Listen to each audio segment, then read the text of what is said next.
Pretty sure that's not what CBT means.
Hello! Let's turn that off. I'm gonna put on some Toho Jazz, I think. Bossa Nova, whatever. It's the same difference. Hello! Hello, my beloved and cherished viewers. Welcome in to the stream. It is nice to see you. Hello, hello. Also, let me stand up a little bit more. I'm kind of short today for some reason. There we go. Jazz players rolling in their grave. They're I would say they'll live, but they're kind of already dead. So whoopsies. Let me say hi to everyone. Let me make sure. Oh, did I actually get 5,000 followers? What the fuck? Who is following me? Damn, Sleepy Space Worm. If they're here, you're my 5,000th follower. Holy crap. Thanks. Thank you. Wow. Wow. Epic. I'm gonna have to do something about that. I'm gonna have a party or something. That's like halfway to 10,000. Woohoo! Yahoo! Karma Cat VT. Hello there. Welcome in. And also, I was joking before. Please don't take that to heart.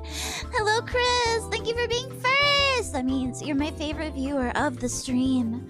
Hello, Ratty. Hello, Oboro. Hello, Melkor. Hello, if you say so. Hello, King Rooney. Hello, Punch Buster. Hello, Metal Deer. Hello. Cyclops behavioral therapy. I do like Cyclops what was it? Cyclops babbling on Twitch. Cyclops babbling on Twitch is very good. Cyclopean behavioral therapy, yes. Does not stand for Cyclops being tardy. I'm not late. I'm not even late. I'm on time. Hello, Mr. Autismo. Hello, Earl. Hello, Vastilla. Hi. Hello, Chaos Tyrant. Hello.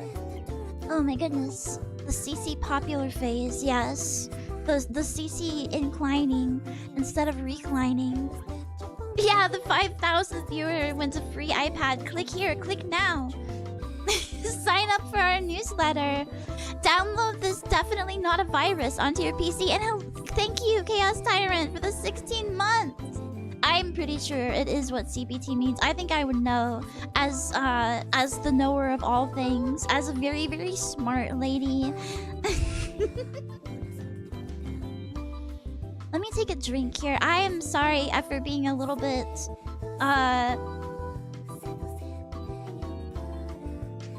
unprepared. I don't really have any videos for us today. I was up till like 2 AM. But I was mostly watching people make cakes and also people living in their van. I don't know if you want to watch people living in their van. I don't know how they do it though. Here, I'm gonna even turn this down just a little bit more. 1 second. I want that shit barely audible. Were you? No, I was not watching people sitting on cakes or cake farts or any of that nasty shit. I was just watching people making cakes. Hello, Charlie Fool. Approximate knowledge of several things. Yes, that is my superpower. Imagine a cecihime action figure. That would be rad. Hello, Leaps of Faith. Hi, van life motherfuckers should just admit to themselves they're homeless. This is true. I mean, some of them, the vans or like the school buses. The school buses are nice. They're like an RV, except they're different on the outside. Like it's like a different race of RV. But download the APK to your phone. It definitely won't take a peek at your contacts and Cash App. Yeah, not your Apple Wallet or anything either. Don't worry, it's gonna ask for access to like 5 billion things. It's just needed to operate the app. Don't worry about it. Don't worry about it having access to your microphone, your contacts list, your notes app, everything. Just give it everything. Living in a van is one step away from living in a mobile home. I would say it's one step away from like living in your RV. But like a mobile home isn't that bad. You have way more space than in a van. The thing that I got like interested or whatever because all of them had pets with them. Like they would have 1 to 2 people living in these vans and also like a dog and a cat. I'm like, ow! And they have like a little litter box in there for the cat and stuff. I'm like, that's gotta fucking stank. And what about your dog? I mean, they did like go on hikes and stuff when they parked the RV. They did like let the dog run around and stuff outside, but like your dog cannot be happy. They weren't like tiny itty bitty dogs like chihuahuas. These were like full size fucking dogs. Like big ass dogs. Like there was a Scooby-Doo looking motherfucker in there in the car, and they had like a little cutout under the bed that had his like bed and stuff in it. Oh, I have coffee too. I got the peppermint mocha from Tim Hortons again. I'm saying a mobile home is better. That's true. You do have plumbing. I guess. Okay. I guess they have to take showers at the gym and stuff, right? They have to take showers. Big Deck, hello there. Welcome in. How about living in a mobile tiny home? I think tiny homes are cute, but it's really only something that you can have as like a single adult with no pets and no children. If you are living a van life and you have kids, like some of the people that I've seen, you need to get your kids taken away. They'll have like 6 kids or something and they'll be like, oh, we live in a school bus and all of our children sleep on like these cramped bunk beds they can't even sit up in. Like, your kid cannot, they'll have like a curtain so that the kid can like shut themselves into privacy in their bunk bed that they can't even fucking sit up in. Like, oh my god, I would hate that. I would run away. Hello, JB Knot. Hello, hello.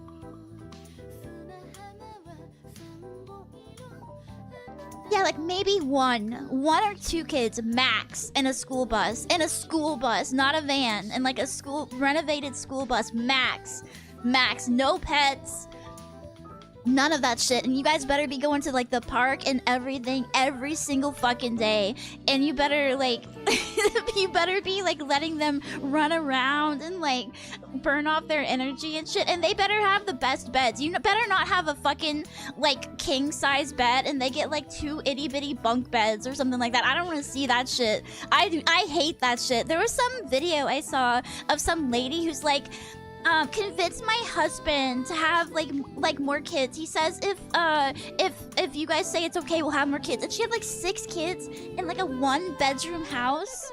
Like not a house, an apartment. And all of the kids slept in the living room and the parents slept in like a huge bed in the bedroom and had like a whole bedroom to themselves. That is so fucked up. That's so mean. Why would you do that to your kids? They should get the bedroom. Your ass sleeps in the living room. Fuck that. So Filtress, hello. Hello, Master Chief. Hi. I could fit in a tiny home. No, I think I would thrive in a tiny home. I just have to have space for Wee-Wee and maybe like a rabbit hutch in the backyard with like a big fenced-in like thing for them to run in. Yeah, I could thrive. I could thrive there. Timmy's, yes. Timmy's has expanded to the netherworld even. Save the husband and kids. They're shriveled at this point. Yeah, I just felt bad for the kids because I know, like, my bedroom was like my safe, like, sanctuary when I was younger, right? Like, imagine, I really hope that their parents, like, are very much in love. Well, I guess they are.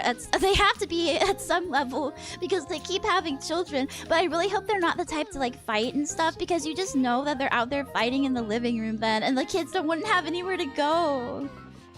We don't have a Tim Hortons here in Florida. You're too down south. That's what your problem is. It's because, like, Timmy's is Canadian and they don't want to go all the way down to the south because it's hot down there.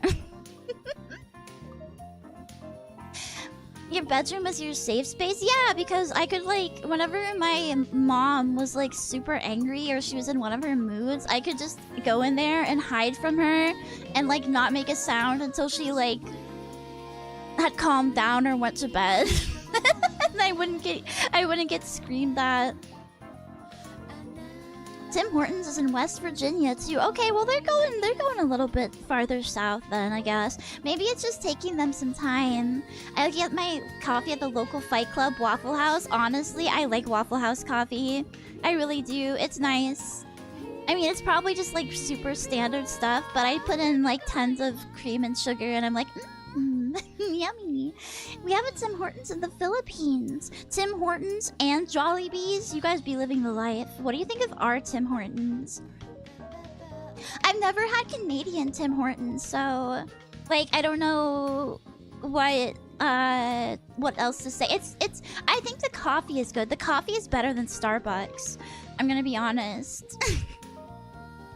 Maybe I just have a vendetta against Starbucks. I like their like refreshers or whatever, but their coffee kind of stinks. And Timmy's is open like way earlier. I think they're open at like 5 a.m. So I can like get up super early and still get some coffee, some good coffee. I feel like Starbucks is a low bar. Yeah, Starbucks gets like way too much hype. I think like it literally any local coffee shop will be like 5,000 times better than Starbucks. Both open at 5. Okay, I don't know.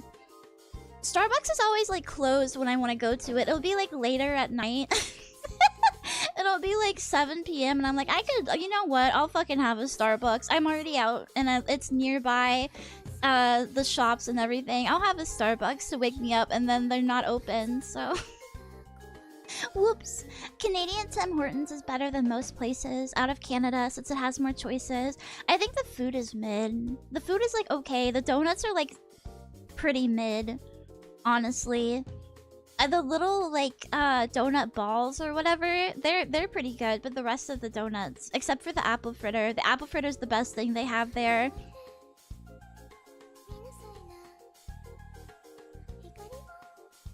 But this peppermint mocha is quite nice. I told you guys last time, but it doesn't have too much peppermint, so I'm pretty happy with it.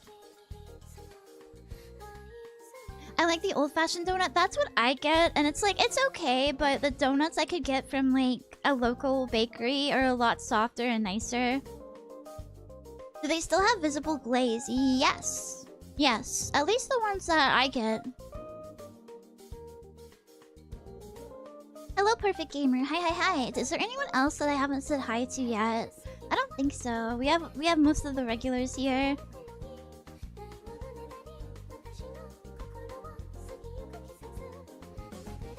Oh my goodness, sorry. I'm still waking up. Thank you for the follow. Thank you. Hello, blah, blah, blah. Hello, Dazlia. Hi. Do not call... What is a glazer? What does glazing mean? Chat... What does glazing mean? I keep seeing people say that somebody's glazing someone else, and all I can think of is like, are they like no, I know it's part of making pottery, but like the zoomer term, the youngster term, I can't think of anything like except for like if they mean hot gluing in that kind of sense. But that can't be right. As a slang term, glazing in donuts is like putting sugar on food. Yeah, but like the slang, when you compliment them and hype them up, usually they make... Oh, so it's like buttering them up. Okay. Dunkin' Donuts changed their donut glaze and now it's made the donuts drier. I have never liked Dunkin' Donuts. I even I got gifted some of their like coffee, that you put in the coffee maker. You know, you could buy it from the store in the bags and stuff. And I was like, well, I mean, it's like what? It's fine. It's like whatever. I still want to try the face coffee, but I think I've heard from multiple people that it's kind of it's kind of poopy. But I'm willing to try it at some point. It's a cute little merch venture, I think. Krispy Kreme donuts are peak. They are peak, especially if you can actually go to a Krispy Kreme. If you get them from there instead of the grocery store, it makes them even better. I'm a big like donut fiend, though. It's not. They're not good for me, so I shouldn't. But they're just like, they're so tasty. I don't know why, but I really like sugary stuff in the morning. Probably because it like gives me a little bit of energy. I've been to the original first Krispy Kreme. That sounds fun. That sounds neat. Where is it at? Where is it located? I mean, don't say it, I guess. Well, I would be able to find it anyway, so... If you just doxed yourself, I mean, I don't know what to say. Winston-Salem, North Carolina. I've never even heard of that place. Never in my life. I've never been to any of the Carolinas. I don't live there, but I have traveled there. Okay, okay. What is a JCO? I don't think that's a thing that we have here. Hello, Joe. Hi. We're talking about breakfast. We're talking about breakfast and yummy things. I already had mine. Besides the last vestiges of my coffee. Yeah, why would you dox the OG Krispy Kreme like that? You're so fucked up.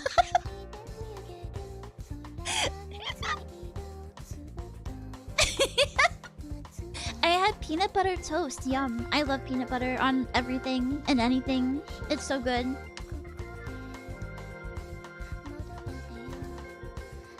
I eat that shit straight out of the jar with a spoon.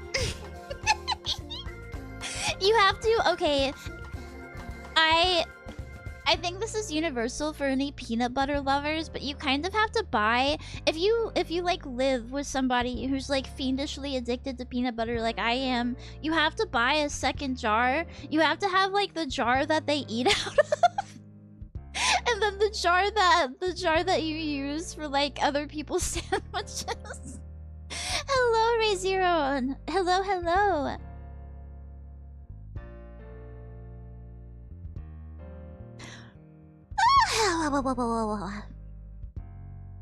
What else was I watching? What else was I looking at last night? I had several strange dreams. I had I was doing the usual nightly ritual of self-inserting myself into little like fictional properties and having adventures until I fall asleep. And it influenced my dreams in a very strange way. I had several fandom dreams, but I also had like, you were also there, the chat was there. It was almost like I was like a live streamer, but like in but like in I can't even remember which world it was now. I have several little yeah, you may maxing for real. Chef Hathaway, hello. I have several. I have like, what is it? Like Naruto, Zelda, Persona 4, Teen Titans, like every nostalgic property. Like for me, I have some kind of like self-insert porn.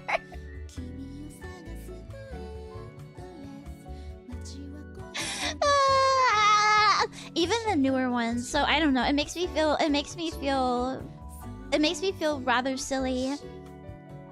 What are your ninja skills in Naruto World? I actually have all of my designs for my ninja OC from pre and post time skip. Pre time skip, post time skip Shippuden, and then end of series design as well. And I'm a taijutsu user with some limited ninjutsu.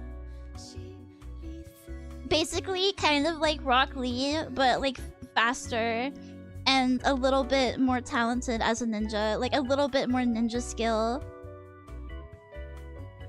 Yeah, like Rock Lee, but cute. Yeah.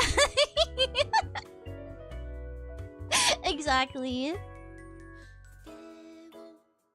And I debate from time to time whether or not I make her into a what are the tailed beast, if I make her into like a holder for one of those, like a lesser one, like one of the shittier ones. And then I have a whole separate storyline for if I do that involving the Akatsuki. What about your Boruto design? I kind of don't even regard Boruto. I kind of try to pretend it doesn't exist. Hello, Radical Robinson! Hello, hello! Hello, hello, hello. Rock Lee has no chakra. Yeah, and that's the thing. That's what I'm saying. I have a little bit. I'm a little bit more talented, a little bit more skilled, a little bit more awesome. The half-tailed beast? I was thinking, actually, I don't know what the two-tailed beast is in Naruto. I'm pretty sure that it's like a cat, I think. Hold on, let me look that up. He does have Riz. No, Rock Lee is very Rizful. As you grow up, you come to realize that Rock Lee is actually kind of fucking cool. Two-tailed beast, Naruto. I'm pretty sure it's a cat too. I'm like almost positive. Maratabi. Yeah, it's a cat.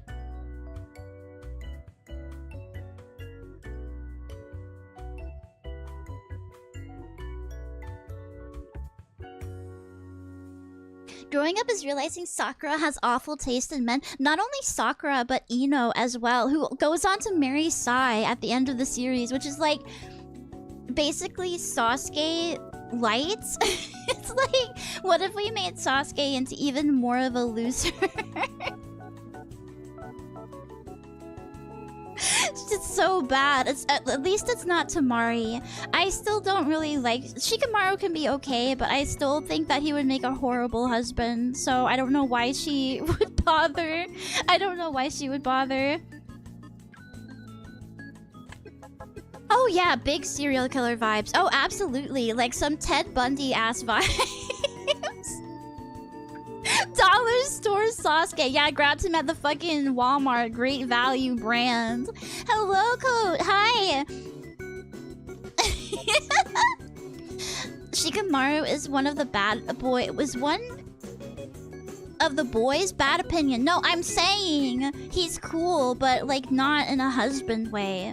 He's cool as like just some dude. He's like chill. He's like vibes, but not in a husband way because he's like super lazy. Unless he like gets a little bit more motivated as he grows older. Where's the gremlin gone? I'm not used to this sophisticated looking lady. Gremlin will be back shortly. I'm only sophisticated right now because I've just had my coffee. What about the dog guy? Kiba? I don't think Kiba... I forget what Kiba does at the end of the series. I think he's hanging out with some cat woman at the end. But I didn't really like Kiba all that much either. He was okay. Like, he was okay, but he wasn't one of my favorites. I actually like a lot of the weirdos in Naruto. I like Gaara and Rock Lee and Shino. The bug dude. I think, and Neji. Neji is cool too. I'm so pissed off that they killed Neji. Fuck that. Fuck that. It was such... Ah! It made me so mad. He's like so fun, especially in the spin-off Rock Lee series where they just clown on him constantly. Oh my god, he's so good. He's great. And I can't really say anything about favorite female characters because, like, the female characters might as well not exist in Naruto. They get, like, almost nothing in terms of development. Well, I will say Hinata. Hinata is like the obvious choice because she's very like cute and shy, but she still doesn't get much of anything in terms of development or like really any cool moments.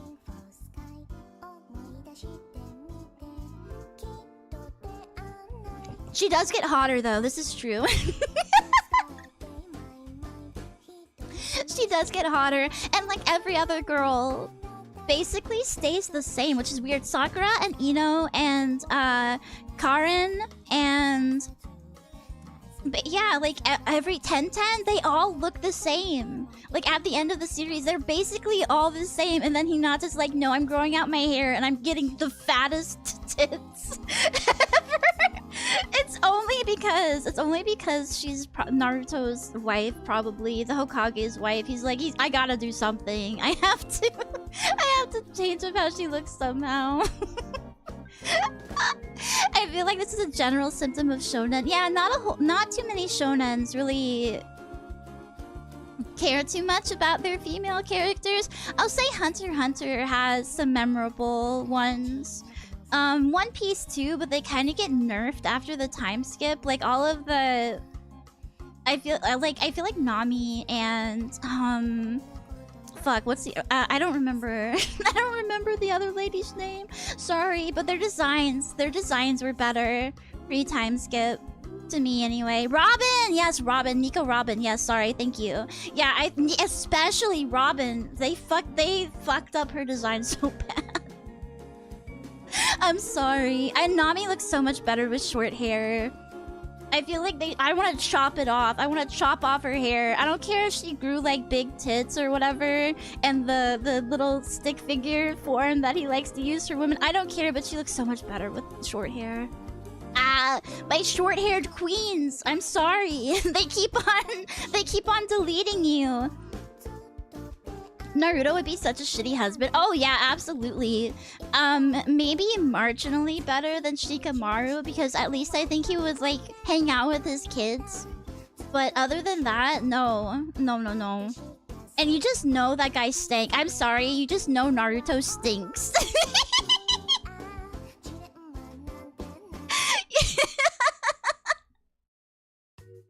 He just looks like he fucking reeks, okay? He looks like he smells. I'm sorry. The reason why her hair got longer in the show because the creator started basing her more on his wife. Oh, well that's cute. Okay, never mind. Maybe I won't chop it off. But I still think short-haired Nami is way better.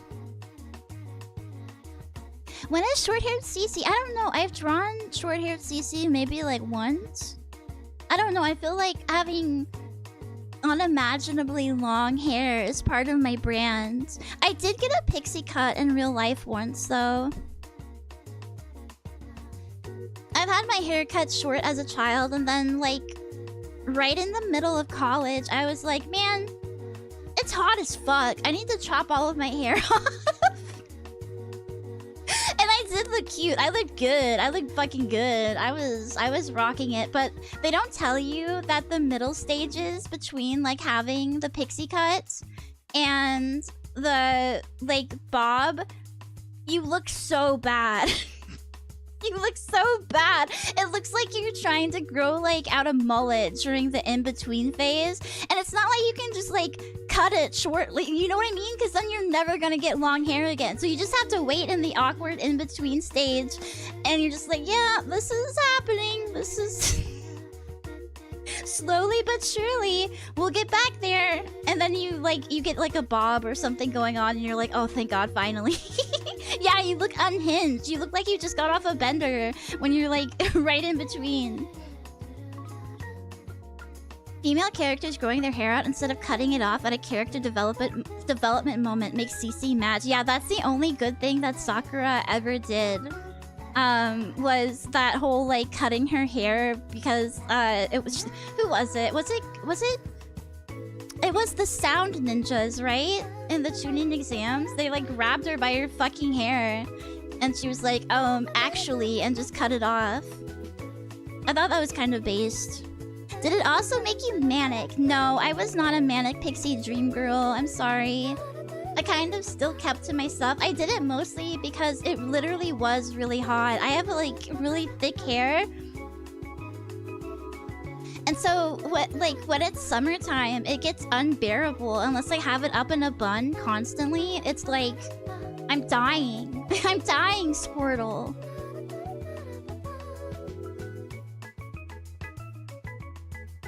It was the girl sound ninja that just kind of existed. I thought the sound ninjas were awesome. I liked them, and then they kind of just like... They just like went away. They like died or something. I know they were like Orochimaru's like puppets or whatever. I remember that. Good excuse to wear a hat, I guess. What I did, and this is gonna sound so stupid, the lady at the shop actually looked at me like I was like special when I went and did this. But there was a local wig shop near me, and I literally just bought a wig and wore it. Because at that time, it was getting cooler again, so I didn't have to worry about the heat or whatever bothering me. So I got a wig, and she's like, you have hair though, and I'm like, yeah, I do, but it's like ugly right now. And she's like, I usually sell these to cancer patients. I was like, well, I have money, so please let me buy the product and stop asking questions. Because I wanted a professional, nice-looking wig, not like a fucking Halloween shiny ass, you know, wig or whatever. It should have said it was for cosplay. I think she would have looked at me like even weird. Like she would have thought it was even weirder than I would have had to explain what cosplay is. I basically told her, I'm like, I just don't like my haircut. give me wig now, please. And I wore it like every time that I went out until my hair grew out long enough. And I had like the shampoo, the little stuff you wash it with or whatever. It was a pain in the ass, but it was way better than wearing my ugly, weird mullet. Unhinged streamer steals expensive wigs from poor cashier. Yeah, I'm always causing problems. Evil streamer steals hair from cancer patients. Shut up! There were so many wigs in that store. There were so many wigs. They had plenty of hair to choose from. Okay?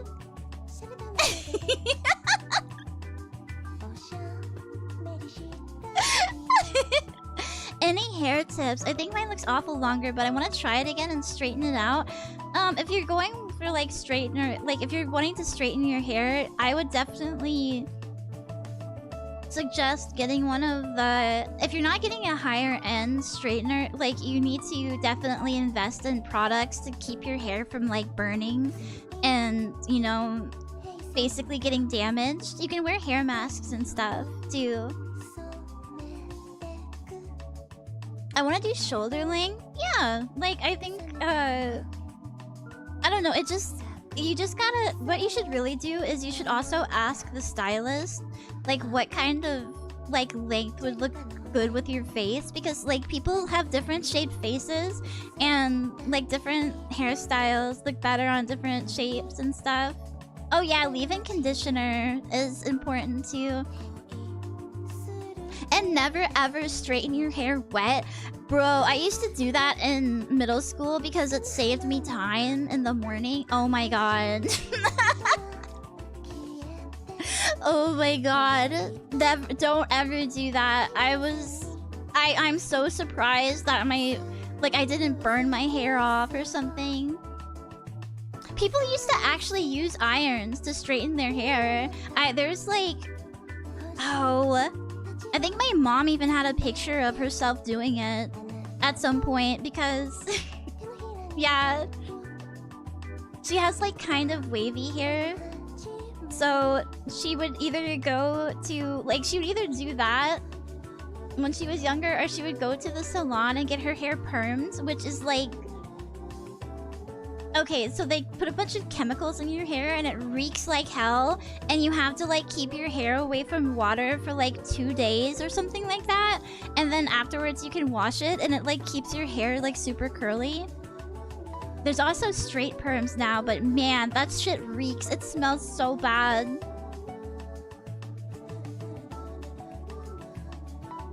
I would not recommend it. My grandma used to do that all the time. Yes, my grandma did too. She would always be getting like I think she would go like every few weeks or so. She went way more often to the hairstylist than I did.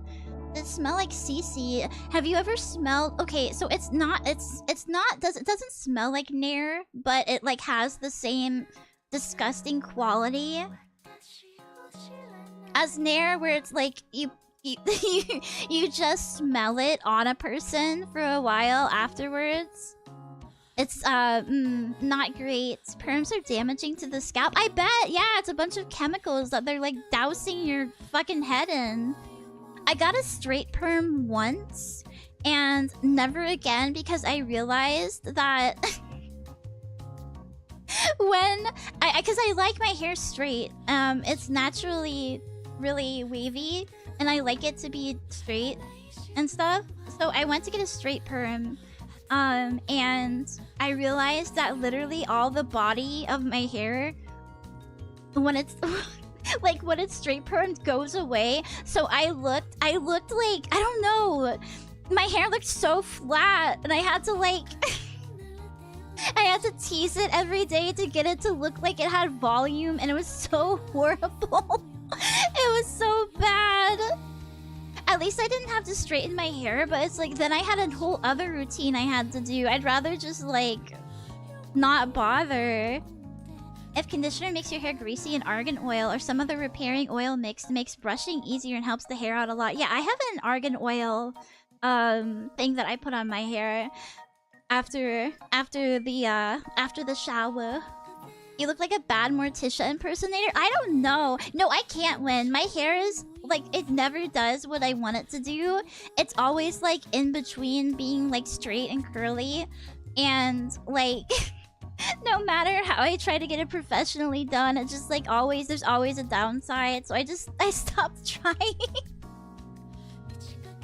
I just let it do whatever it wants now. Just fuck it, whatever. Hello, Nerdmeister. Hi.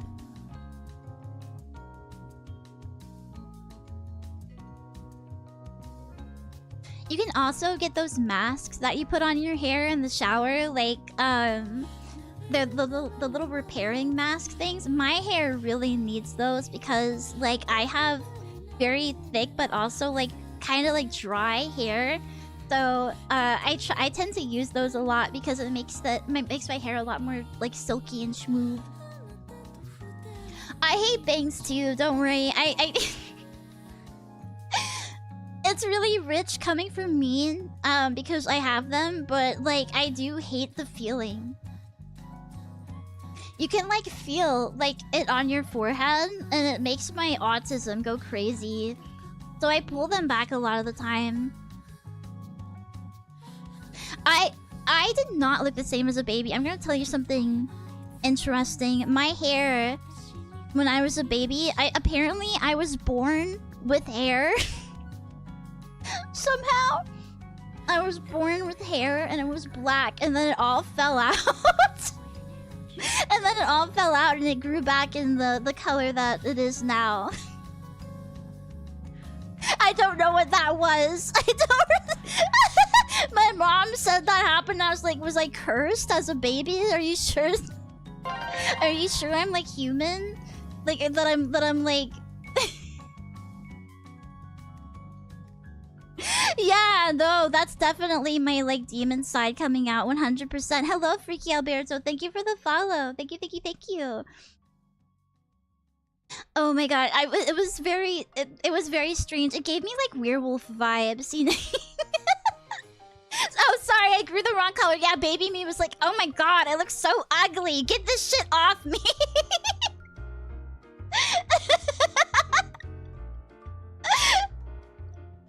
Very, very strange. I had a lot of weird little things like that when I was younger, though. Like, I wouldn't eat chocolate when I was younger. I hated chocolate. And I wanted to eat vegetables all the time. And my mom said that I was like a little freak like that. I was just just a little freak. Useless leech, thank you for the follow. Thank you, thank you. There's that condition where you grow blonde hair at first, then it turns black. Yeah, but mine just like fell out.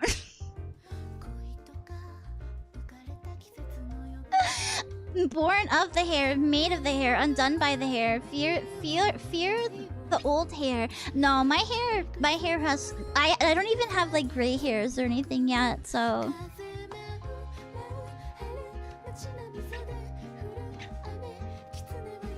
I'm good. I'm built different.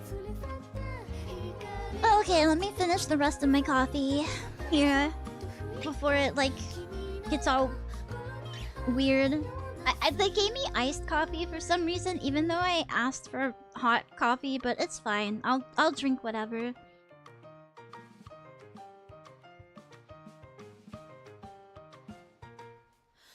The thing I really hate with iced coffee is that you get those like ice chunks, and I'm like, what am I supposed to do with this? I just chew them. I know you're not supposed to chew ice, but I literally just do that.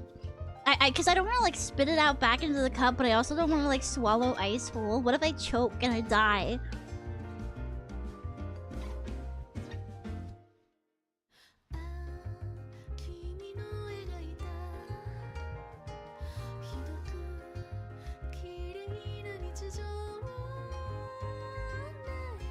You let it melt? Yeah, but then like it's watery.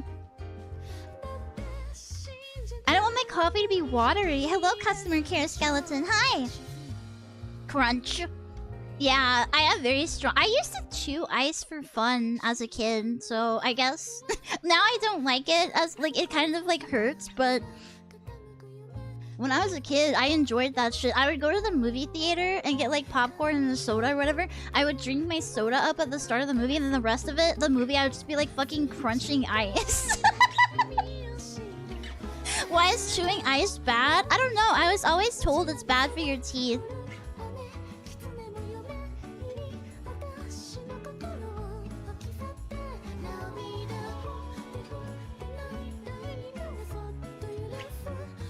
Ice is fine. Well, it's like hard. It cracks the enamel. Oh, I shouldn't be chewing it then. I shouldn't be chewing ice.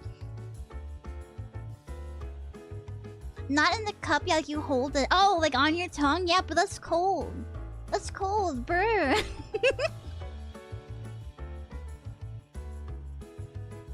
Alright. Coffee successfully dinked. Good yap session. Like I said, I don't have any videos for you today. I didn't, like, go around and find any new strangeness. I'll try to do that later. Next, you're gonna tell me I shouldn't be eating corn kernels. It is weird that the outside of corn doesn't digest. I think that's fucked up. I think that's a sign we maybe shouldn't be eating it. Just like how, like, lactose intolerance is a sign that we shouldn't be drinking milk and we just do it anyway.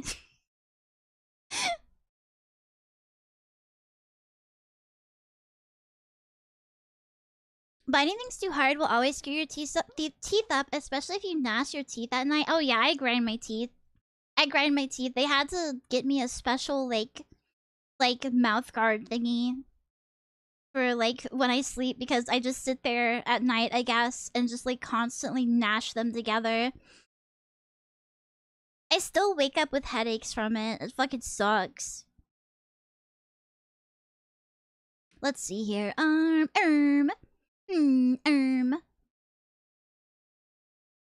go over here. Did you have braces? Oh yeah, I did. Yeah. Worst experience of my life.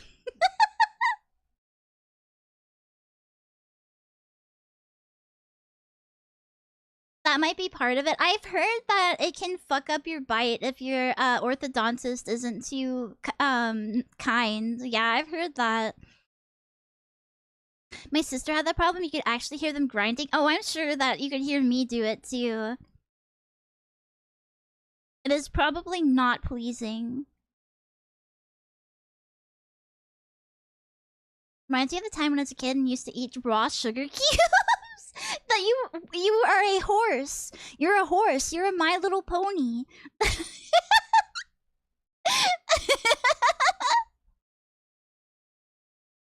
Okay, I have to change my category. Give me a second. Give me a uno momento.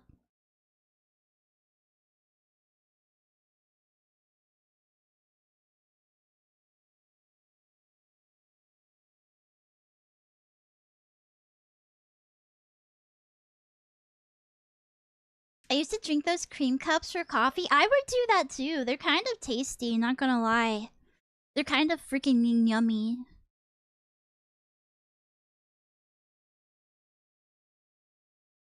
Alright, Morrowind, open. Play. Get your ass up, Morrowind.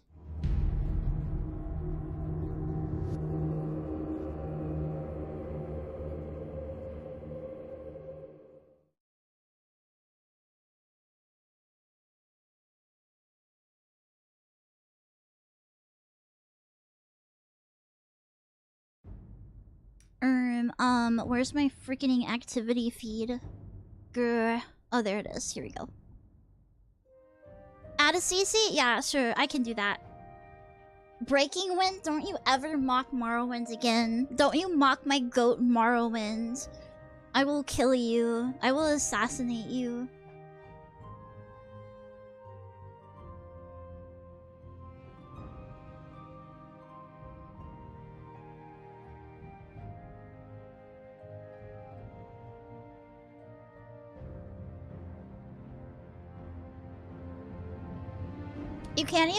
You can't even level your sneak to 100. I could do that.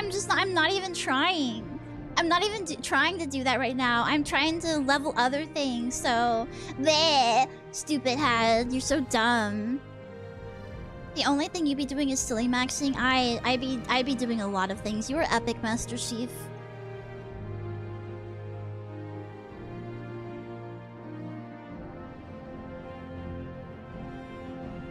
Okay, let's see here. Quick save, 114. Yeah, we're doing this. Where did I end off? Where was I at? Oh yeah! This fucking dude. Didn't I just want to kill him? I wonder if she heard me say that. Yeah, I remember now. Oh, I remember. I was leveling up my fucking speechcraft or whatever, and then the game crashed. I remember now. How do I cheat? How do I cheat and get my speechcraft up? What is the console command for that?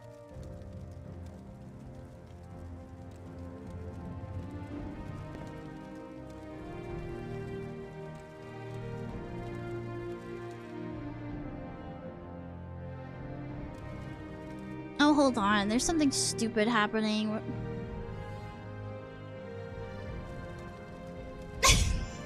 There's a message that won't fucking go away on my screen. How do I... Fuck off! Go away! Screen is not currently set to the recommended resolution. Well, what am I supposed to do about that? Hold on, isn't there a meme that popped up recently? Oh yeah, there was some guy that like popped in. Are you talking about the video of the guy fighting something and then some random dude pops in and it like calls him a smooth skin and then like disappears? That shit's funny as hell. Yeah, no, hold on. I have to redo something here. Did you end up getting the Dreamer artifacts? I only got one. Go to someone and just... That's what I was doing, and then the game crashed after I leveled up like 20 times! That's why I want to cheat!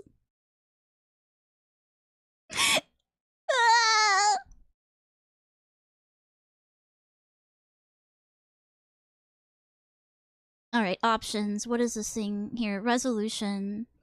Just... Oh my god, whatever. It didn't do... You know what? Window. We're just gonna do windowed mode so it doesn't... It stops being obstinate.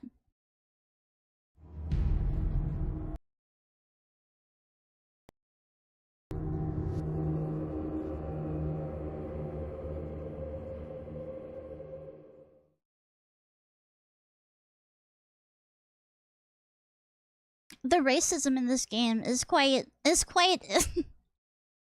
advanced. I'll say that. It's advanced. They have some They have some deep racism lore and strats in this game. The guy, oh, Dagoth yeah. He's everyone likes his voice. I'm just gonna look it up if you guys aren't gonna tell me. I can't believe you would be this mean to me. Cheat skills, Morrowind. Thank you. Player. Do I have to have the arrow? Okay. Mod speech craft 40. Fuck it. Did I do it? Is that right?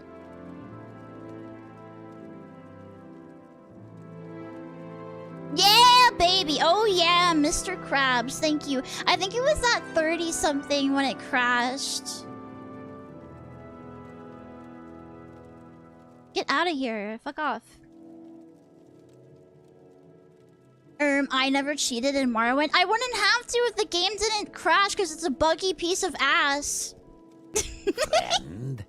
Hello, hi. Will you,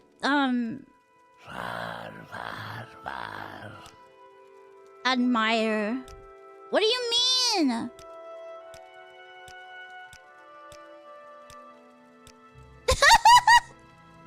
He's still doing this shit? Come on.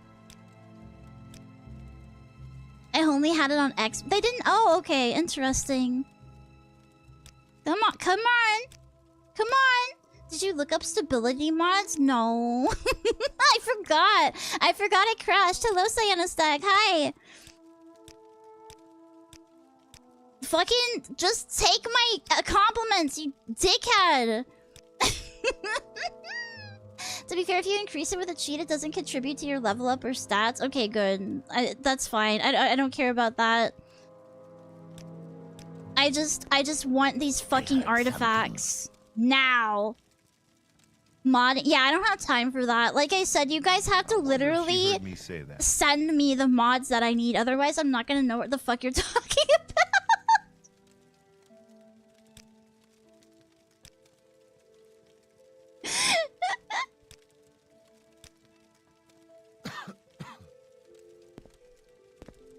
The last thing I modded was I should probably wash the trading card shop simulator thing. I modded it to have Pokemon cards instead of their little like knockoff beasts or whatever, and that was a pain in the ass. We're gonna be grinding and then sitting here. I just want to finish my quest. Isn't that the point of this game? Isn't that the point of this game, to just, you know, do quests and stuff?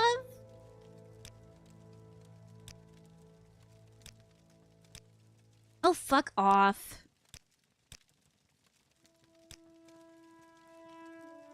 Yeah, everyone says to start with open Morrowind, but I didn't, so... The point of this game is to fuck around. Yeah, and then I fuck around and you guys are like, I can't believe Cece isn't fucking around the way that I want her to. Why isn't she... Why is she reading? She needs to go slap rats in the swamp 70 billion times and level up her pissing stat.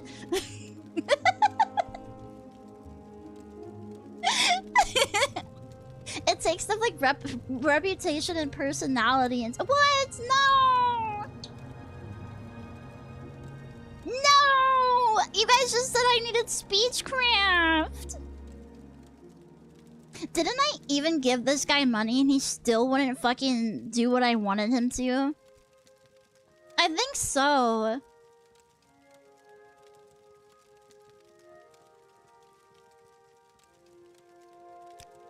Okay, sick. Okay, I shall honor our friendship. Awesome. I love that for you. Can we talk about the artifacts? Yeah, then he still says, oh, what the fuck are you talking about?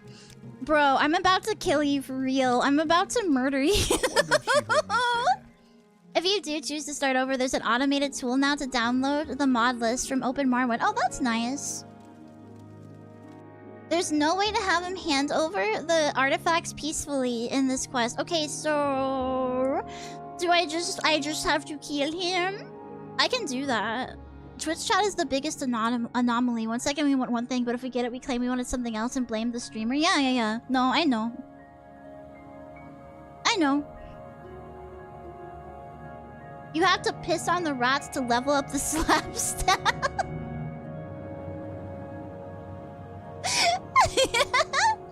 You can kill him or pickpocket him, I guess, or pick the chest. Oh yeah, I forgot about pickpocketing. Wasn't I trying? Wait, maybe I was trying to level up sneak. Maybe I was doing that. I have to like be invisible to both him and that guy, right?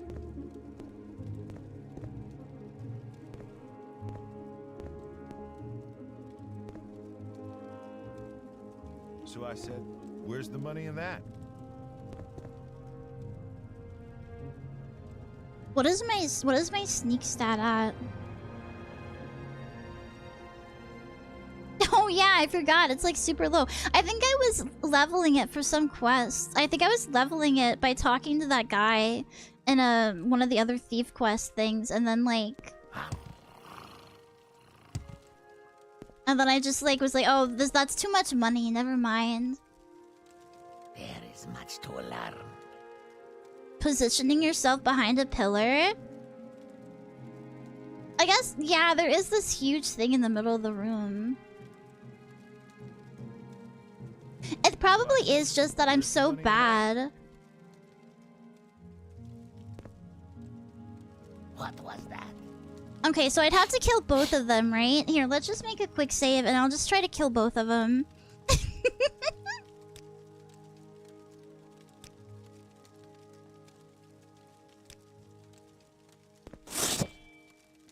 Because I know I can kill them. It's like to my good friend. It's like getting away afterwards. Sneak can have 100. I would not fail if I had 100 sneak. I would not fail. Yeah, just beat him.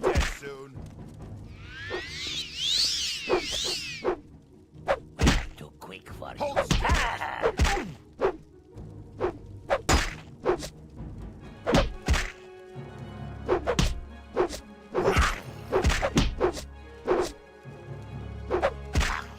Yay! Okay, now give me your shit.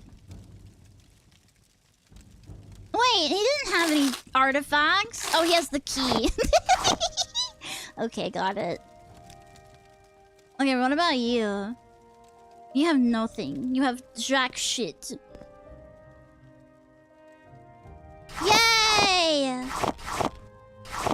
I already have a Dwemer too, but I'll take it anyway. I don't care. Okay, goodbye. What do you mean I'm over encumbered? I was just walking. Grrr. What? What are you talking to me about now? What did you CC me for? Is it because I... Hold on, what can I set down? Oh, I didn't want to take this. Throw that shit away.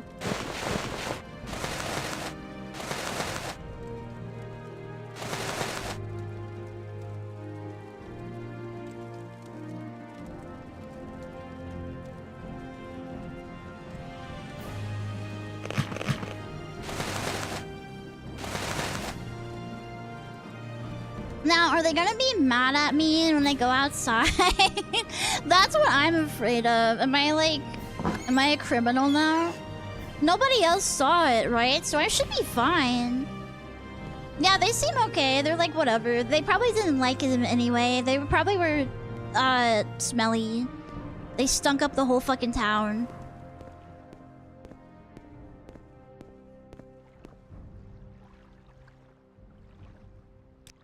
All right, we have to make it back to Balmora. I think that was a thief quest from Balmora. I think it's been a bit.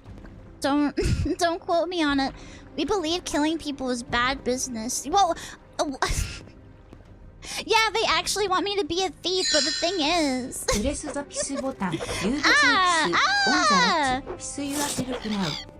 they want me to do actual thievery, but like I don't want to do that. I just want to kill people. Like, I'm sorry. Your guilty conscience will know. I know nothing weighs upon my conscience. I am as free as a newborn child. Killing peeps is more fun than stealing. True. 100% true and right and based. You found the Morag Tong yet? Is that a town? Because I've been to something called Morag something or another, and I was like, wow, this place sucks. Oh no, that's Molag Mar. Okay, never mind. Never mind. Never mind. PP has no moral education? Yeah. PP just does whatever he wants. Whatever PP wants, PP gets. Oh yeah, those guys, they keep on trying to like kill me after I take a nap. Yeah, no, I've seen them. They suck. It's because you have the brain of a baby, yeah. The intelligence and like innocence of a baby. That's the Dark Brotherhood. Oh no, then I haven't met them yet. Can they start killing the Dark Brotherhood guys that keep bothering me? Please, I don't like them.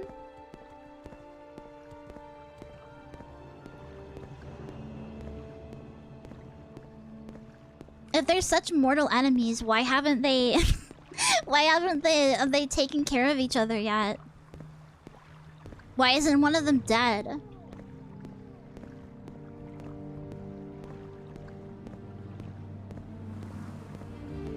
I think you need a mod to fix that. Delayed expansion start. Oh, it's okay. No, it's fine. Now that I have this weapon, it's a lot better. It's just like when I was starting out, they were really scary.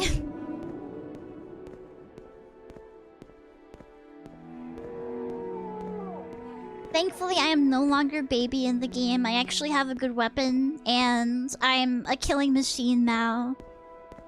Alright, I forget where the Thieves Guild is, like, on the other side of town. Hello, Oceanax. Hi! Hello, hello!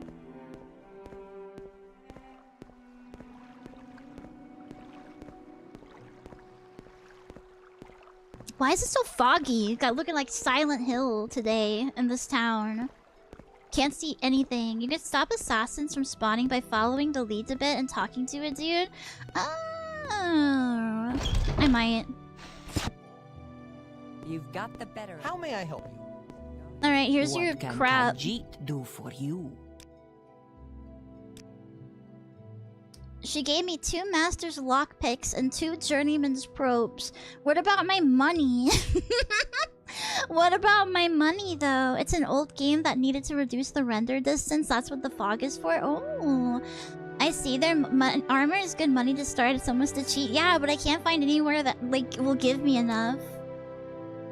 I guess if they keep spawning, then it doesn't really matter. I'll just keep like taking stuff off of them. I should probably just sell it.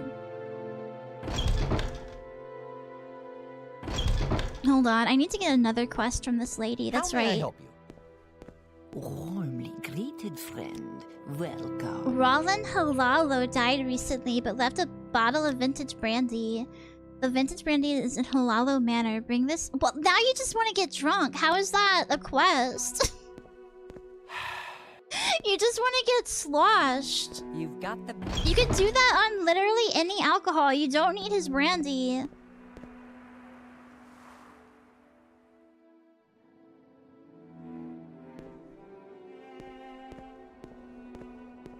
Hello there, Jordan. Hi. Hello, Anokay guy. Hi. Okay, let's. But make it quick.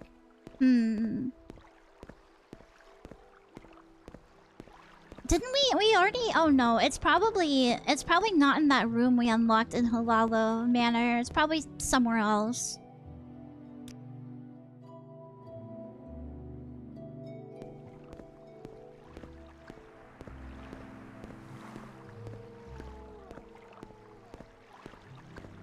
I'll go over there and see if I need to sneak around or whatever I need to do.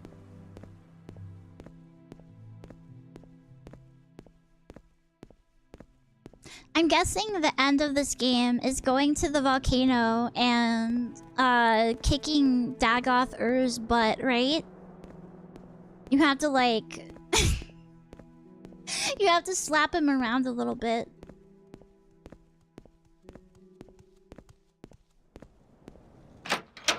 Wait, hold on. This isn't. No, this is the other one. Narano. Okay, where's Halal whatever? Is it right next to it? Okay, no, that's a council manor. Morag Tong Guild. Hold on. Oh yeah, it is right next. Okay, hold on. I'm gonna talk to these guys real quick. Hello. Outlander. Hi, what's up? What do you want? Okay, can I not join you guys? Can I not, like, be an assassin and a thief at the same time? Oh, you guys have books! Cool. Right price.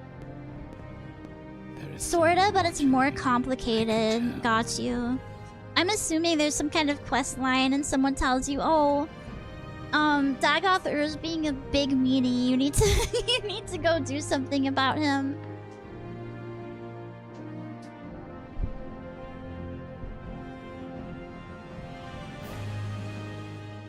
Kamanatong. The Kamanatong is the old criminal syndicate here in Morrowind. And as everyone around here knows, there's a gang war between the Thieves Guild and the Kamanatong. In Balmora, the Kamanatong hangs out over at the corner club called the Council Club. Watch yourself if you go in there. They're not very nice people. Is that... Oh no, the Council Club is up here.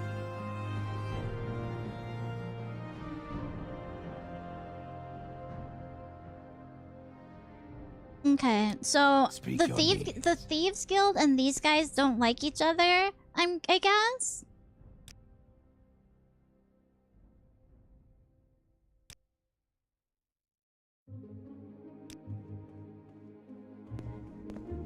But I'm gonna find out. I'm gonna talk to everyone in here and see. Oh, no, never mind. I'm not talking to everyone because it's locked. Never mind. What is this about? Never mind. I'm just gonna read your book then. And leave. These are Morag Tong. Yeah, the Kamanatong are in another building that's up in the same area. For the right price. I really soured on Bethesda ever since Obsidian showed them up in their own IP. They've fallen short. This is the only one that this might be the only Bethesda game I've ever played. Morag Tong is unrelated to Kamanatong. Okay, so I'm just enemies with the guys in the other house. Okay, got you. Please don't think that I'm stealing this because I'm not. I just want to I just want to read it. Thank you. I guess this will tell me more about these guys because I don't know. Hello, Mr. Donato. Hello, Porphyry, by the way, and Aiden Pride. And Slux. Hello, hello. Tong means guild in Dunmaris. Oh, okay, cool. Swift and agile are the Morag Tong. Silent and unseen, they move. Illusions they supply to misdirect their prey. Close and sure, they strike with short blade, or distant and secure, they strike from afar with accurate missile fire. Light armor protects them from harm, and the acrobatic discipline finds for them the unseen and unlooked for path. Have you these virtues? Then perhaps your oath and service may please the Morag Tong. Do you have your friends in your finery, but no place to go? Oh, so it's kind of like a cult. Like they're giving off cult vibes now. Oh, do you do you want to feel included? do you want a family? Do you want to like be brainwashed by us? Do you laugh and cry, but no longer feel? Do you wear these masks? Then perhaps your oath and service may please the Black Glove.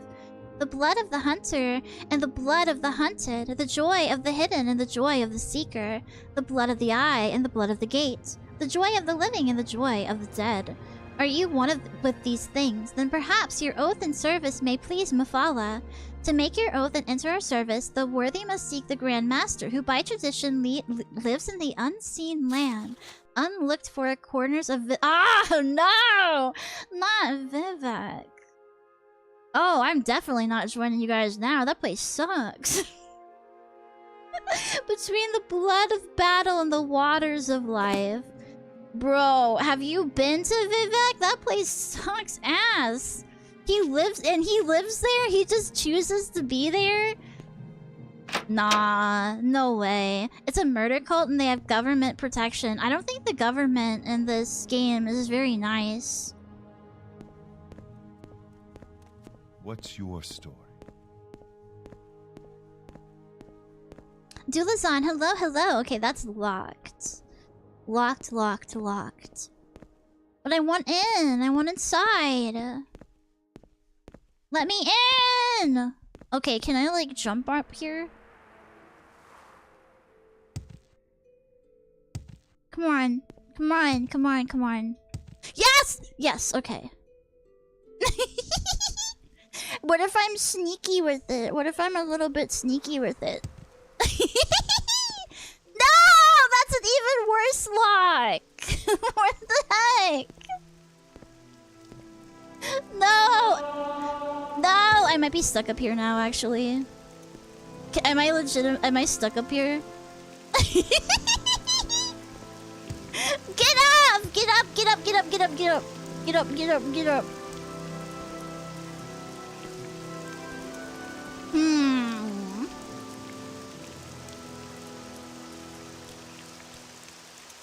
I do have a scroll of unhinging, don't I?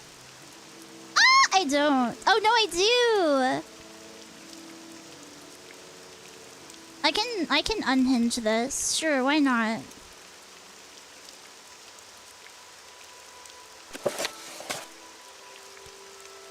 Blah blah blah blah blah blah blah. Wait, what happened to my... Oh no, I set it down! Oh fuck, whatever. I'll have to go grab it back. Where did I throw all my stuff down at? Oh, it was in that guy's house. The guy that I killed. Whatever, I'll fucking pick it back up. I'll go get it sometime. Haha! Hee hee! Hello! Moshi moshi!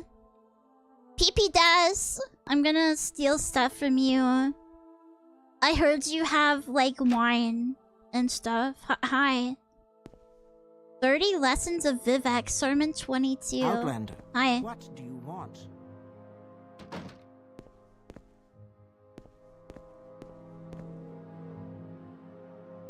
Oh man, it's like torn up here.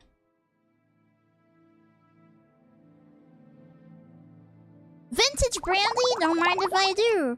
Thank you. Wow, that was easy. Your DoorDash is here. Man, did you order Taco Bell? Did you order a Taco Baco? I want to read your book before I leave with your stolen item. What is this about?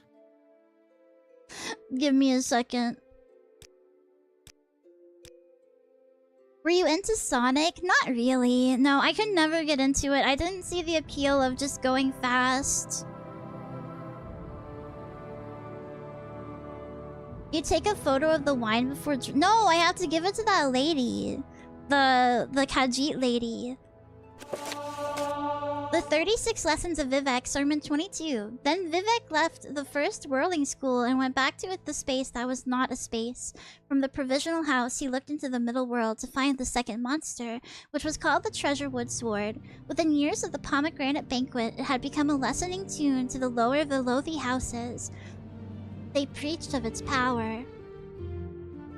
So you don't like Corey Dominguez? Is that Spaz Kid? He's fine. He's okay. He's cool. Hello, Roof. Hi! Welcome in! Let me get it so that I can, Let me get it so I can shout you out. 1 second. Hello, Roof. It is nice to see you.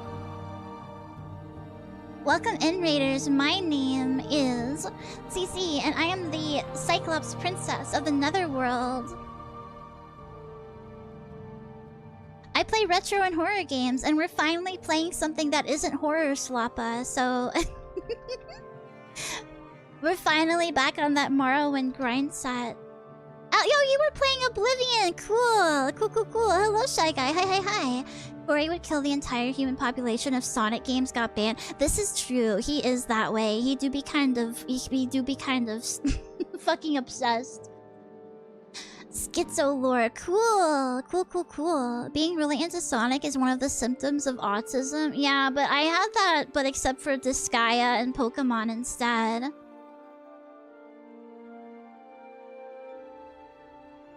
I got my character the Bogman to be absurdly strong. I just killed 2 people and stole this lady's vintage brandy. Hello, Holy Spokes. Hi, hi, hi. Didn't you have 2 eyes a while ago? Nope, I've always had one. Always had one. If I had 2 eyes, I might have been an imposter. That might have been like a Mandela catalog type of being. Okay, the treasurewood sword, splinter scintilla of the high and glorious. He who wields it becomes self-known.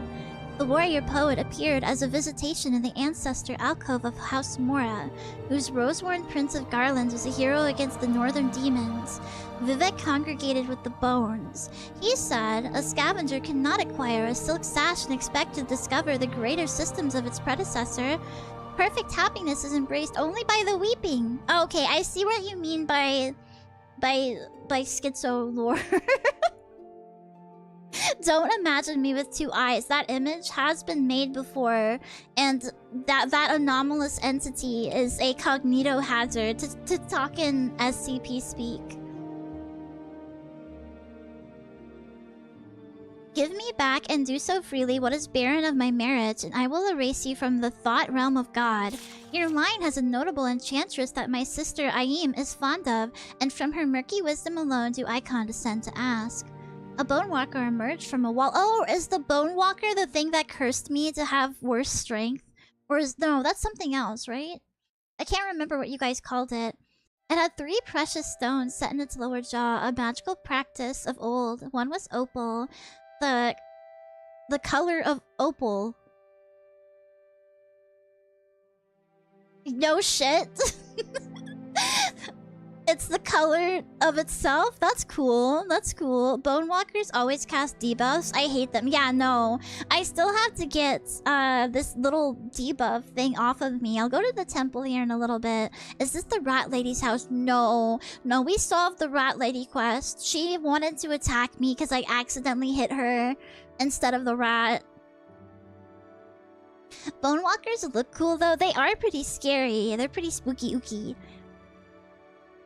The treasure wood sword will not leave our house. Bargains were made with the Black Hands Mafala, the Greater Shade. Vivek kissed the first precious stone and said... So wait, Mafala is the person that the Morag Tong were talking about. And they also have a Grandmaster in Vivek, right? So, the Morag Tong and the... What is this? Okay, is Vivek... Vivek is also a guy. And I'm guessing he founded the city. And is... Okay, is the reason Vivek looks that way... Like, is it because this guy is crazy?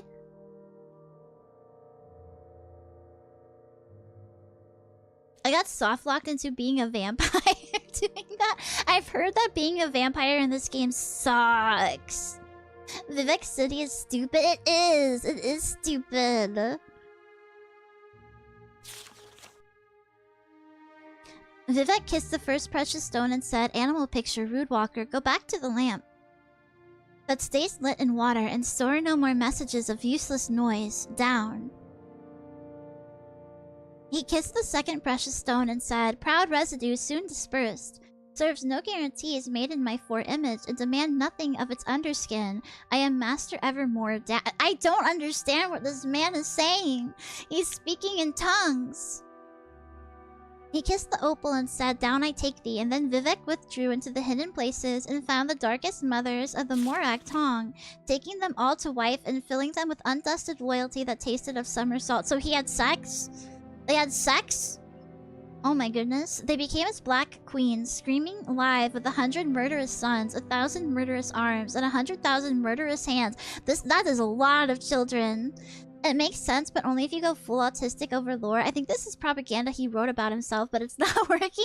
I'm not being convinced right now, mainly because I literally can't understand what he's talking about. So maybe if he talked in like simpler, dumber words, then I would be able to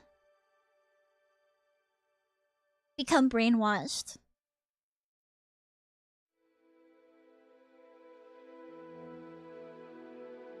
One vast moving event of thrusting kill laughter in alleys. Palaces, workshops, cities, and secret halls. Their movements among the holdings of the Ra'athim were as rippled endings, heaving between times, with all fates leading to swallowed knives. Murder as moaning, God's holy rape erasure of wet death. That is— what a fucking sentence. Wow. What a sentence. Yeah, buddy? Yeah, sure. Yeah, God, what, God's what? Yeah, sure. Absolutely. Uh-huh.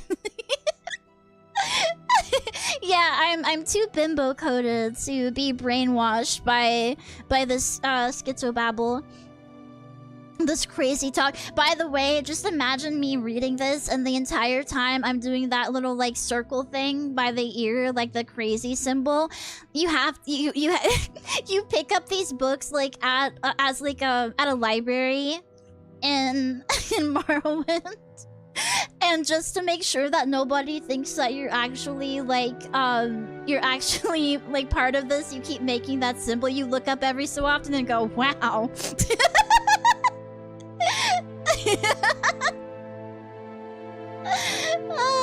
Basically, Vivek is sort of related to Mephala, the Daedric prince who Morak Tong worship. Got you. The King of Assassins presented to Vivek the Treasurewood sword. My lord, the King of Assassins said, the Prince of House Mora is now fond of you as well. I placed him in the corner of Dagon. His eyes I set into a fire prayer for the wicked. His mouth I stuffed with birds. The ending of the words is Sivi. We've seen Sivi before, so do you know what the fuck that means, girl? Or do you just have that? Like, is this like a coffee table book where you didn't actually read it and you just like kind of got it for looks, or what?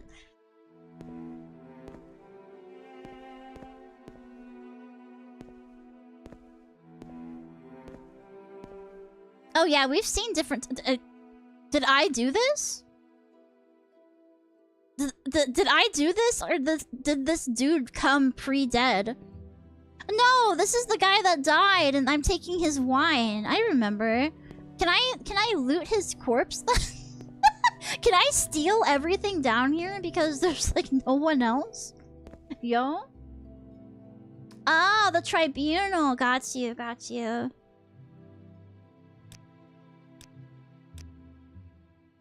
Yeah, the house comes with a free dead guy and free stuff to steal. Wow. I don't want an egg. No. What is this? Quama Cuddle. Willow Anther. Black Lichen. Scuttle. I'll take these. Why not? Gimme.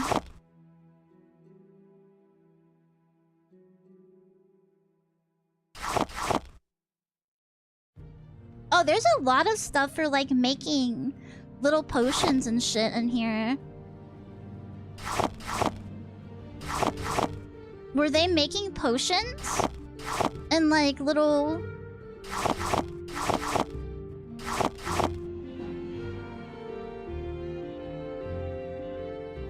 Gotta be. Gotta be making potions and elixirs.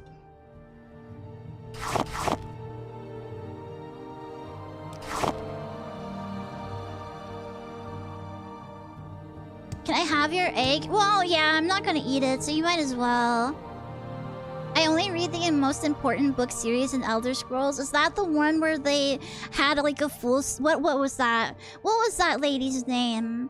The lady that just like ran off with her farmer guy, and then they omitted a whole sex scene in the book.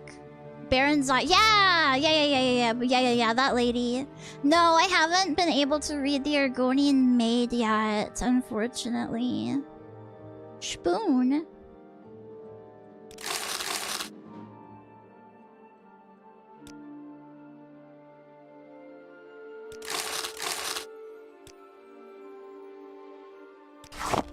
We're gonna make potions after this. I hope that you know this.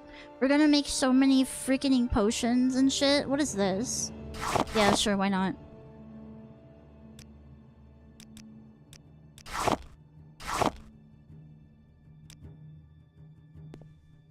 Yeah, I was told that Yeah, 6-ton Titan. And so she just like, I don't know, she was just kind of a freak, I guess.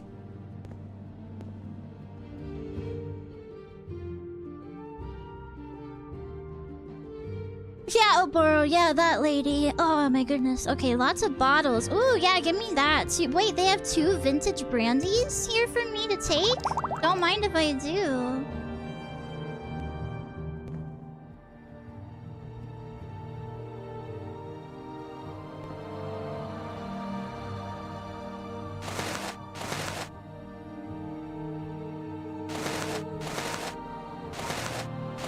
I'm leveling up my clothes. Oh wait, I don't want that if it's gonna replace my boots. Hold on, where did my boots go? I think I was using the dark iron. No, I was not. I was using these. We still have to find another gauntlet, unfortunately.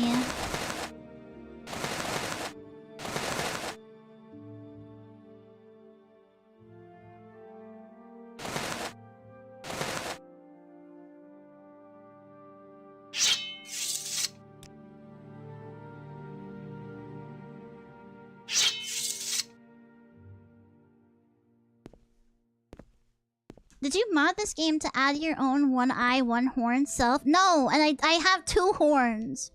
Steal his look, yeah. What race is your character? I'm an orc. I'm an orc.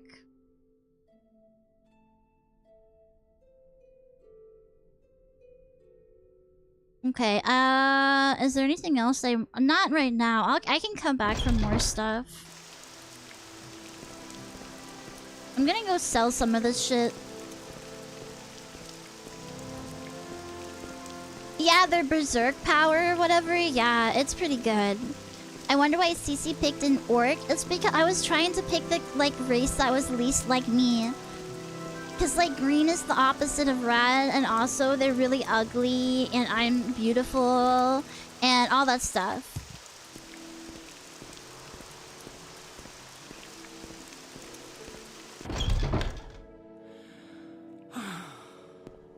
Don't sigh at work, Wagey. Why? Don't sigh when a customer comes into your place of business. What the fuck?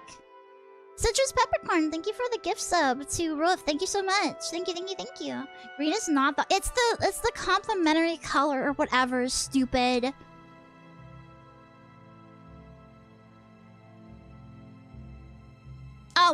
Oh, we're starting an ad break. Okay, I inserted ads again because I've realized that I need to take stretch breaks because whenever I go on really long streams like the 6-8 hour ones, my fucking back hurts afterwards. So we're gonna do a stretch break here. Go to the bathroom, grab your water, get popcorn, whatever you guys need to do. What was I doing? Oh yeah, I was gonna save just in case this thing crashes. Take a shit. Yeah, take a shit, leave a shit, have a shit, whatever you need to do. Hag problem, shut up! Shut up, shut up, shut up, shut up. Okay, I'm gonna, what is it, 6 seconds? Okay, I'll see you guys in 3 minutes. You better stay here. You better not leave me, I'll kill you.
Okay, it should be almost time. You subscribers get to have 7 extra seconds of CC. Look at this. Look at this. Hold on, look at this. Look.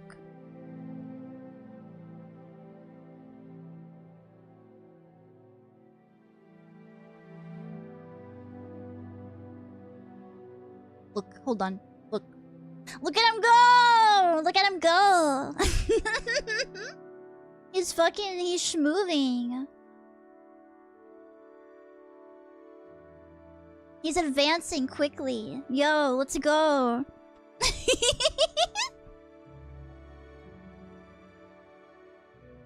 Bet you never saw anything like that before. Okay, I sold that stuff. So now we have almost 2,000 gold. I don't know what to do with it except train. Teehee. But let's go back and give her this brandy or whatever and see. He's breakdancing? Yes. Top 10 most badass things? Yeah, no. That hamster is hard as hell. Bro, about to steal some cheese. He's like, I make it the cheddar. I be taking the cheddar. Doing the distraction dance. Yeah, that way he gets that yummy snack. He just takes it right out of the guy's hands. Doesn't even notice. He's that smooth with it. Training evaporates gold very quickly. Yeah, I know. It stinks. I like having gold. I don't want to spend it. I want to hoard my gold like a dragon. Is that so bad? Is that so wrong? Do you want something from me? Welcome day to you, friend. This is fine brandy. Habasi gives you a fair price. 1,000? Whoa! 1,000 gold? Hell yes. Thank you, queen. Slay. How much do you know about Dagoth so far? He talks in a funny way. And he's in memes. Have you ever seen a mouse deer? No, I have not. I have not. That sounds cute, though. Yes, real fucking stonks. It'll get balanced by finding items worth tens of thousands. I think I stole some items like that earlier, and then I got caught doing something else, and they took my stolen items from me. It really pissed me off. Give me something else. Fort Pelagiad's jail holds a member of the guild, New Shoes Bragor. Abasi knows a way to free New Shoes. Mebestian Ents and Pelagiad smuggles Dwemer items. Shadabak Graburbug takes bribes from Mebestian.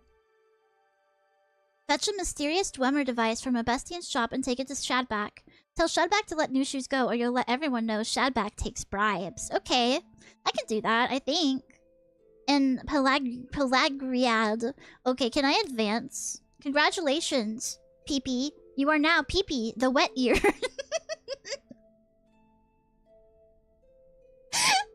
What liquid is my ear wet with? Can I advance again? Pee-Pee the footpad. Awesome. Okay, I want another one. No. Okay. No, I have to level up to become a footpad. Grr. Grr. Elves?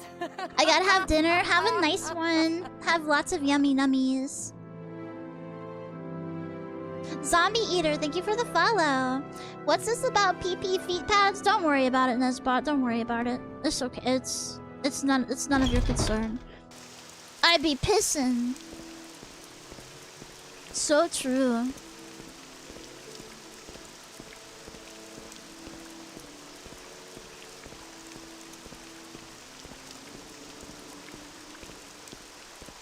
It's really sad that you can't piss in this game like you can piss in Postal.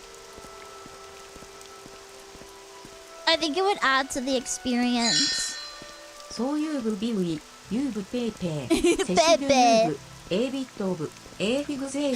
Wee Wee is named after El Wee Wee, not Wee Wee as in the PP. What do you want? His namesake is different. But thank you for the bits. Let's see here. I need another, like, thingy. Like, I lost my arm.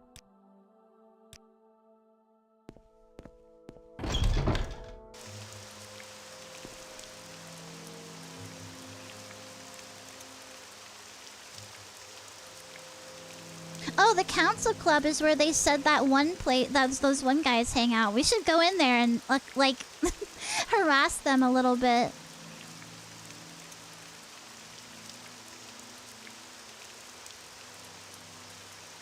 El Wee Wee, the pirate, yeah, the PP pirate. Friend? I do not have a fixation on PP. You guys are attaching meaning to things that don't have any meaning. I don't know. You guys are like but, you're being I'll conspiracy theorists right now. It's really dumb. All right, I need arm thingies. Where are your arm thingies? Okay, here. A pauldron. I have pauldrons. I need the other stuff. I need the gauntlets. I think I need a left gauntlet. Yeah, I only need one. I'll take this, sure, whatever. It's better than what I have, I'm sure.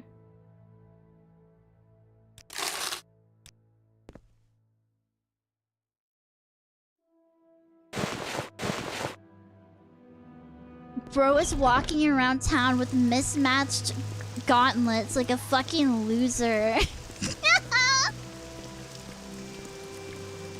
Like a weirdo. We're projecting? Absolutely. All the stink talk and all the pee talk, it's definitely you guys projecting. You guys are perverts. Is this the thingy? The lucky lockup. No, I need this one. The council club.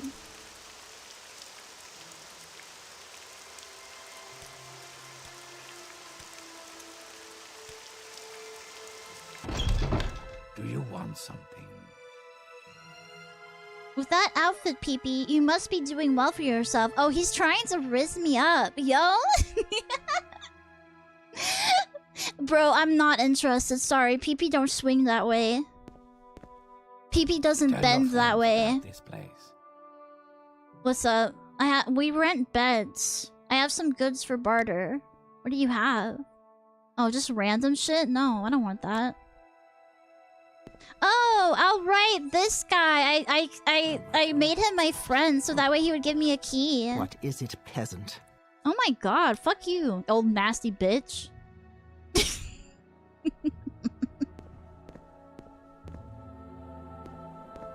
Drip status acknowledged. Yeah, and people down there are still rude to me even though I'm fucking drippy.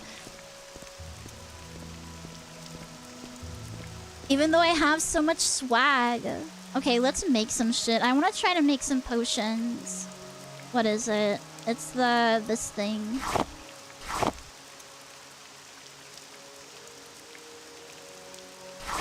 Intelligence.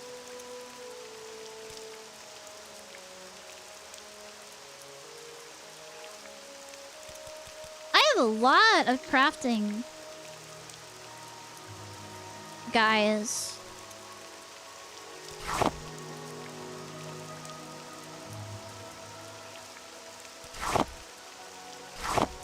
Telekinesis, drain fatigue. Yeah, sure, why not? I want to move stuff with my mind. That sounds awesome.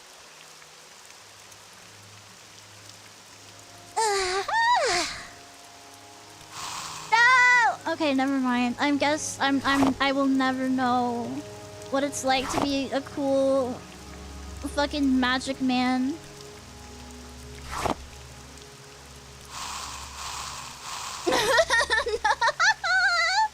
I'm so bad at this, but this is like the way that you get better, right? You have to be bad at something before you're sort of good at something.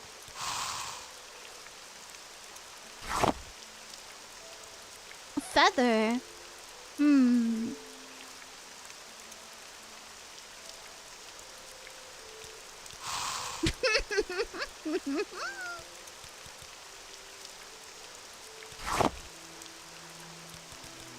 One of these is gonna fucking work. One of these. No, one of these. Something has got to give. Two. Something's got to give. Three. Whatever. Come on, give me something. Give me literally anything, please. I don't think I get like levels or anything if I fail at creating the the potion. I think it just like I think you just have to take the L.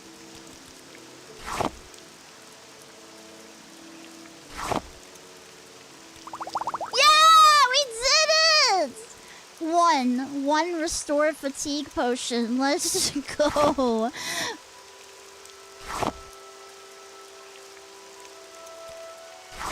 Cure common disease? Nope, nope, nope. Or just save scum? No, I don't want to do that. With how bad my my level is in this skill, we would be here all day trying to make a telekinesis potion. I'll just go like I'll go steal some stuff from that lady again.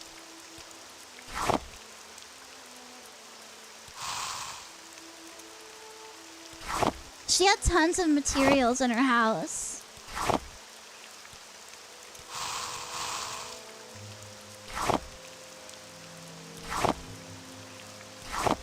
Drain willpower, but levitate. I got a levitate spell! Oh, sick! I did it! Yippee! Let's go! Okay, let's steal some more shit. I want more magical items. I'm like the jack of all trades, master of none. I'm like taking on every single job that can be given to someone. I am the wizard. I am the spell crafter. I am the warrior, the thief, and the mage all in one. It's called being an alpha male.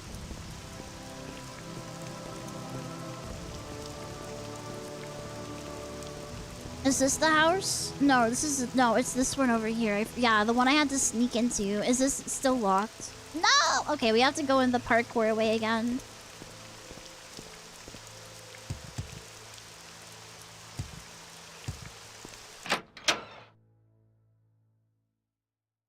Alrighty then.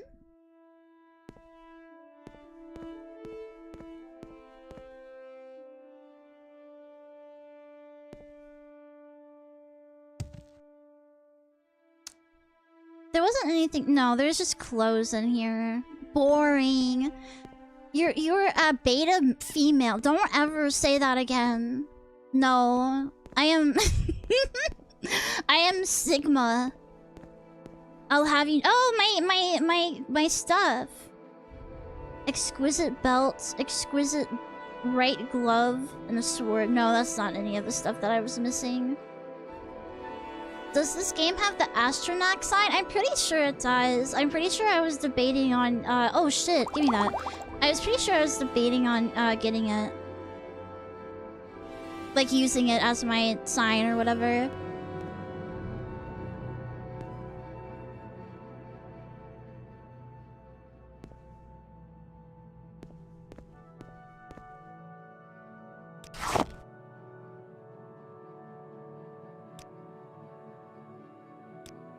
Man, we're gonna not have like... Man, we're just gonna... I don't know, we're gonna have to find another old lady to rob. After this.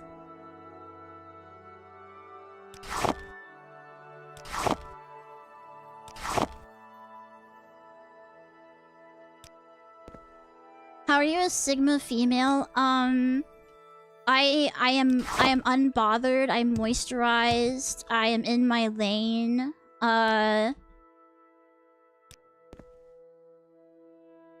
I'm a MGTOW mono eye going their own way.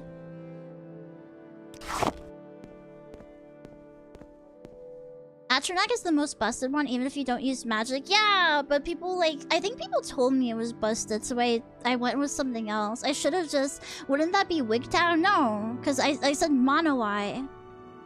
That doesn't start with a W.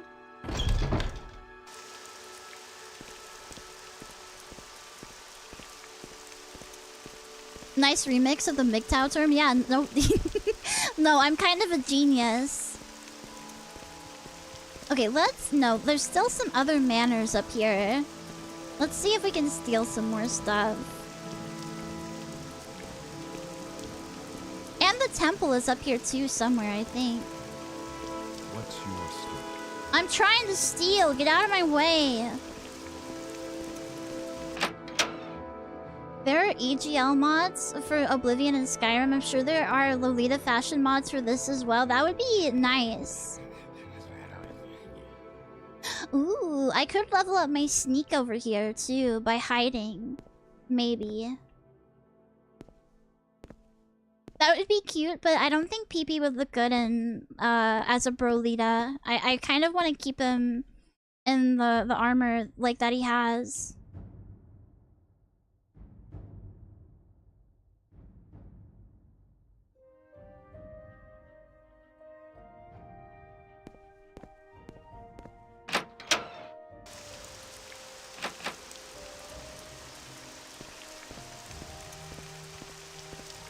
What's yours? Yeah, no gathering. I don't want to be out in the wilderness, outside touching grass. Gross, yucky. I want to be inside, a nice comfy home, taking what others have. What's a Brolita? It's a guy that dresses up in Lolita clothing. Oh, we did already loot all this crap. Dang it! The Anticipations book explains the connection between Vivek and Mafala. Let me look here.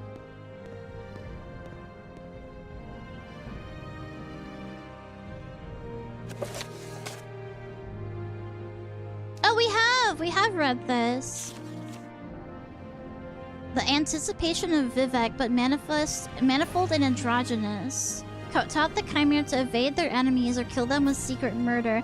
Oh, okay, that makes sense because he and the Morag whatever are little sneaky guys. Yeah, the Morag Tong. Okay, she created that. Cool, interesting.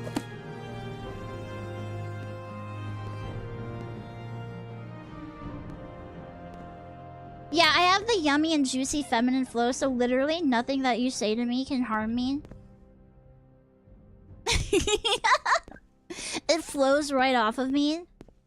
The dark elves used to be Chimera. Oh, okay. You've got my ear. There's so many elves in this game. Poop elves, dark elves, all that. So many elves. Oh yeah, no, the EGL girlies can really be quite hostile. They can be savage. They're meaner than like any. Like I would rather be attacked by an assassin than to be attacked by by an EGL girly. She's gonna fucking drag me. She's gonna read me for filth. I'm gonna leave a changed woman in a bad way.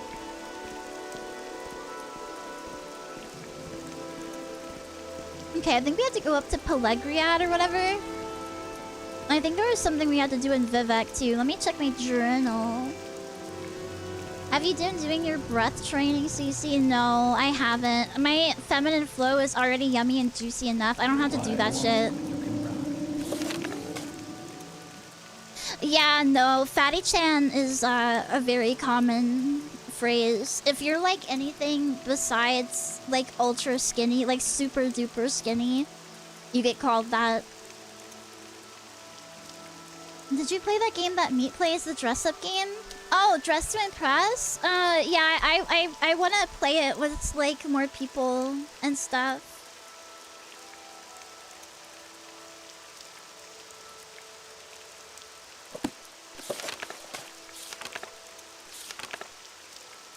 Oh wow, we have a lot of quests. Oh yeah, Larius Varo. I still haven't figured out how to get this guy to talk to me.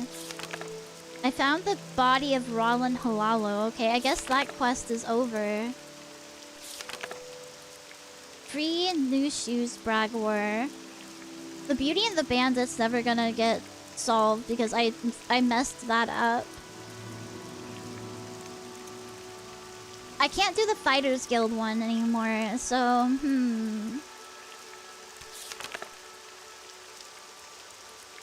The attack should be reported to a guard? I don't know about that. We'll go up to Pellegriad or whatever.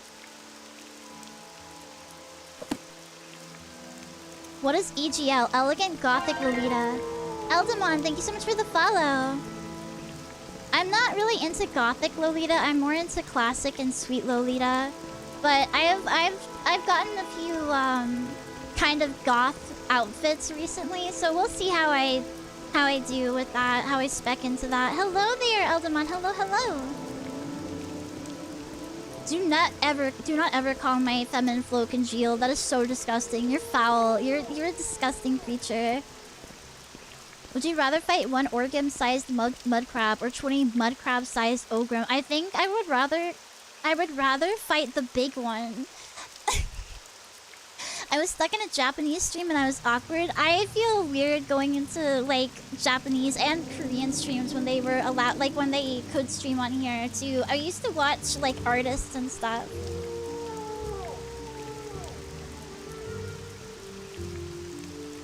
Goth like Wiccan Evil Eyes or goth Goat Blood? More like mall goth. That's a little bit too goth for me. I hope I get good enough at sewing to make cute dresses one day. Yeah. I think I want to try sewing at some point just so I can modify like dresses and stuff. And like hem my own stuff. That would be very convenient. But yeah, once you start sewing, you can make like cosplays and stuff. You could probably, if you're good enough, you could probably even sell them if you want to.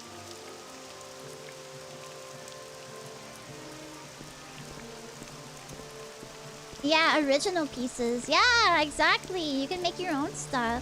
Eldamon, you're epic. I hope I can find someone who's stuffy in dresses, whether I want to or whether or not I want to wear them. That's interesting. Thank you for the information. I hope you do too. Citria Anguis, thank you so much for the oh my god, what I was Citria Anguis, you're epic. Sorry, I'm too used to saying one thing. Oh, Boro, you're epic too. I would like, you know what, cosplay, like being able to like sew my own cosplay instead of buying stuff would be so much more convenient. Uh-oh, did I get stuck? No, okay. I did save some sewing PDFs from CGL years ago, but all that stuff is pretty advanced. Yeah, I've gotten some free patterns for like plushies and stuff too, and I'm like, oh boy, I can't wait to do this. And then I look at them, I like actually look at them, and I'm like, I don't think this is happening. Let me see if I can just like if I can just ride the bug over to Pellegriad or whatever.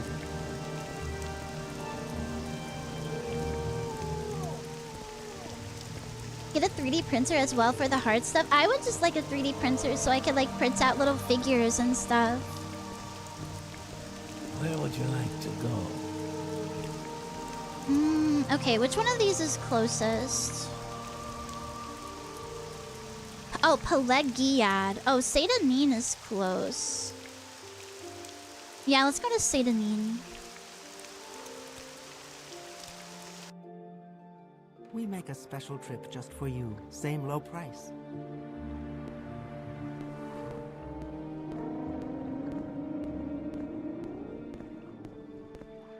And let me tell you, you can make some mad bucks off of plushies if you're good at it. I mean, even if you're just pretty decent at it. I've seen, especially My Little Pony plushies, oh my god, people go crazy, dude. They still go crazy for them. By the way, the little plushie maker guy that's been thrust into the spotlight on VTuber Twitter lately. Just say the word. That's cute, RayZero. That's cute. Oh shit.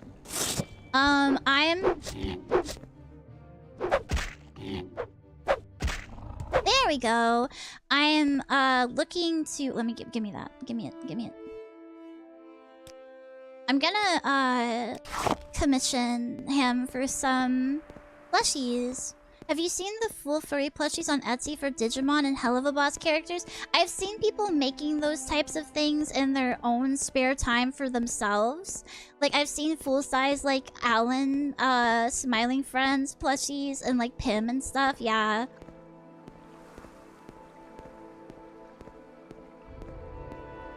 Yeah, I saw that too. Don't worry. Oh, shit! Oh, my God. Oh my goodness. I saw that too, but I'm thinking of commissioning the guy for some small ones, some 10cm plushies. I'm gonna try to get like 4, so I can give away like 2 or 3 of them to you guys, like in a giveaway type of thing. Oh, I don't know if I've been up here very much, or at least not to whatever this is. This lady's house. Oh, oh no, you are in here. Sigh, I thought you were gone. I was gonna steal all your stuff. I kind of want to suck a bum bus. That's the weird little like sea creature, right? Hello, Cats12. Hi. I think they're cute. I think they're cute, Ray0. I think they're super cute. They're so silly. Okay, let's go local view, and we need to talk to a shop? No, we need to get something from a shop. Yeah, something from a shop. Are you ready? No, I'm not. I hate that. I hate that news. I listened to the stream clip, and I can't tell if Chris is like trolling or like delusional or like joking or what.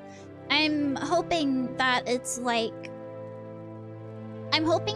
something like, oh, when are you gonna tell us about it? Like he's thinking like, oh, in the future if it happens, you know what I mean? Instead of it like being a definite.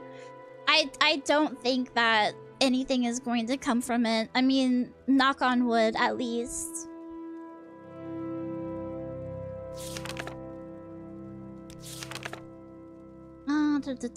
Mabestian Ents.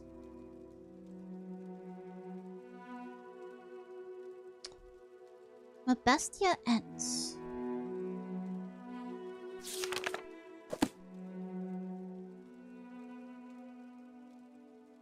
Oh, we're like right there. Okay, cool. Awesome.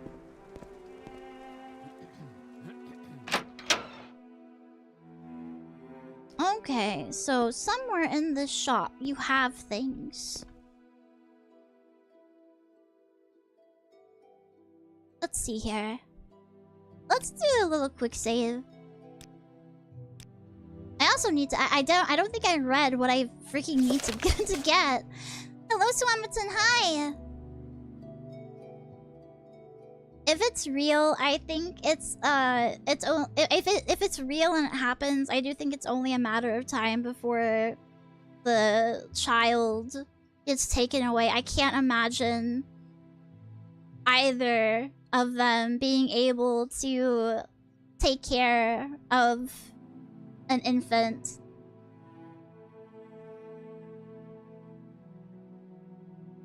A Dwemer artifact. Okay, Dwemer stuff. Okay.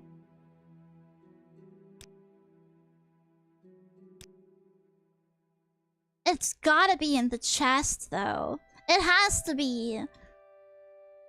Why would they just leave the stuff out here? There's no way. Well, I mean, they left a silver spark axe, so maybe.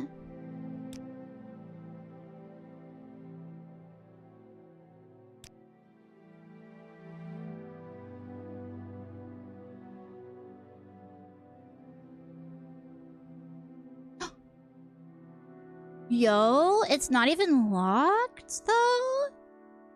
Okay, is there an expensive amulet, expensive pants, steel shield, plates, a bunch of plates, silver arrow.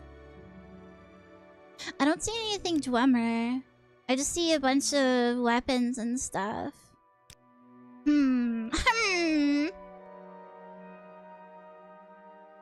I don't really want to talk about the Chris Chan stuff, if I'm being honest. You guys can look that stuff up on your own. I haven't been, like, in the... Oh, can I not go past you? Can you get out of my fucking way? I haven't been in the whole, like, loop of that thing forever, and I don't really care. If it happens, don't worry. There will be something done about it. They're not just gonna let, like... someone who's clearly incapable of taking care of a child take care of one. You know what I mean? So you can look it up on your own. It's literally trending on Twitter. You'll be able to find it. Trust me. Morrowind, yes! We're gaming yet again. Oh, I bet it's in here. I bet it's in here. I bet it's in here.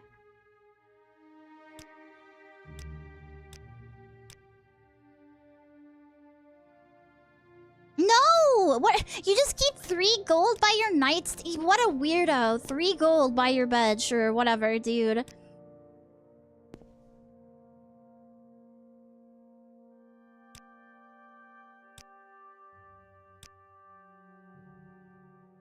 A shadow mask ring. Oh, this has chameleon?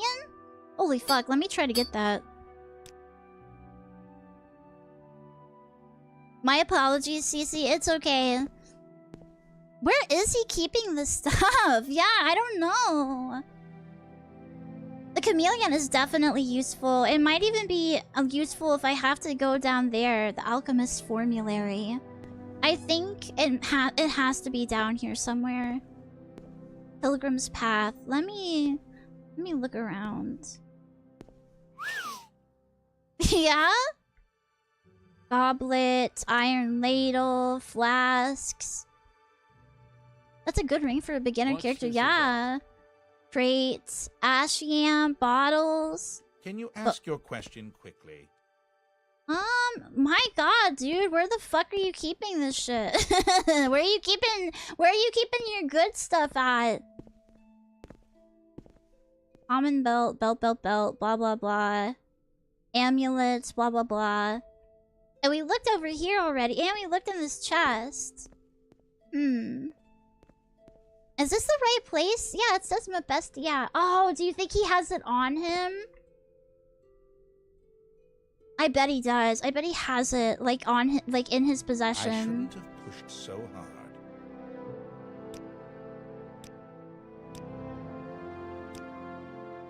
We don't have to kill him. We have a ring that lets me go, like, invisible now.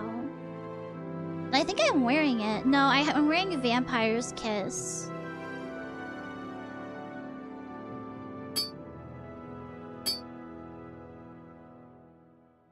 Chameleon's the one that lets you move around, right? I think so.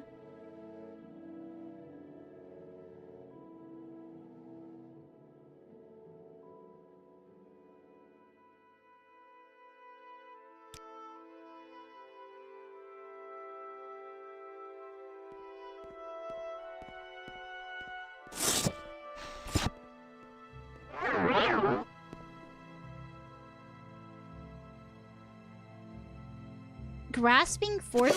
Oh shit! Ah! I'm sorry. I'm sorry. I'm sorry. I'm sorry. Ah! Hold on. Hold on. I'm gonna load.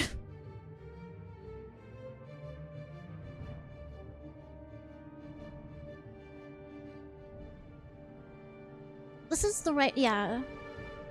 Yes. Chameleon adds its amount to your sneak chance. Not sure if it works for pickpocketing. Boo! Okay, well, he doesn't even have it anyway, so whatever. I shouldn't have pushed so hard. Whatever. Sigh. Can I, like, look in your crates without making you pissed off? Can I just, like, look in there? Okay. I'm just looking. Don't worry. I'm an orc.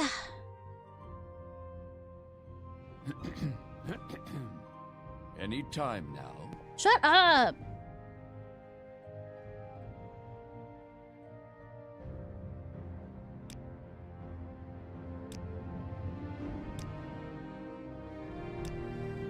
He hit it really well. Unless it really is in that chest and I just... So if you could make it quick.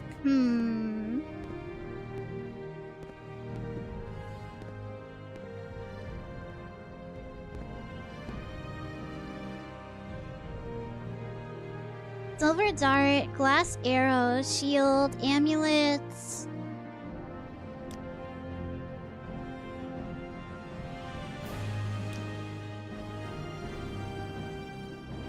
No, it's where in the world?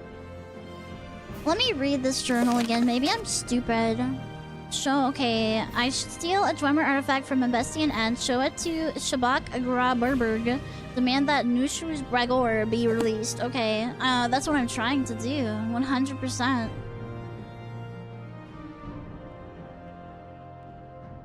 Alright, back upstairs. Back upstairs, back upstairs, back upstairs. Get out of here! Leave me! Leave me alone!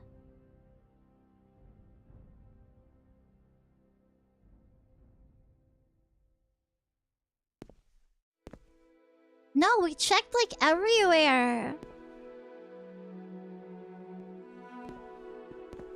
What about this? What is that? No, those are pieces of cloth.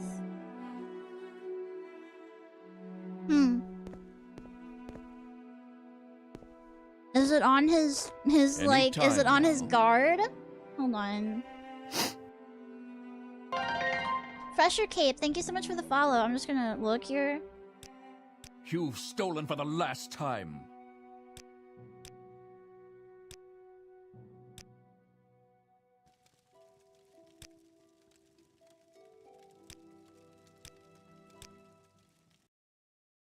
It's around here. Check the shelves upstairs. They must have hidden it.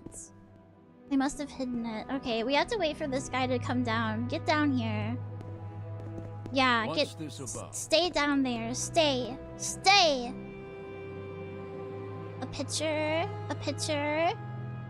Goblets of various kinds, bowls, bottles, a platter.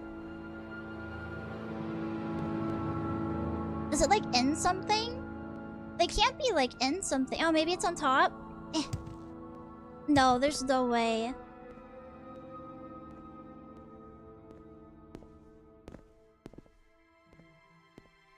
I really don't know what you mean by that. You're so bad at I didn't spec into sneak. I'm a big hulking orc. Of course I'm not good at sneaking. Stupid. You wouldn't be either. Oh, this thing. Oh, it's that. Okay, that makes... Okay. I gotta make sure that guy is downstairs when I do this.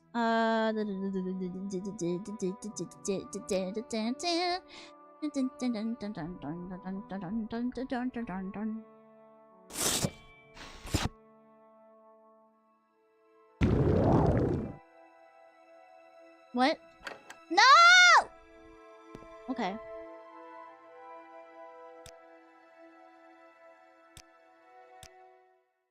Hello, Invert Mouse. Hi! Can you ask your question quickly?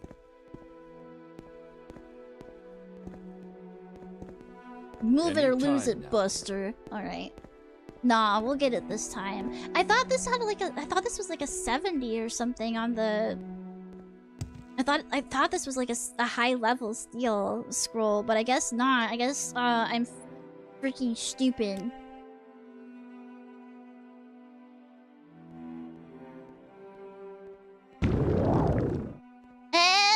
Nani?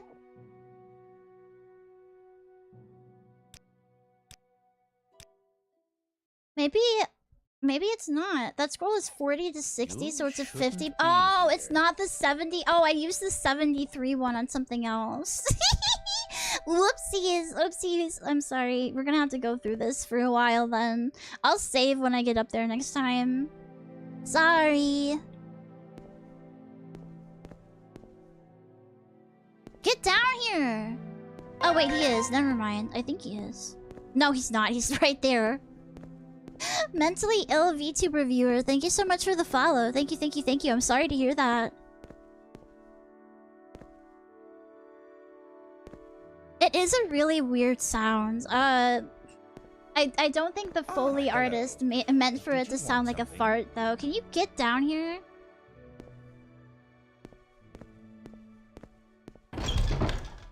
What do you mean I'm sorry to hear that? I'm sorry to hear that you're a VTuber viewer.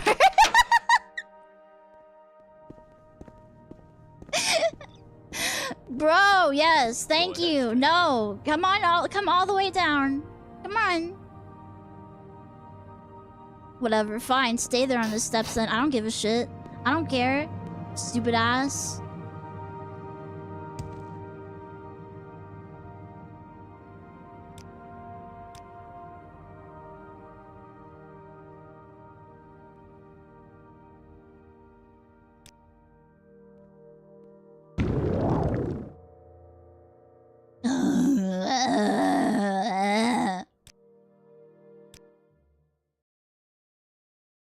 condolences accepted. I'm glad. Now we can become friends. We've bonded. Please work. Please, please work. I'm begging you. I'm begging. Ah!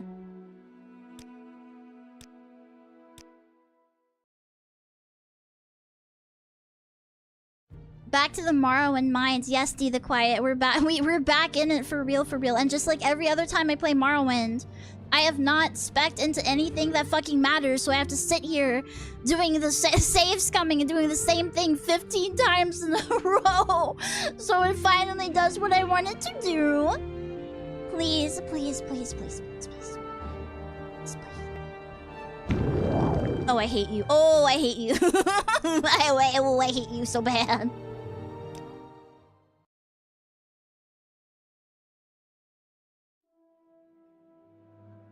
Please work. I'm already employed. It looks like somebody's a little wagey in chat.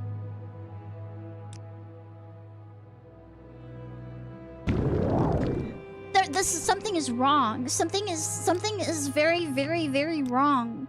Does this spell not like?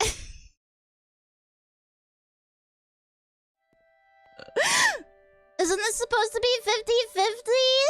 It doesn't seem like it's 50-50 so far. Where's that freaking on Dussies unhinging? 40 to 60 points on touch. Bro.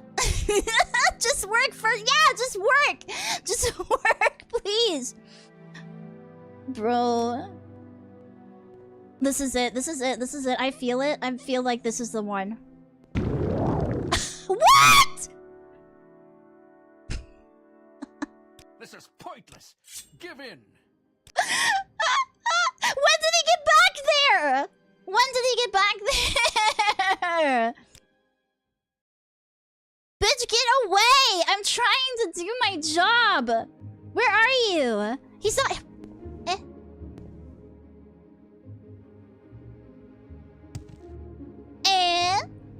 He like snuck up behind me, I guess. Is he still on the stairs? Hold on.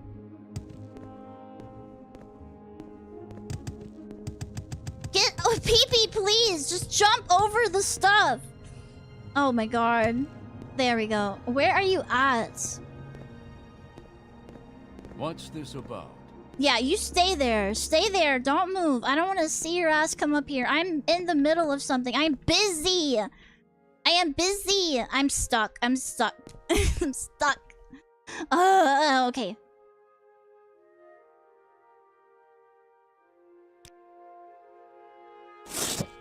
Oh, wrong thing. Well. Japanese goblin? You mean Suika from Toho? Yes. Yeah, I know. I have gotten the Suika remark before. Yeah. I like Suika. She's cute. She's not my favorite Toho, but she's up there. Maybe lower the difficulty to baby mode. I don't need it lowered to baby mode. I'm fine. It just needs to do what it's supposed to do. And then I will be able to... Okay, there we go. It has unlocked its target. Okay, let's make sure this guy doesn't come up here when we're in the middle of stealing. We have to block him. When he's... Yeah, that's right. Get the fuck down there. I don't want to see you. Don't look up here. I'm gonna save my game just in case.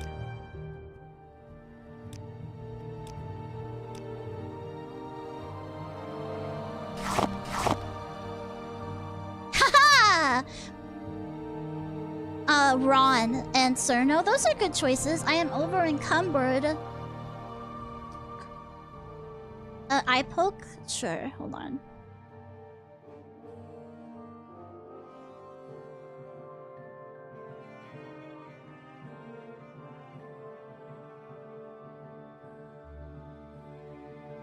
Dwemer artifact? Don't mind if I do. Yeah, big yoink.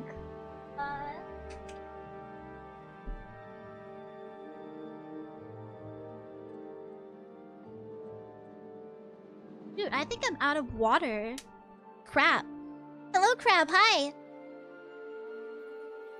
I knew a German guy who made a fanfiction between me and Ron when we were 17. I can't wait to find that. I'm gonna go search that up after stream.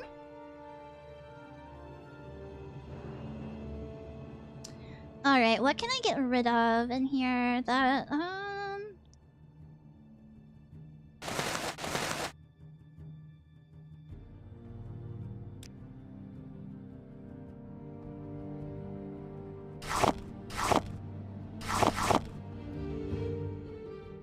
Ba-bum bum, ba-bum bum.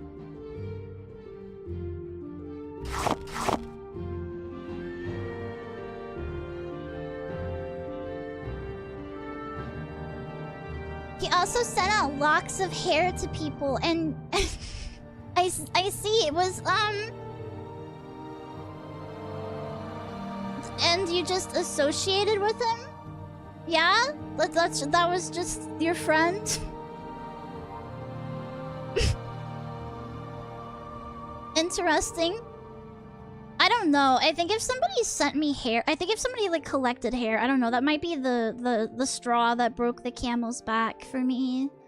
I might have to say no thanks.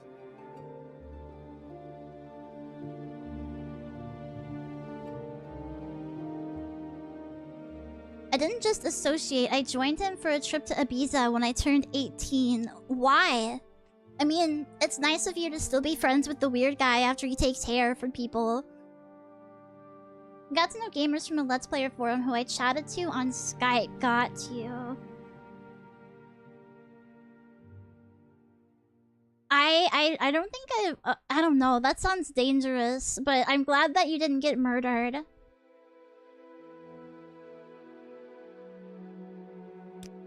What are some other heavy things in here?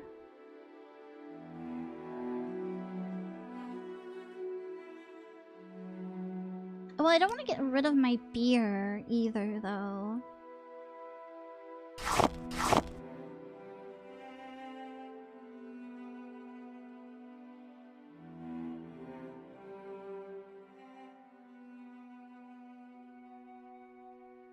Oh, I have 2 mortars and pestles.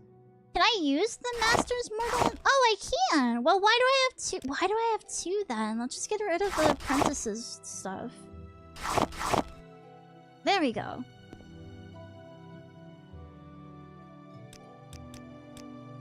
Yep, and I still have that, so I'm supposed to give it to somebody. Let's hear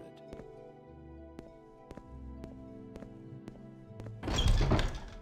On your way. Somebody that starts with an S. I think they said something about a guard's house, but I don't know. Let me hold on. Shadback, a guard, in Fort Pelagiat. Okay, so...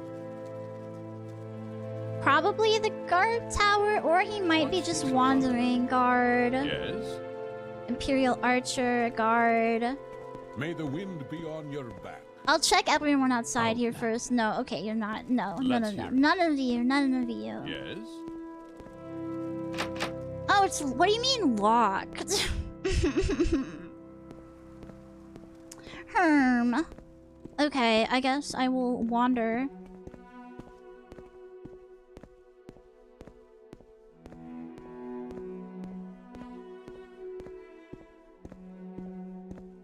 I don't know. I don't think I've ever really met up with anybody that I, like, met online. Not even at, like, cons or anything. You're very brave, Crab. You're very, very brave. Let's hear it. All of these guys are just, like, unnamed guards. Grr. Maybe he lives in a house somewhere here. You look cute today. Thank you. I appreciate it. Gonna lock it on pixel stuff? Yeah. I wish you luck learning.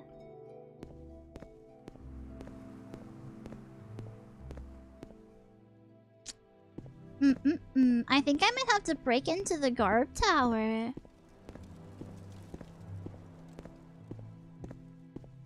Which is unfortunate because I used my stupid, dumb unlocking spell. I have to go get another one. Grr!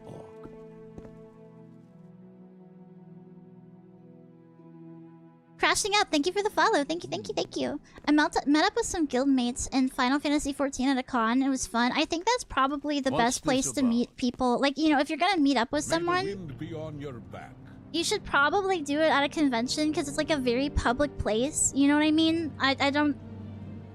I mean, it's besides like the hotel, I guess. That would be kind of dangerous. But at the con itself, no, I think you'll be fine.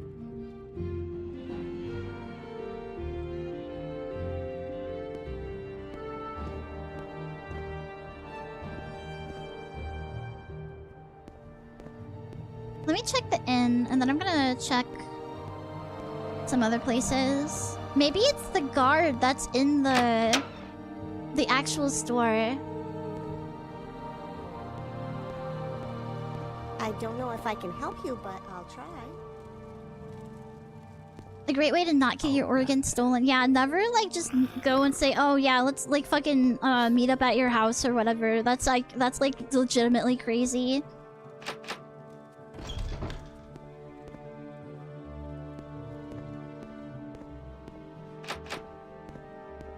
Meeting up VTubers IRL is a good way to end up cask of amontillado somewhere. I think it's like, it's different, like whether you're a viewer or another VTuber. Like viewer, yeah, that's probably sketchy for both parties. Another VTuber, I feel like that's really common, and like just to like meet each other at some point at cons. If you're like big enough, you're probably gonna end up saying hi to each other. I've met up with fellow Morrowind mod makers a couple times. It was pretty fun to nerd out over at IRL. That does sound fun. Yeah. No, okay, I have no idea where this guy is.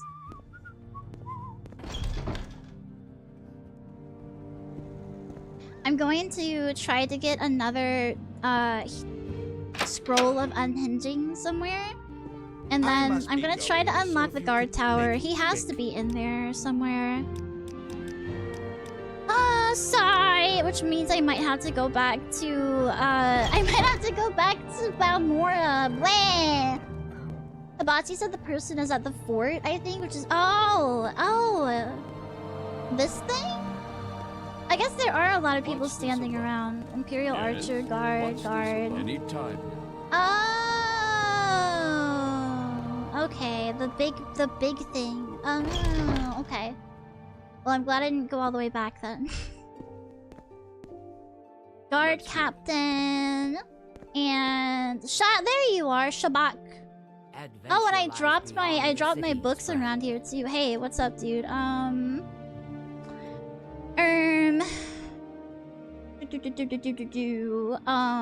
New shoes, Bragor. Where'd you get that Dwarmer artifact? I bet you stole it from a Mabestian thief. How did you know Mabestian had one?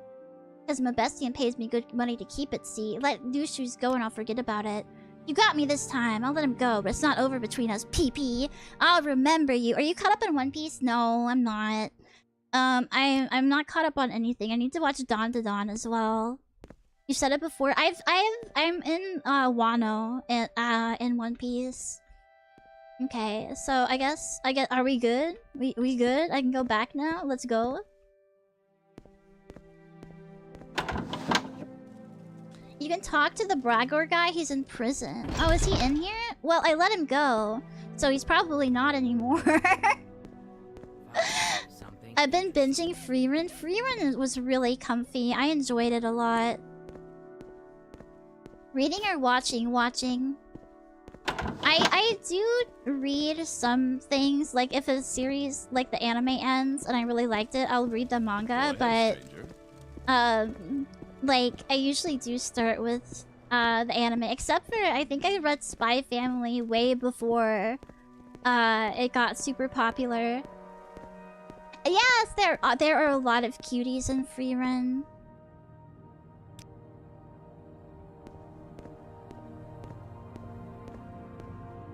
That and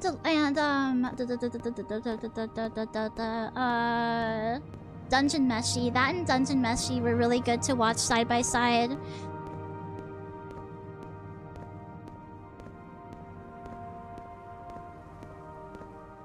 I'm glad they came out in like the same season. They just did a remaster of Fishman Arc. I actually like how the anime looked like before it got a budget. I think they did a lot with like what they could back then, and it has a lot of soul. Looks like we're getting another ad here in a second. But it's fine. I'm just walking to Satanin, so don't worry. All I'm doing is traveling.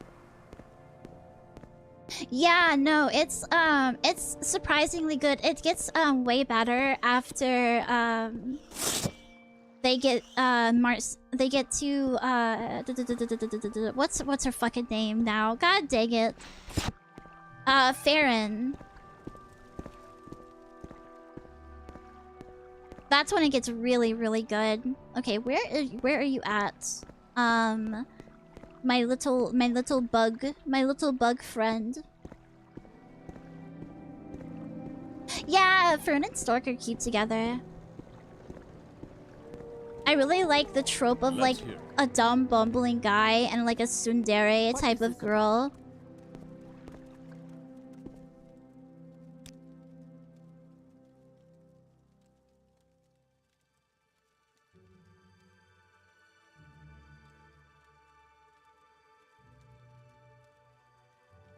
Excise warehouse, shacks. Where the frick is my bug? Where's my... Oh, I think... Is the bug over by the lighthouse? Maybe. I'm gonna try it. Fuck it. Yes. How interesting. Yeah, Ubel was really good. I don't know. There are a lot of very nice green-haired women in various properties. Like, Toho has Yuka... and Shikieki and Mima I think also has green hair, but Yuka is obviously like the main bitch. She's really, really cute. Yes. I think I find myself leaning towards green-haired women in anime and red-haired women the most. There you are. You have 6 Tuhu figurines. I wish I had more Tuhu figurines. I want to add to the collection as much as I can at some point.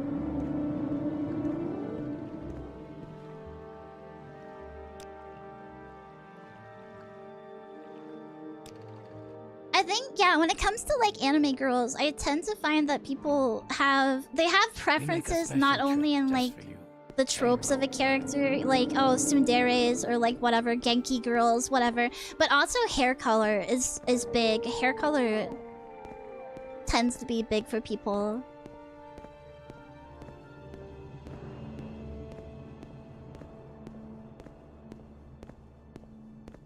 Pink, dark green, and silver.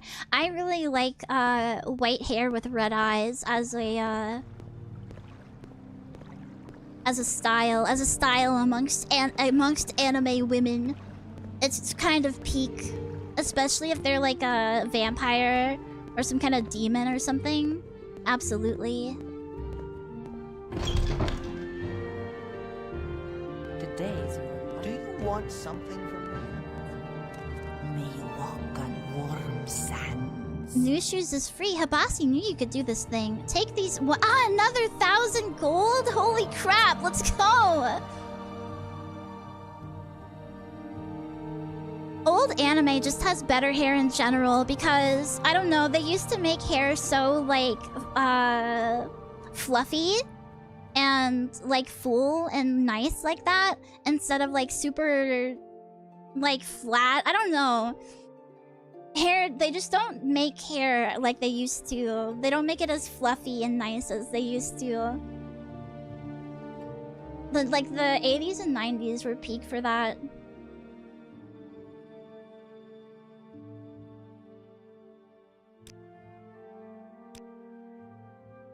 A master of security lives here in Malmora. Habasi knows only that he is an Altmer. Perhaps he can secure the south wall. Okay, what about advancement? Dang it! Come on! Grr, I want to be advanced. I want to be an advanced thief. Yes, that's true. They did used to be more fluffy. I think it's because they hadn't outlawed that one kind of hairspray that was making holes in the ozone layer yet. So you can make your hair like super big and fluffy. Now it's like harder to do stuff like that and styles like that. Which is sad. I mean, I don't want holes in the ozone layer, but I want fluffy hair back. I want big fluffy hair back.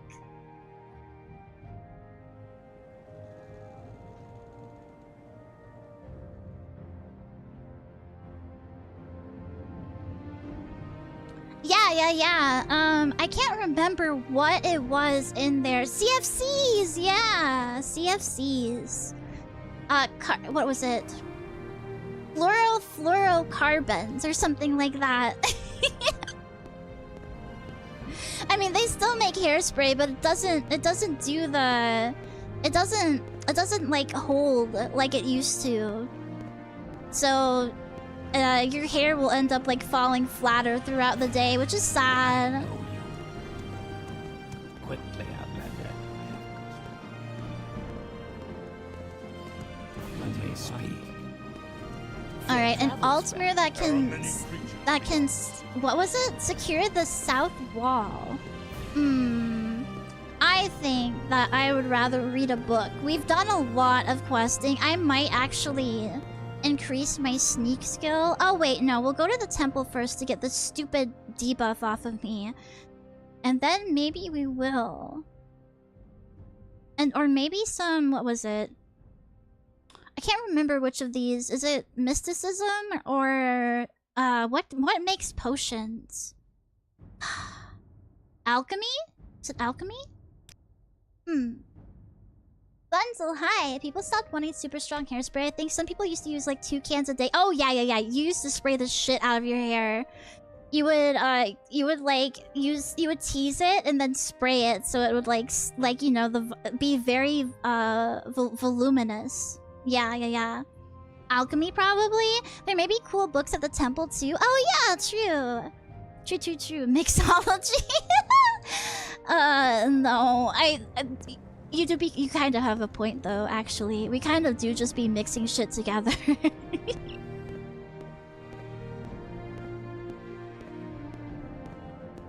There it is. That's the temple.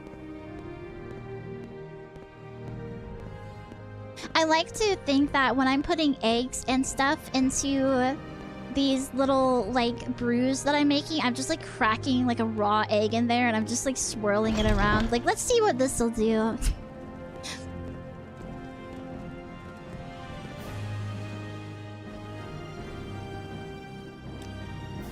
Oh, do you have some unhinging? Yeah, give me that. Oh, also take some of my stuff. Take this and this. I think there's one rare book in Morrowind that describes a cocktail recipe, but it's not what you'd expect. Is it dangerous? Is it like an evil cocktail? Is it a cocktail that'll kill ya?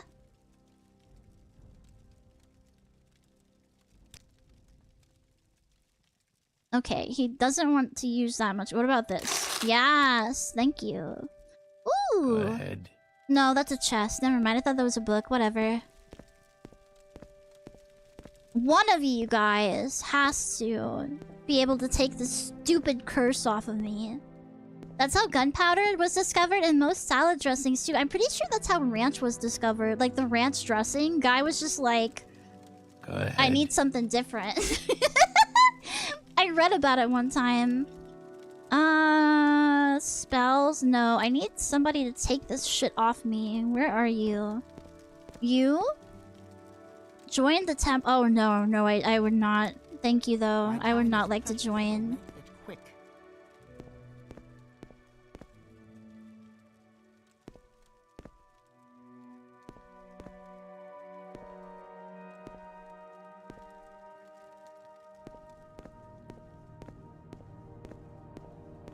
You need an altar with Civi Restoration.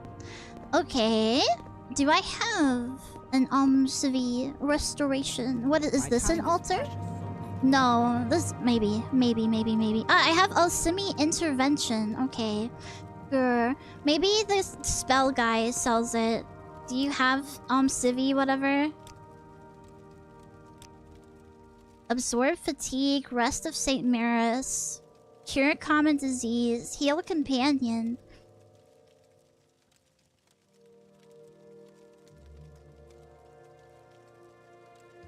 A lot of things that are mixed together were discovered by really bored monks who had nothing to do all day. That makes sense because, like, the other thing that they were tasked with doing is, like, copying books down. And I'm pretty sure after, like, the first couple times you do that, it's really boring. Like, you know that. You already know what happens in the book. You're just like, you're spacing out. Yeah, I can see that. You said resist blight, restore health. Okay, you don't have anything that I want. I will listen, Outlander, but make it quick.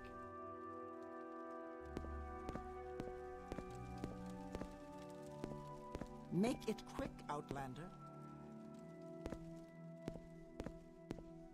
Alchemists were really funny. I like watching, there's that one Esoterica guy also has some videos on alchemy. And the stuff that they tried is quite... I will listen, Outlander, but make it quick. The stuff that they tried could be quite silly.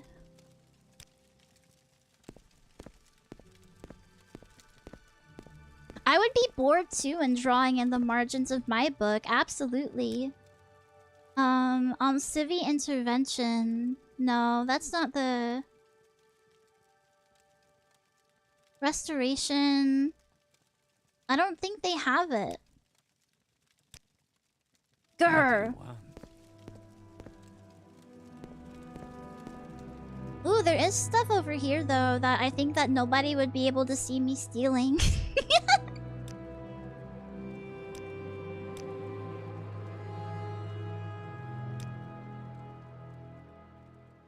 What? Okay, maybe I already stole. Yeah, I had to have stolen this stuff already. There's no way. Alchemist be like, Mercury is the elixir of eternal youth, 100% for real, on God, your majesty. Yes, drink this fucking mercury, dude. Don't worry about it. It's really, it's gonna do some cool stuff. Okay, Shrine of Saint Lothus. Would you like to make a donation of 35? Yes. Cure disease, cure poison, cure blight. I don't have any of this.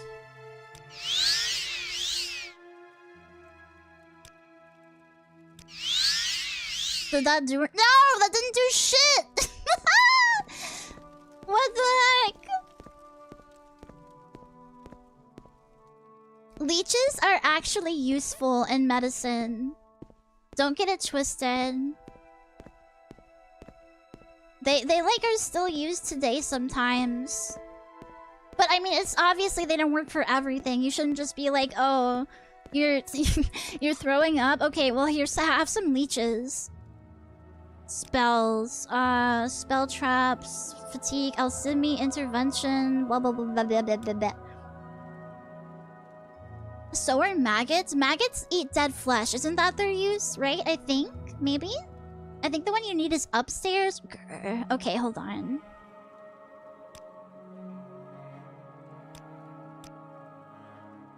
My humors are atrocious. Yeah, my humors are out of balance, dude. I'm waiting.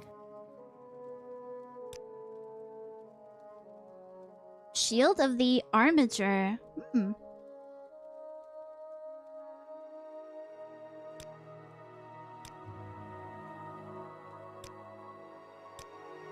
Did you see if they have a restore strength potion? Or ingredients with that? If I was a leech, would you feed and take care of me? Yeah, I'd put a little bow on you, like that one picture. Hold on, let me get that for you guys. You're not gonna know what the fuck I'm talking about. Twitch chat comedians covered in leeches because of terrible humor. Yeah, they're,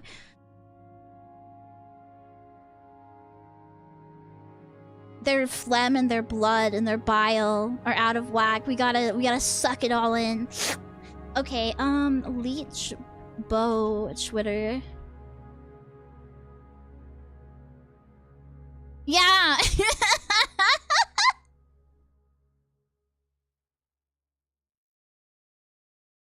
Hey, yo, we sucking bile in here? Yes. This is a bile-sucking household. Any phlegm suckers need to get the fuck out of here. This is what I'm talking about. This is what I wouldn't put you on my arm, but I would do this to you. I would do this to you and put you on somebody else's arm. Feeding time for Princess again. I really like watching her get bigger from my blood. This is what I would do to you when I would stick you on somebody that's trapped in my dungeon. 100%. The Shrine of Tribunal upstairs does the restoration. Awesome. Okay, good. Be me, La Plague Doctor. Run! Run! PP, I forgot your name for a second. Is there a leech VTuber? There actually is, yes. I see them on my timeline a lot. They always be posting pictures. PP is so slow. Shut the fuck up. He's doing the best that he can. This is the upstairs, correct? What was that? Okay, there's an altar here somewhere, right? Altar. Ah, here we go. This thing. Yeah, here. Shrine of the Tribunal. Wahoo! Rena, hi! Hello, I'm so sorry you were wagey. Cute girls should not have to wage slave. Can we get Rena $10,000 stat? We'll listen, Outlander, but make it quick. The lewd leech one. Yeah. All males. Yeah, I you know what? I think you're right.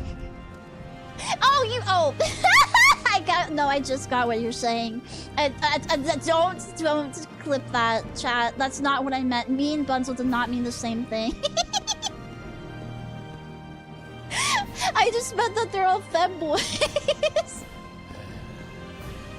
Have you got more than $10,000? No, I'm relying on you guys to make a generous donation.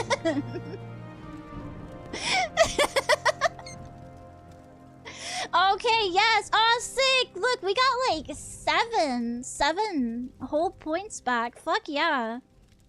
Oh, I'm gonna be so powerful now. Okay. Thank you.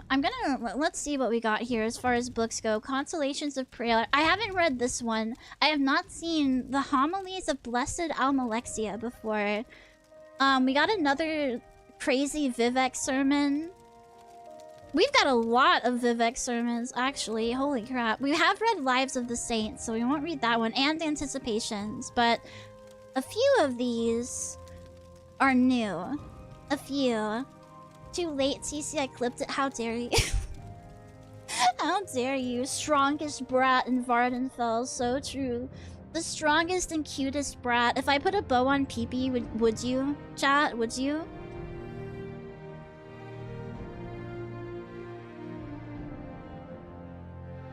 Alright, let's read. I'm ready. Pee-Pee's ready too. He's suited up. He's stanced. I need water so bad though. Hold on. I'm gonna see if I have anything in the fridge. Give me 1 second. I'll be right back. For real, for real.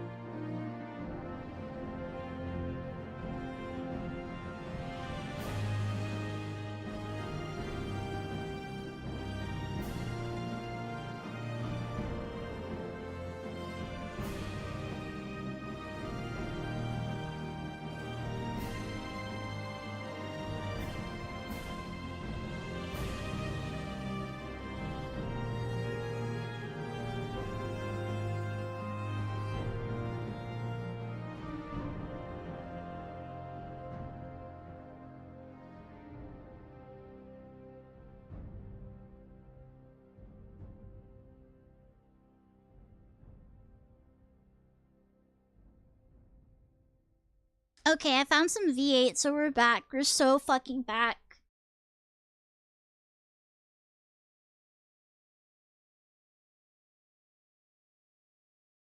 Read every book. That's been my mission so far. Of course, Rena! You're so cute. You're so cute and epic. Everyone should watch Rena.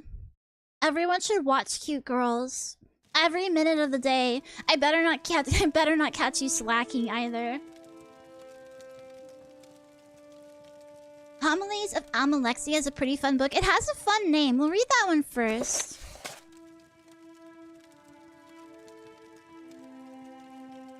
Oh, this one has like a little story about scribs, those bugs. Yeah, when we're sleeping, you need to be like on our YouTube or our Twitch watching VODs. Absolutely. Sothasil and the Scribs. Young Sothasil, while playing in the egg mine, saw a number of scribs in a deep shaft, and he began to cast stones upon them. What the fuck? How dare he? How dare he? Is this modded at all? No, I did not mod this. Even a little bit.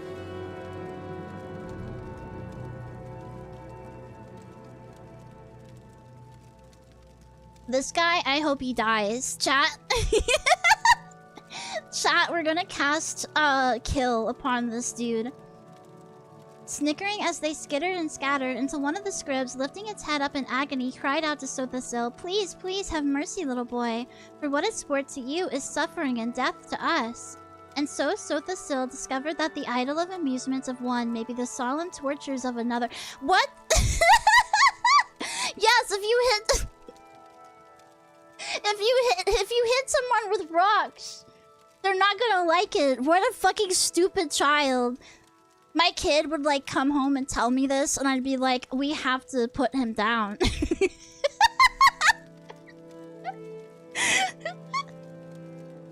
He's unnaturally dumb. Okay, so these are all like fairy tales or something, right? Like little things that you're supposed to tell your kids to make them like better or behave. Okay. Personally, if my kid was just throwing rocks at animals, I would just slap him on the head. I'd be like, "Stop doing that, dummy. What is your problem?" I didn't know that the scribs were innocent back then. This kid knows. He knows that they're like just little guys. Kids who grew up with magnifying glasses at antholes understand. Yeah, they're little fucking sociopaths. I never did that to ants. I would watch them and see where they went in the ground. To be fair, there are some bugs that you should squish though, like cockroaches or whatever. But you can leave most of them alone.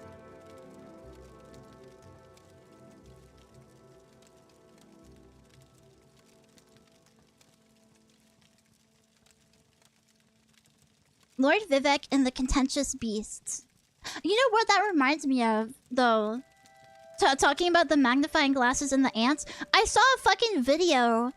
I think it was yesterday. A video came across my timeline and it was like, flies don't have pain receptors in their wings. And some dude just like took scissors and clipped a fly's wings off while it was like still alive. You know that thing that flies do when they rub their shitty little hands together? They're like, you know what I mean? When they just like sit there and they do that. The fly was just sitting there rubbing its hands together and dude just like fucking snips them off. I'm like, bro! Imagine you were just vibing and some like eldritch horror snipped your legs off or something, and then you you just like look down and you're like, what the hell? It's so unfair. Just squish him if you're gonna do that. You're just torturing him.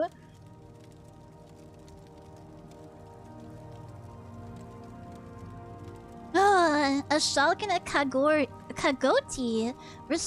These are fucking Neopets names. You can...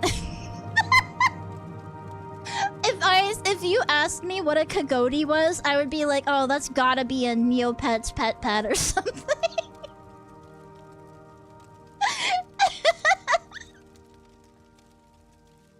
Like buzzing someone's hair when they aren't looking, but it's a limb used for your main mode of movement. Yeah, it's so like sociopathic. You haven't seen Shulks and Kagotis yet? I might have, but I might have, like, I haven't been paying too much attention to, like, the things that I kill, their names. They probably had level 0 Christ consciousness. The dude that did that had level 0 Christ consciousness. Bro was like... his consciousness level was in the negatives. He will never have tantric mind sex. Ever, ever, ever. Not anymore. There walks. Flies like fuck my chungus life. He sees all the other flies flying around. They're just having fun. He's like walking on the ground like a little cuck.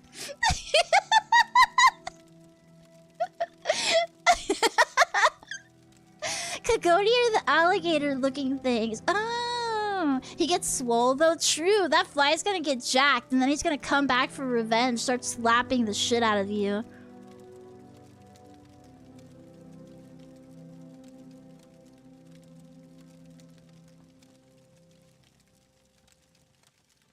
A Shock and a Kagodi were strutting back and forth in Foyada, casting aspersions of one another's looks.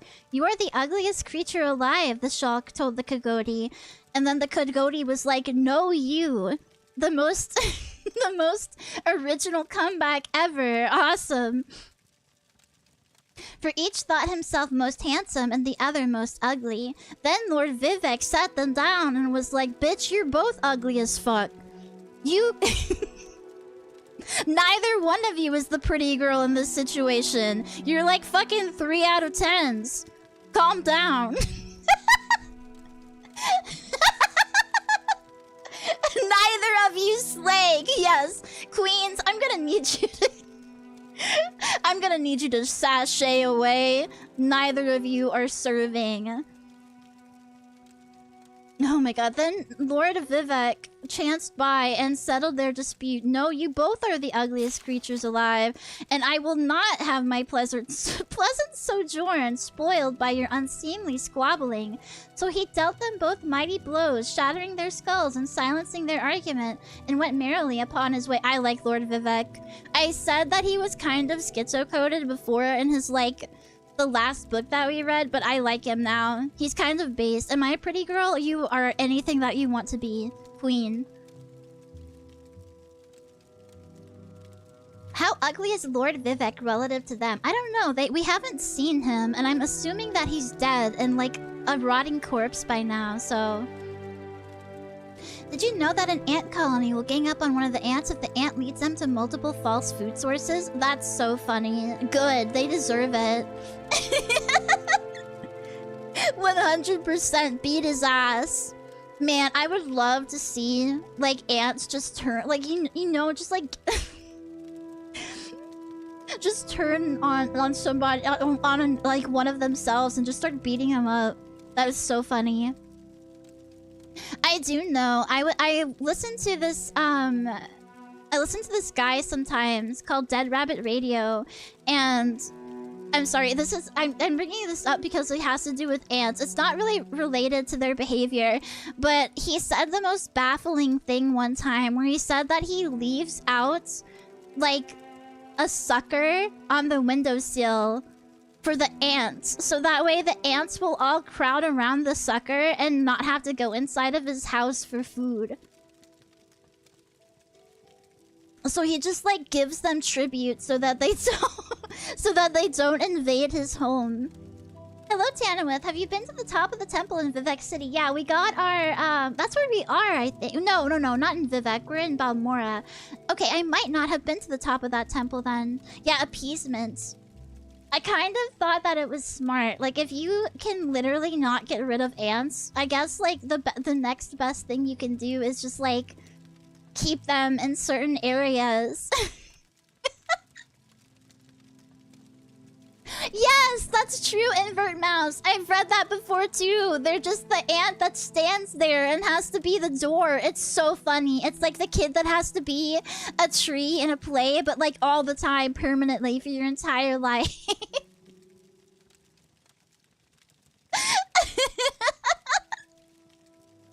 imagine you bring your friends to too many bad restaurants and they beat and kill you? That's how it should be. That's how it would be in a just world. You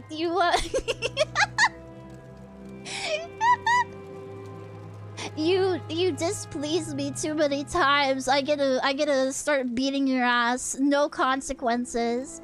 Entropy Stachio. Thank you so much for the follow. The boiled kagoti. Oh my god, these are all very violent little fables.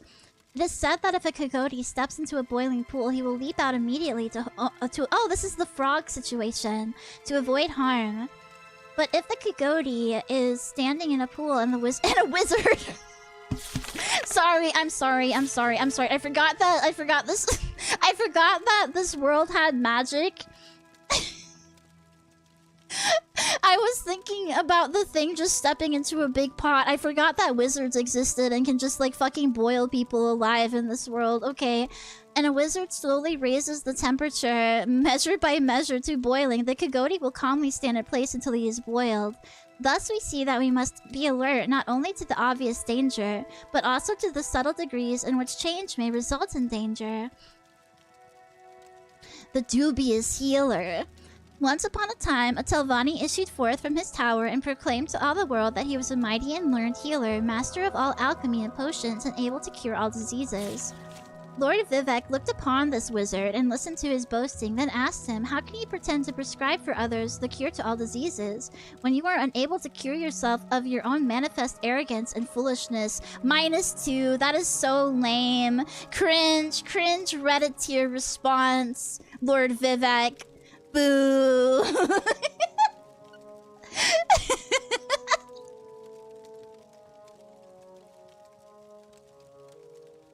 Yeah, I think that one should be omitted from the next edition of this book. The Gwar and the mud crabs. The Gwar were so tormented by the other creatures, they did not know where to go. As soon as they saw a single beast approach them, they all dashed off in terror. One day they saw a pack of Nyx hounds ranging about, and in a desperate panic, all the Gwar scuttled off towards the sea, determined to drown themselves rather than live in such a continual state of fear. So true, relatable, #me. But just as they got near the shoreline, a colony of mud crabs, frightened in their turn by the approach of the Gwar, scuttled off and threw themselves into the water.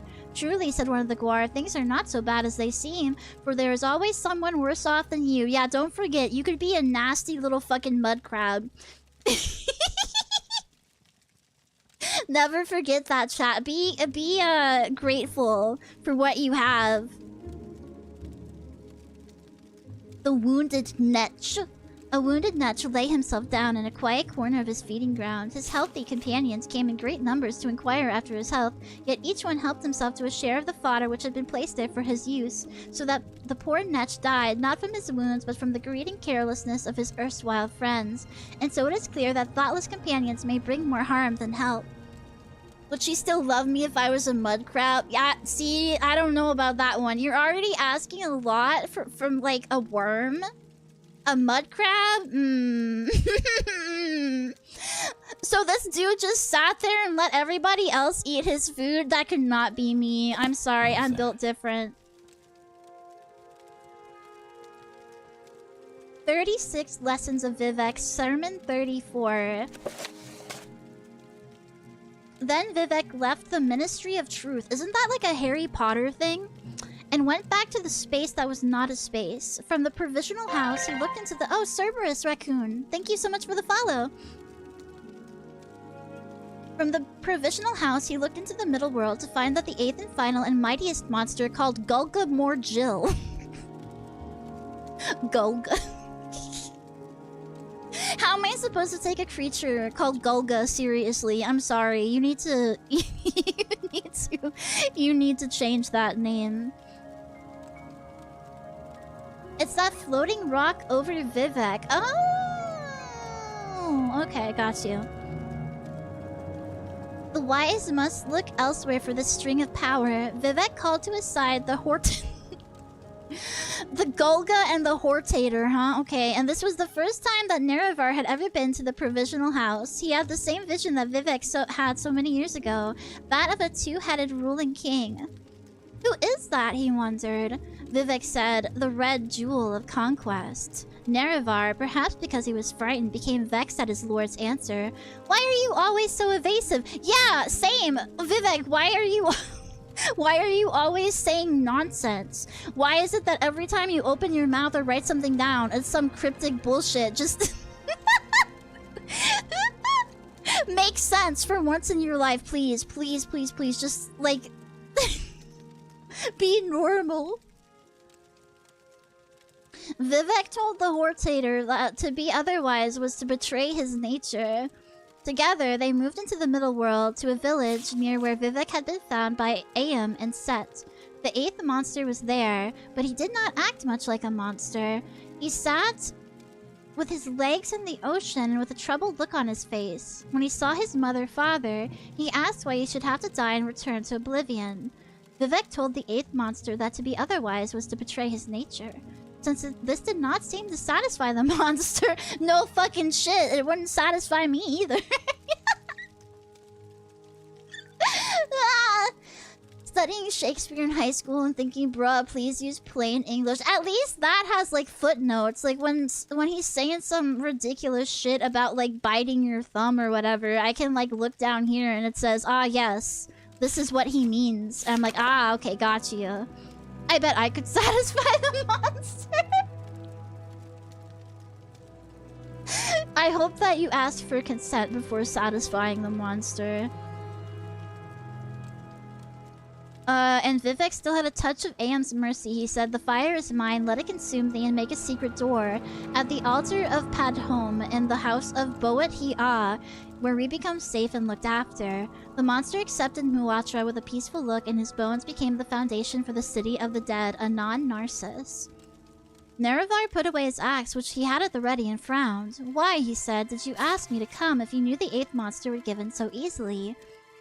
Vivek looked at the Hortator for a long time. Nerevar understood. Do not betray your nature. Answer as you will. Vivek said, I brought you here because I knew the mightiest of my issue would succumb to Muatra without argument, if only I gave him consolation first. Nerevar looked at Vivek for a long time. Vivek understood. Say the words, Hortator. Nerevar said, now I am the mightiest of your children. Let this sermon be consolation to those who read it that are destined to die. The ending of the words is Aum Sivi.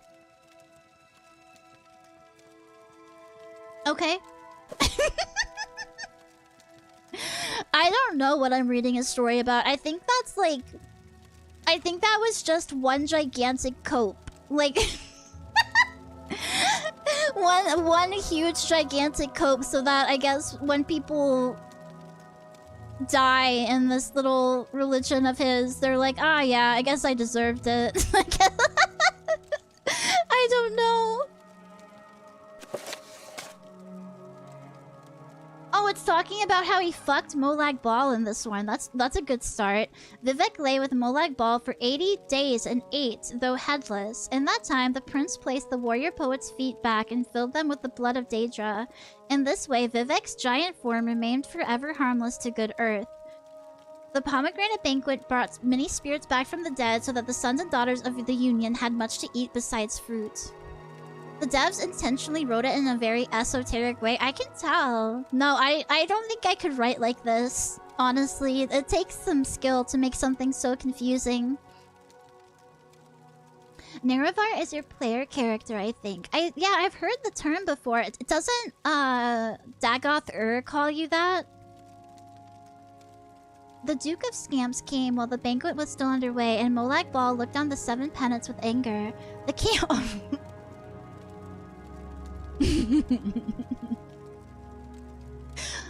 they got a king of this now, huh? Okay. The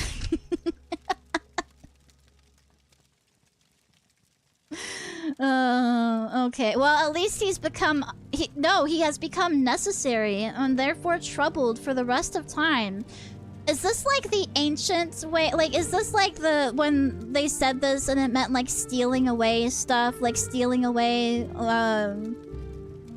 things, or is it, I need to know which kinds of rape he is the king of. This volume of his sermons is the most popular in the fan base. I see. Oh, he means rapeseed oil. Okay, never mind. I got you. No, I got you. He's a seed oil guy. You know, those are supposed to be bad for you. This is some real dangerous propaganda. His legions and Ka'adas fell into open war, but the children of Molag Bal and Vivek were too elaborate in power and form. The Duke of Scamps therefore became a lesser thing, as did all his own children. Molag Bal said to them, "You are the sons of liars, dogs, and wolf-headed women. They have been useless to summon ever since." The Holy One returned at last, Vec, golden with wisdom. His head found its body had been tenderly used. He mentioned this to Molag Bal. Yeah, tenderly used, huh? Well, at least they were gentle with his first time. Who told him he should thank the barons of Move Like This, for I have yet to learn how to refine my rapture. My love is accidentally shaped like a spear. Naruhodo. I think that means he has a barbed penis. So Vivek, who had a grain of Aem's mercy, set about to teach Molag Bal in the ways of belly magic. They took their spears out and compared— Don't be taking your spears out and comparing them in the royal court. What the fuck? Are you guys still in public? Put your spears away!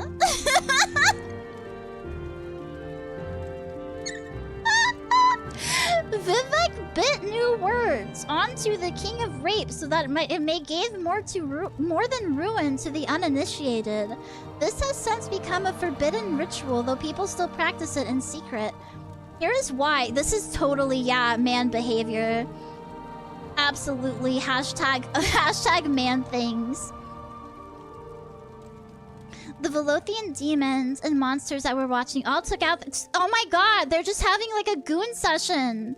They're gonna—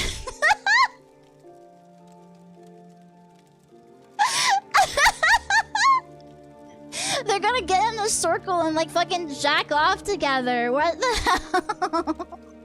Just guys being dudes. Some bro time for real, yeah. There was much biting and the earth became wet. I really don't think you should be biting your spears. Chat, don't do this. It's dangerous. And this was the last laugh of Molag Bal. Watch as the earth shall crack, heavy with so much power that should have been forever unalike. Then that stretch of badlands that had been the site of the marriage fragmented and threw fire, and a race that is no more, but that was terrible at the time to behold, came forth. Born of the biters, that is all they did, and they ran amok across the lands. They literally gave birth to people that just bite people's peepees.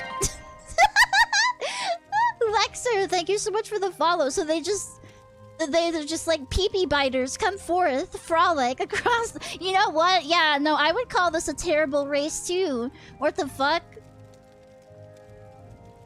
They weren't biting hard enough to leave teeth marks, I think. Ah, I see. Just a little gentle bit of biting, a little bit of fun.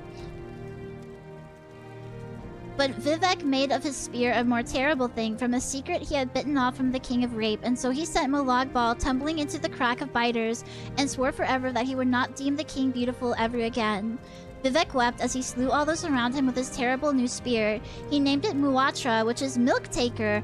I think you're supposed to be giving milk with those, but you know what? Whatever you want to do, suck it back up. That's fine. That's fine by me. Do whatever, dude. And even the Chimeri mystics knew his fury. Anyone struck by Vivek at this time turned barren and withered into bone shapes. The path of bones became a sentence for the stars to read, and the heavens have never known children since. Vivek hunted down the biters one by one and all their progeny, and he killed them all by means of the 9 apertures, and the wise still hide theirs from Muatra. The ending of the words is Sivi. That was enlightening. Thank you so much, Vivek. Thank you. Awesome. What is the cantatas of Vivek? This better not be more homoerotic fanfiction, Vivek, or I'm banning you. I'm sending your ass to archive of our own. Hello, Moppy. Hi. And Ugda make me register. Hello, hello. Vivek went to the Diddy party on purpose and killed everyone.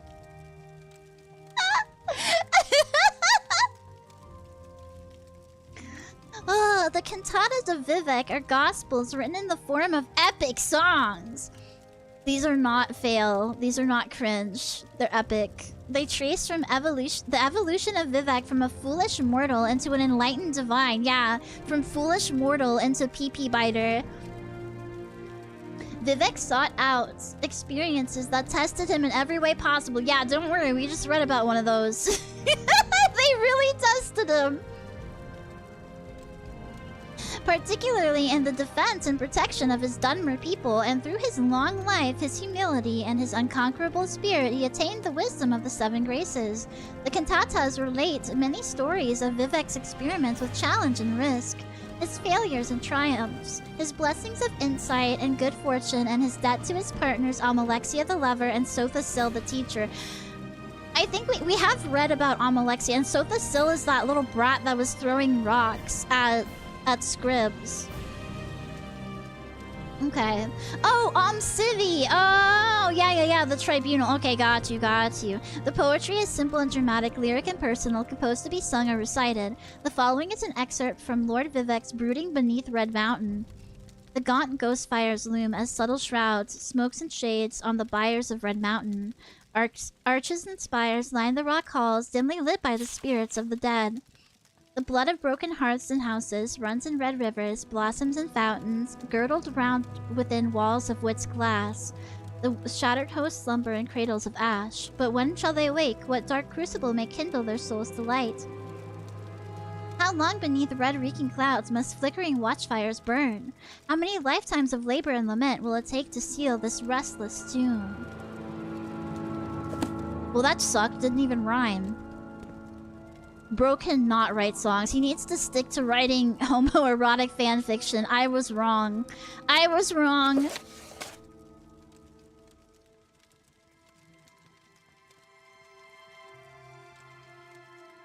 Okay, this is just some stuff about how to be... Well, we can read this. I think we might have read The Pilgrim's Path before, but I don't think we've read this. It definitely sounds like something like, you know how, like, back in the day, there were bands that would just, like, have songs about, like, wizards and, like, hobbits and, like, adventures and shit, you know? They would be, like, rock bands where they would be singing about nerd shit, some D&D type beat. That is definitely something that they would be singing. Like, that is 100%, like, just lifted from an album. I can't remember any of the... Blind Guardian is still doing that. Cool. Interesting. I think that we need a wizard rock. Like, you know what I mean? We need D&D rock to still be around in some form or another. It's better than, like, the dad butt rock that is, like, still pretty popular, like, born in the USA, like, that kind of shit. It's better than that, at least. At least I'd like to hear about wizards more. There's a dwarf metal band that makes music still. That's cool! I like it when people are a little bit, when the genres are a little bit silly. Hello, Michael, hi! Butt rock was essential for understanding the early 2000s culture. Yeah. Born in the USA is not about how the USA is cool, to be clear. But yeah, but people take it that way. Defend cheesy power metal. Yeah, we need to defend cheesy music. Like, electro swing. We gotta have that nerdy type music.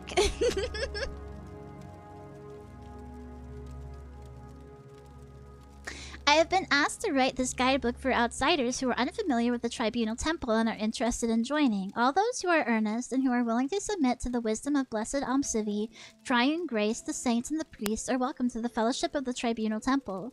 The temple is the religion of Morrowind and the Dunmer people and has been for generation upon generation.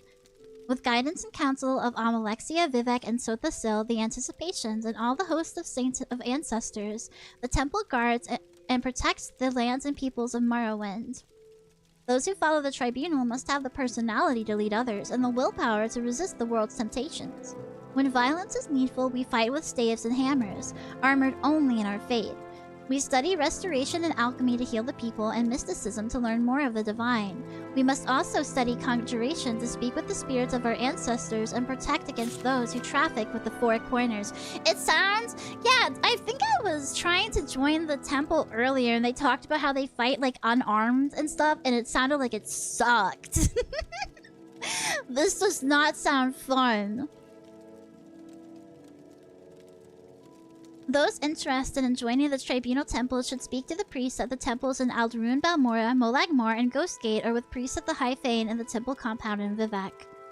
Articles of Faith. The temple believes that Almalexia, Vivek, and Sothasil were mortal guardians of Morrowind who walked the earth, defeated the Dunmer's greatest enemies, the Nords and the Dwarves, and achieved divine substance through superhuman discipline and virtue and supernatural wisdom and insight. Like loving ancestors, they guard and counsel their followers. Like stern parents, they punish sin and error. Like generous relatives, they share their bounty among the greatest and least according to their needs. So... these guys were responsible for, like, eradicating the dwarves. The dwarves are, like, the people that, whose artifacts I've been getting, right?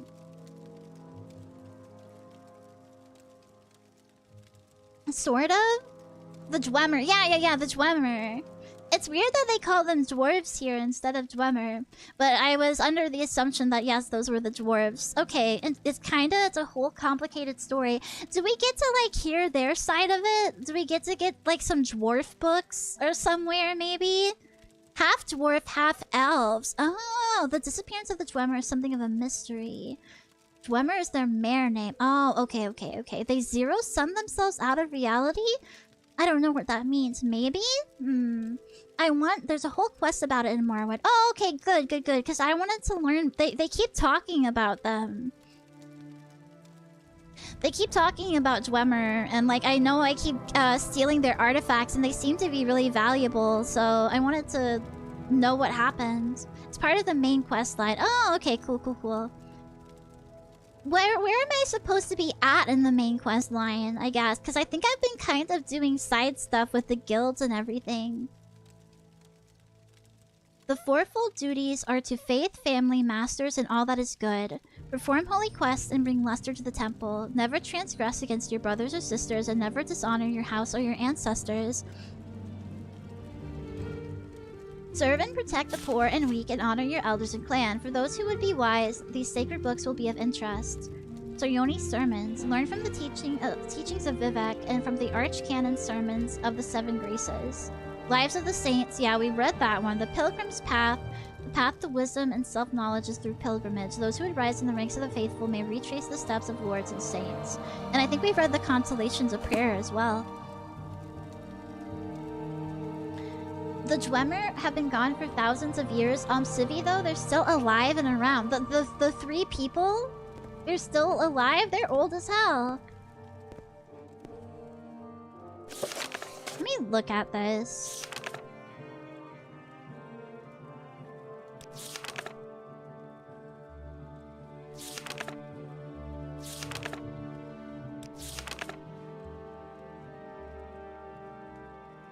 Neverine secret cult and 6th... I see. Some favor for Antibolus and Spymaster. Morrowind is huge. There's so much to get lost in. Got you. Well, this one, I don't know how to... I wish I could get some of these away, because this one just says, I guess whatever...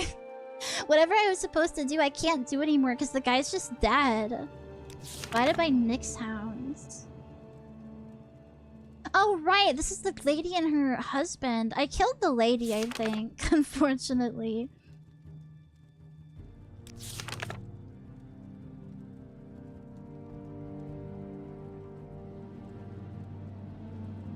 Oh, right. Rabina is still, like...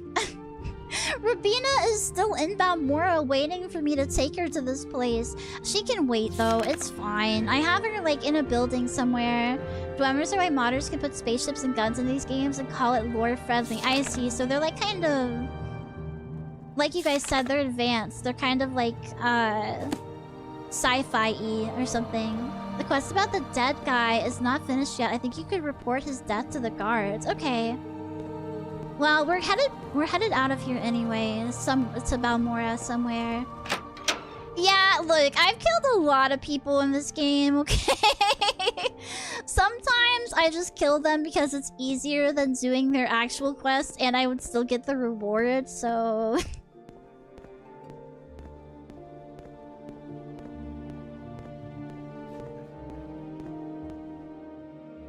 Okay. Well, he's up here, so I guess I'll talk to one of the guards up here.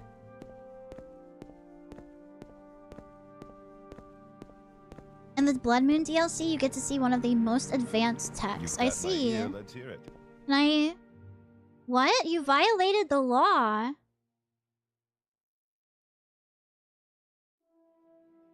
Well, shit. I guess I have to give up my goods. Good thing I think I used them all pretty much already.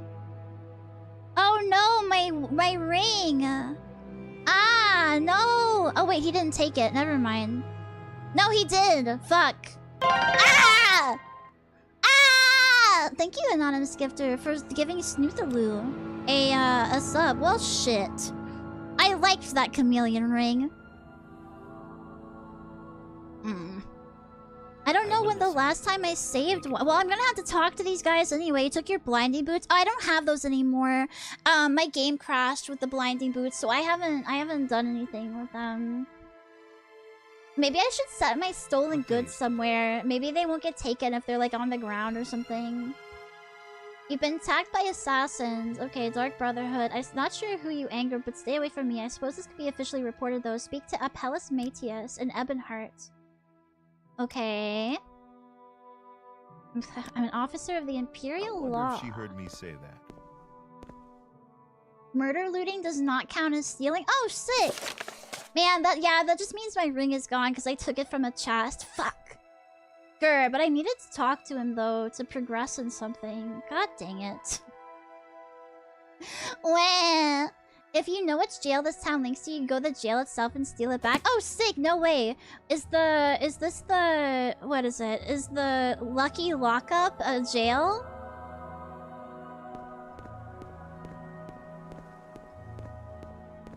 You can go to local thieves guild and pay the fine there. Oh, shit! Are you serious? Hold on.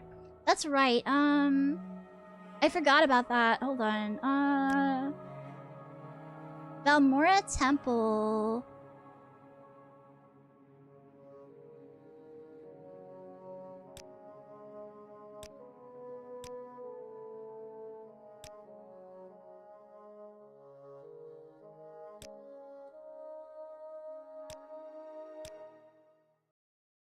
The jail is at the fort. Got you. Okay. Well, we just read books in here anyway. Is this before? This is before I did this. Okay. That's fine. All we did was read books. And I think buy a couple of scrolls. That woman stole my heart! That's just what women be doing. That's not a crime, sir. Women be doing that. Speak, traveler. Traveler. Yes, please. Thank you. And then I'll... Wait, what is this? Did we read this? What is this? The Doors of the Spirit. Oh, we didn't... We'll read this. Let me... Are you the guy that sells spells? No, you're a different dude. I don't like you. Boo. Your pussy stank. Boo. Alright, let's read this. And then we'll go get my unhinging. And then I'll go pay the fine at the Thieves Guild before talking to the guard and continuing my quest.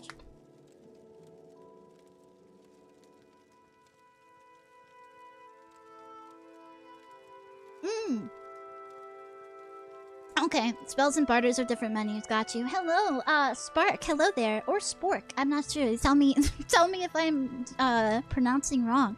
Hello. It's nice to see you.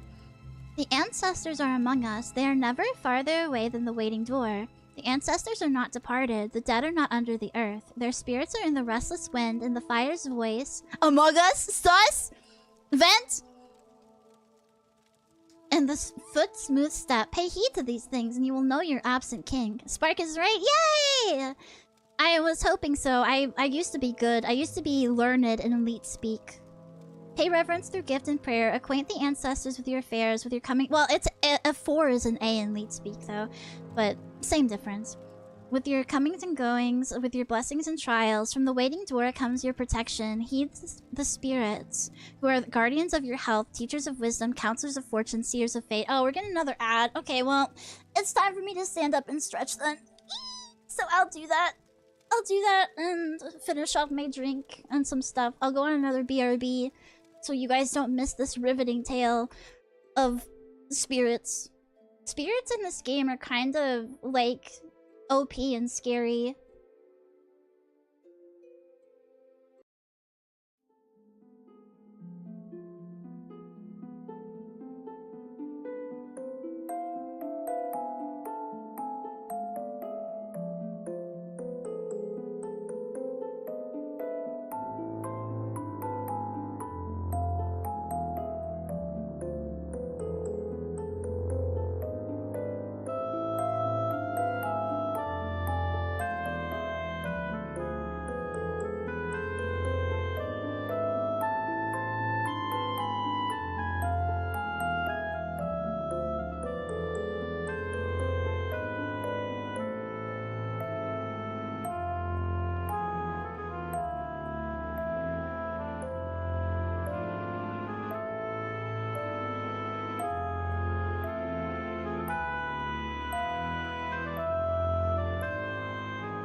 Okie dokie.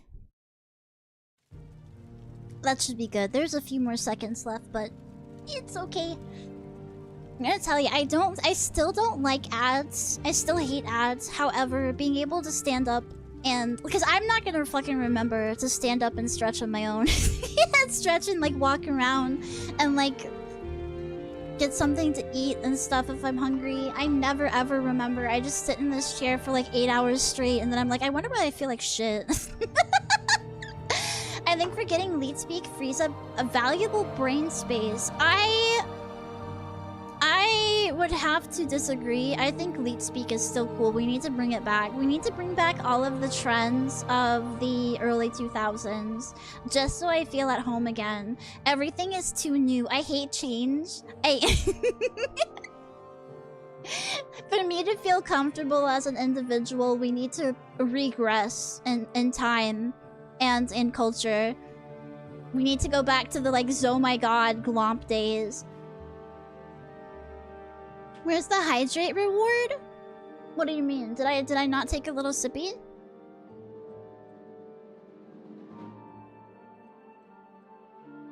Don't worry, I'm hydrated. I am hydrated. I am full of pee. Return to monkey. True. Ook, ook, ook. Little sippy, I will take one. Thank you.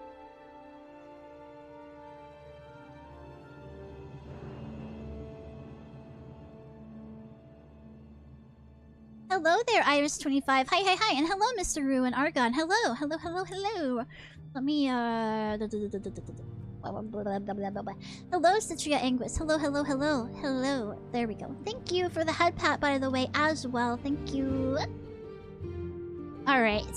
What about these hecking spirits? What about these hecking spirit arenos? The lore of, like, ancestors and spirits in this game is so fucked up. What was that thing we read last time? Where there's just, like, a wall of, like, dead people? They used to just, like, have, like... And they would use them to, like, protect... like, places. They would use them to protect places because using your own family's spirits, like, they're bound to you and they're more loyal, and then, like, they're not gonna turn into, like... restless, angry spirits. Ancestors in the Dunmer book. Yeah, the ghost fence. That's right, the ghost fence. Yeah, that was so weird. That was so weird. I liked it. But it's very creepy. I think I said that it reminded me of the Roman death masks and their ancestor worship back when we read it. But man, okay. Pay reverence through gift and prayer. Acquaint the ancestors with your affairs, with your comings and goings, with your blessings and trials. From the waiting door comes your protection. Heed the spirits who are the guardians of your heart, teachers of wisdom, counselors of fortune, seers of fate. Each bone is a door through the wall of the world. Each bone is the road with wisdom and power of the travelers. Each bone is the ghost fence that guards us from evil. Dunmer are really deep into the ancestor stuff, more so than any other race, as I've seen. Which, the, Vivek and the whole, like, Vivek, is also Dunmer as well. So all of that, like, weird... all of that weird, like, schizo talk in his books and the Molag Ball stuff and everything, all of this is interconnected and it makes the Dunmer seem really scary. I'm not gonna lie, if I was in this world, I would be scared shitless of Dunmer. I'd be like, you guys are, like, certified freaks. Hello, Vestella, hi! Did you raise your speech? Yeah, I cheated that in. I used to exclusively talk in Leet back in the day. I used to purposefully type out the as T-E-H, as te. I used to do that. I was, like, into the, like, XD random speak when I was on DeviantArt when I was younger. Azura cast them out for a reason. Yeah, they're freaky. The classic Kirkbride LSD story always rings true about the freakiness of this franchise. Yeah, it's big spooky vibes. I actually didn't like Homestuck. I'm just old where it was genuinely used. Yeah, no. I just have, like, all of the knowledge I've gained about Homestuck has been like against my will. I've just, like, I've absorbed it through osmosis, like, social osmosis on Tumblr and stuff. One reason why the Dunmer, formerly Chimer, split from High Elf society is because of their intense ancestor worship. I see, got you. I think I'm just gonna chill out and game today and maybe a bit of art. Yeah, that sounds fun. I'm probably gonna do art after the stream before I go on do Poke Monday tonight, which is, I think I'm gonna do the card shop simulator and maybe some Cobblemon. I might hop on Cobblemon and start planning out my gym. Vivek is quite literally half Dunmer and Chimer. I see. So, like, I thought they were just renamed into Dunmer. Were they an entirely different species? Like a different race? That's interesting. Honor the ancestors upon your hearths, within your halls, in your community of your temples, in the solitude of your tombs. Guard your ancestors from beasts, from thieves, from profane priests and sorcerers. Let no creature steal your spirits, for the plundered hearth is diminished and the plundered tomb is shamed. Live in one world with your spirits. They split off because of the Daedra. Ah. I got you. Honor the spirits within and without you. Do not grieve for the dead. Take shelter in their arms and pay heed to their words. Interesting. Chimers before they got cursed. Oh, okay. I am excited to learn more about these weirdos. Yeah, the orcs are literally the poop elves, right? If I'm remembering correctly.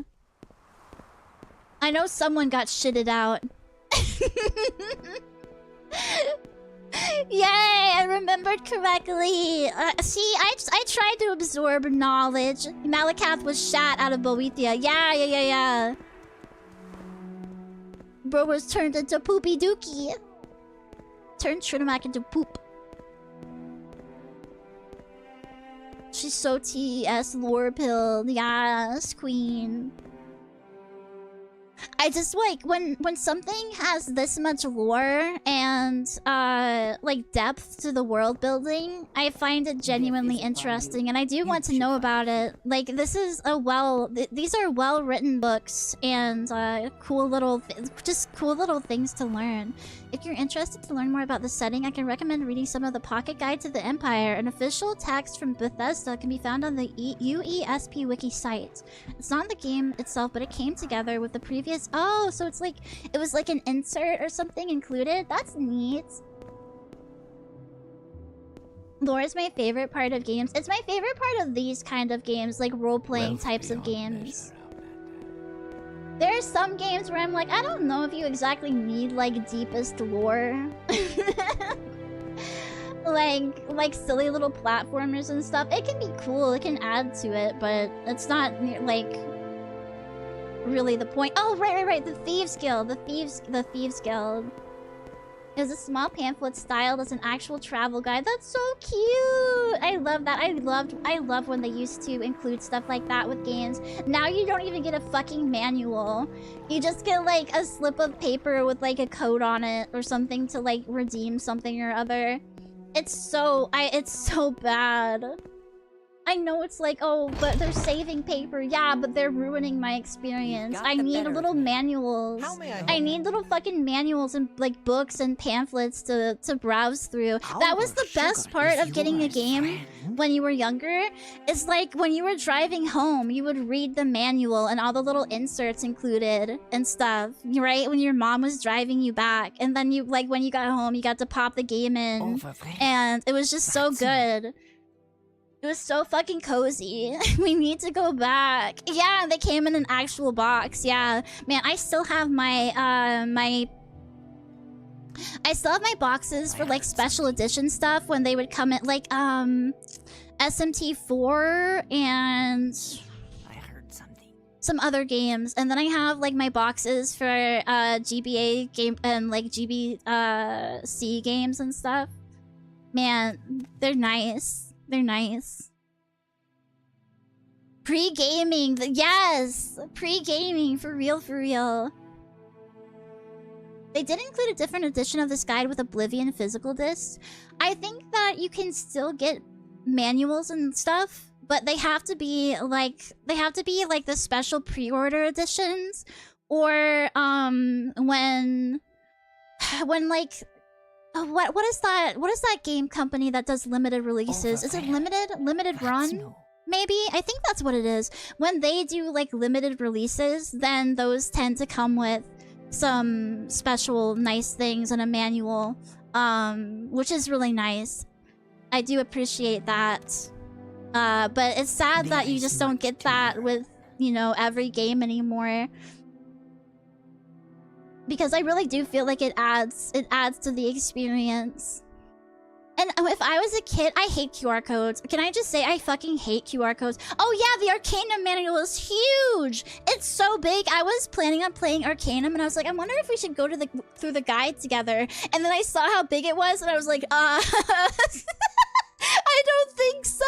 I don't think we'd spend like 2 whole streams just going through the fucking manual. But it's good though. Like, it's cool as hell. Like, I love that it's so big. I don't read manuals, but fuck QR codes. Yeah, no, I hate going to restaurants and their menu is a QR code. I hate going to I hate when people like advertise things and they're like, oh, just take a photo of our QR code, or like you're like applying for some place and they're like, oh, scan the QR code or text this. I don't want to do that. I don't want to do that. I literally don't. I don't want to do that. Please just give me like a regular menu and everything. Like, yeah, what if I didn't bring my fucking phone?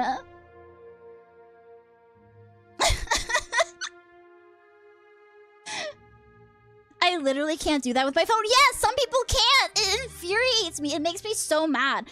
It's either like, what if I didn't bring my phone? What if my phone isn't charged? What if my phone can't do this? Like,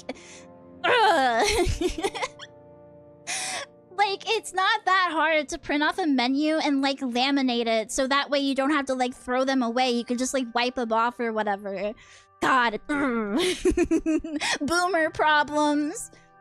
I didn't even have a smartphone until last year. Yeah, I didn't have a smartphone until I was in college, and smartphones came out while I was like in high school.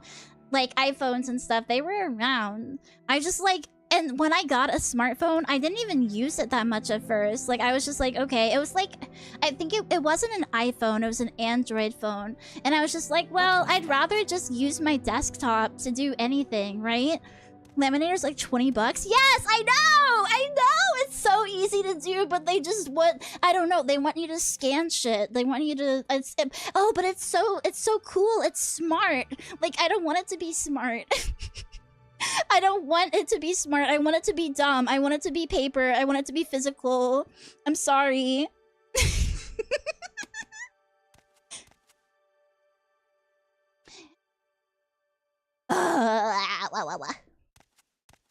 Edible menus. That's kind of neat. I like that. But yeah, it has to be like an expensive fast food TV menus. What do you mean about what? Oh, you mean on the TV where you have to like sit there and wait for it to come up again? No, I hate them too. The worst thing ever is going to a new like fast food restaurant or going to like some kind of like in a hotel or in a venue and they have one of those screens and you come up at like the wrong moment for it's like, oh, you see something you want, but then you don't see like how much it is, and you just have to sit through like 6 more screens to get back to the thing that you wanted to see. Because I'm not asking. I'm not going up to the cashier and asking. I have social anxiety. I can't do that. I'm just gonna sit my ass down and wait on this stupid screen for 3 minutes. Yeah.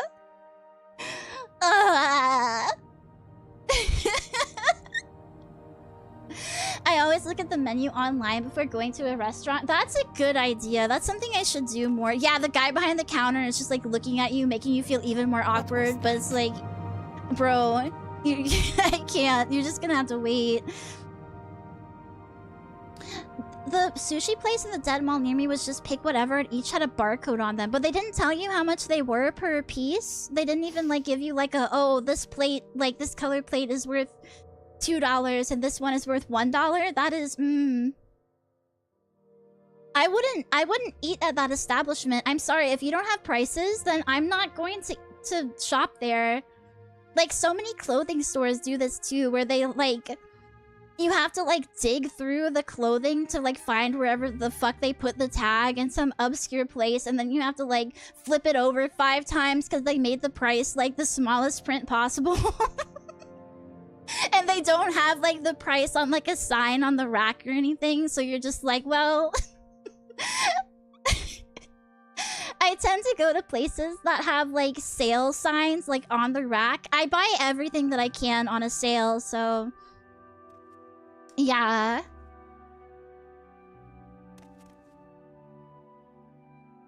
Morrowind, more like moral winding my hog. Hell yeah, we crank hogs in this place. Brother.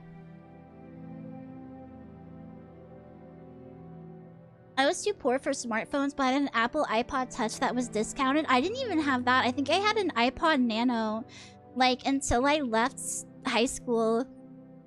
Which is such a loser thing to have at that, like... at that, like, point in time. But at the same time, I was more concerned with getting, like a 3DS or whatever than getting a fucking phone. Because like I said, I would always just rather use my desktop, and I still feel that way, except for when I'm like super tired, and then I'll go like lay down and doom scroll on my phone. I don't understand. I don't get how children can just like, how do I say it? I can't understand how they can do everything on their phone. Thank you, Oboro, for the 100 bits.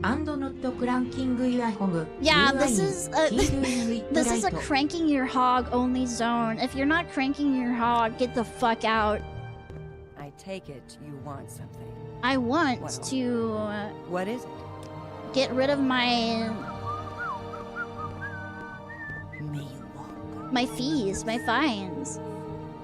I suppose I have a moment. Oh, a juke! Oh, yeah. 20 gold? Yeah, absolutely. Thank you. I remember those. Yeah. Hello, Has. Hello, Yokai Drunken. Hi, hi, hi. Gotta go soon. CC Growls give me serotonin. Thanks. Tosca's Chaos. Thank you so much for the follow. Thank you, thank you, thank you.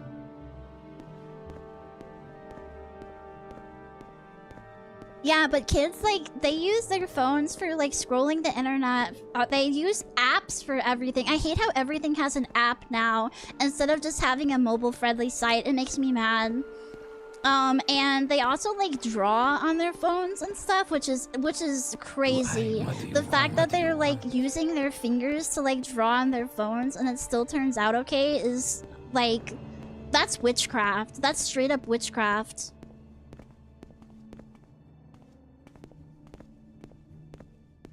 I draw on my phone. I've tried to before. I've done little finger drawings and like sketches and stuff, but they're always just sketches, so that way I can like put them on my computer and make them like better later. Hi, dude. What's up? Thank you. Making website design mobile-oriented also makes them using them on desktop so annoying, though. That's true. Nagiri Kyo, thank you so much for the follow. That is true. I hate mobile design, like, principles, just because they're so boring. Like, every website looks the same and is so boring. That's why I like that people are getting back into NeoCities and making their own websites. Anyway, hello there, Nagiri Kyo. Hi, hi, hi.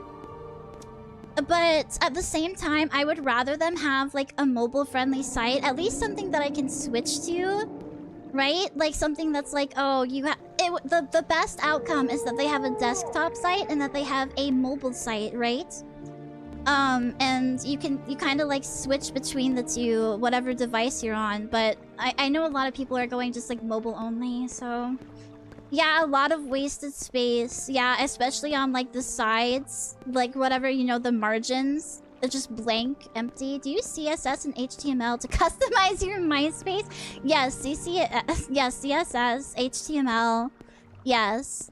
You can get really funky with NeoCities websites, though. I'm planning on going back to mine at some point, and we should really do an art stream where I, like, make a little pixel like iframes layout for my website. That would be really fun. I bought a static stylus for drawing on my phone. That's probably how they do it. I don't have a stylus for my phone or anything like that. I just use my fingers, so my phone screen is all like marked up. I have to like clean it all the time. What I don't like about modern times is giving me UI that looks hideous and uninspired. A lot of UI is, despite being called, you know, despite being a user interface, a lot of UI is not user-friendly anymore. So that's my take on it, besides just being ugly. Okay, we have to go to Hala Ode for something, and then we have to go up to... what was it? Ebonheart. Ebonheart. Ebonheart. Where are you, Ebonheart? I know I've heard that name before. Do I not have it unlocked? Moonmoth, Fields of whatever, Saran, Vivek, Molag Mar. Huh. I could have sworn that we had Ebonheart somewhere. But I guess not. I guess I was wrong. I have a tablet, but I don't like use it. And I would rather just draw with a mouse. Some things are like better with a mouse. Like, oh my god, I need to show you this little okay. Oh my, I'm gonna say this wrong because I don't think I've heard people say it before in my like entire life. I've only said it to myself in my head. Oekaki board. There is a modern one for like Blue Sky and such. Like, what do they call those? Fediverse or something like that. Yeah, for users of those types of websites, Blue Sky and such, and I think that yes, we need to bring those back. And drawing with a mouse on that, yeah, is that Fediverse? Okay, yeah. Okay, good. I thought so. I remember it because I think of like feds and like glowing every time I hear it. And I'm like, no, that's not what they mean. That's not what they mean. So, yeah. Drawing with a mouse on those is like, it's kind of like essential to the experience, at least in my mind, because I didn't have a tablet when I was using them way back. It's ironic because younger people in general aren't as tech savvy as millennials and some early Zoomers because all they see is mobile stuff. Yeah, so they don't know. Yes, exactly. They don't know like what file directories are. Some of them don't know what EXEs are. It's like, oh my god. It's crazy. Oh yeah, the save sign. They don't know what floppy disks are. They just know them as the save icon. Yeah, very silly. Blafflegoom, hello there. Hi. There was one Discord screenshot I saw recently of this kid freaking out because their friends sent them a .exe. And it did make me laugh. Like, okay, to be fair, like, I think we've all gotten got by an EXE before that, like, has ended up being some kind of virus. But just put that shit in virus total and see what it says. Honestly.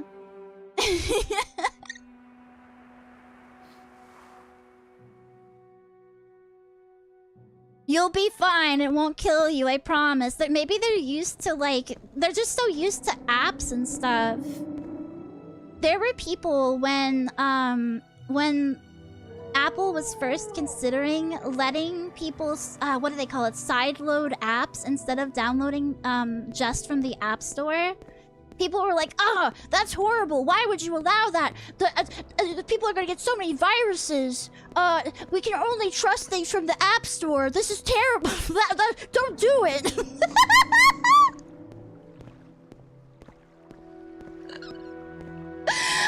I was like, bro, please. Like, it's they act like it's gonna, like, kill you. Like, you download one fucking thing that isn't on the App Store, it's gonna, like, make your device explode.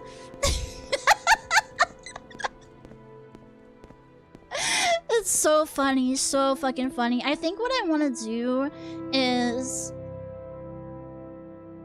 look at all this shit we haven't been to yet. It has to be, like, out here or up here somewhere, right? Zoomers are the new boomers, confirmed? Yeah. So true. I think it must be out in this, like, wasteland somewhere. They're super susceptible to email scams and just digital scams. I hated when some fucking boomer in the office, some boomer would always fucking fall for those phishing things that, like, your company would send out every so often to make sure that you don't, like, bite the bait and, like, endanger the company, right? And so it's always some fucking boomer that wants to click them and be like, "Oh yes, no, you may have my account information. This looks correct."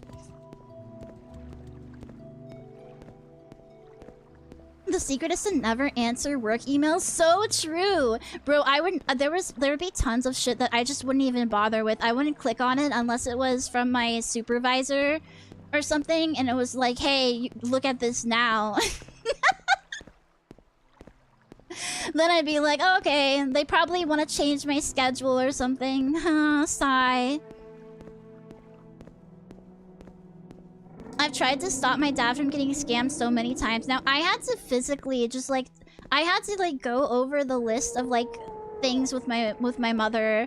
Like, okay, if someone calls you and says this, if someone calls you and says this or that, like, these are all scams. Because one time, she almost got by one of those Microsoft scammers that, like, wants into your computer so that they can, like, shut it down or whatever, and then charge you to, like, to let it go, like, to stop taking it hostage or whatever. But the reason she didn't get got is because she's so bad with computers that she had to ask me to come downstairs. And, this is when I still lived with her. She had to ask me to come downstairs and teach her how to do what they were asking her to do on the phone, and I basically told them to fuck off. And I was like, "Mom, that was 100% a scammer." And like, they wanted to, like, oh, what was it? They want you to remote view or something like that, right? It's always like, and the thing is, when it's like really old people like my mom or whatever, I just feel bad for them. They're just taking advantage of the fact that they're like old and clueless. Yep, the classic Indian scam support, yes.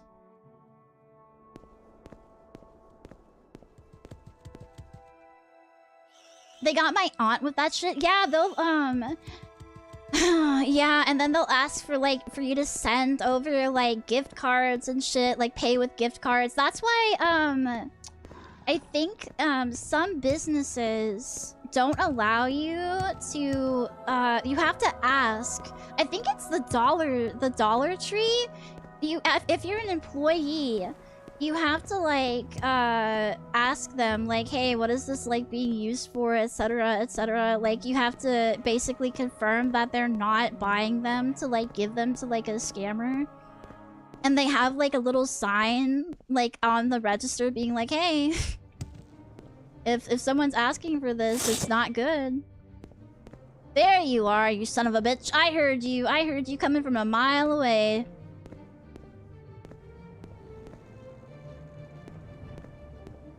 It's kind of shitty how scammers view themselves as just doing a job. Yeah, oh shit, what the hell are you?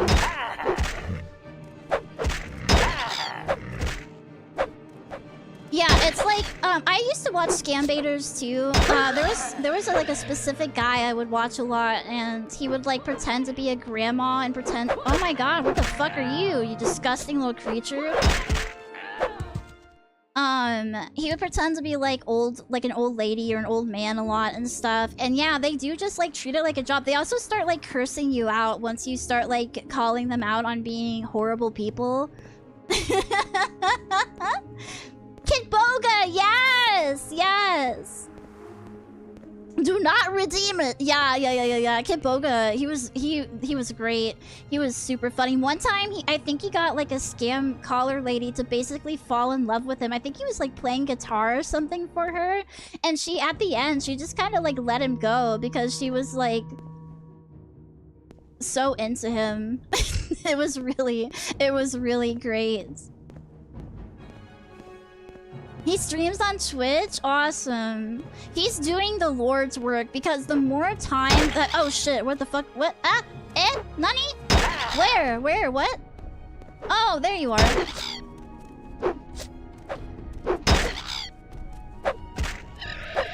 The more time of theirs that you waste, like, the less time— like, that's one less old person that they have, like— they have the chance to scam.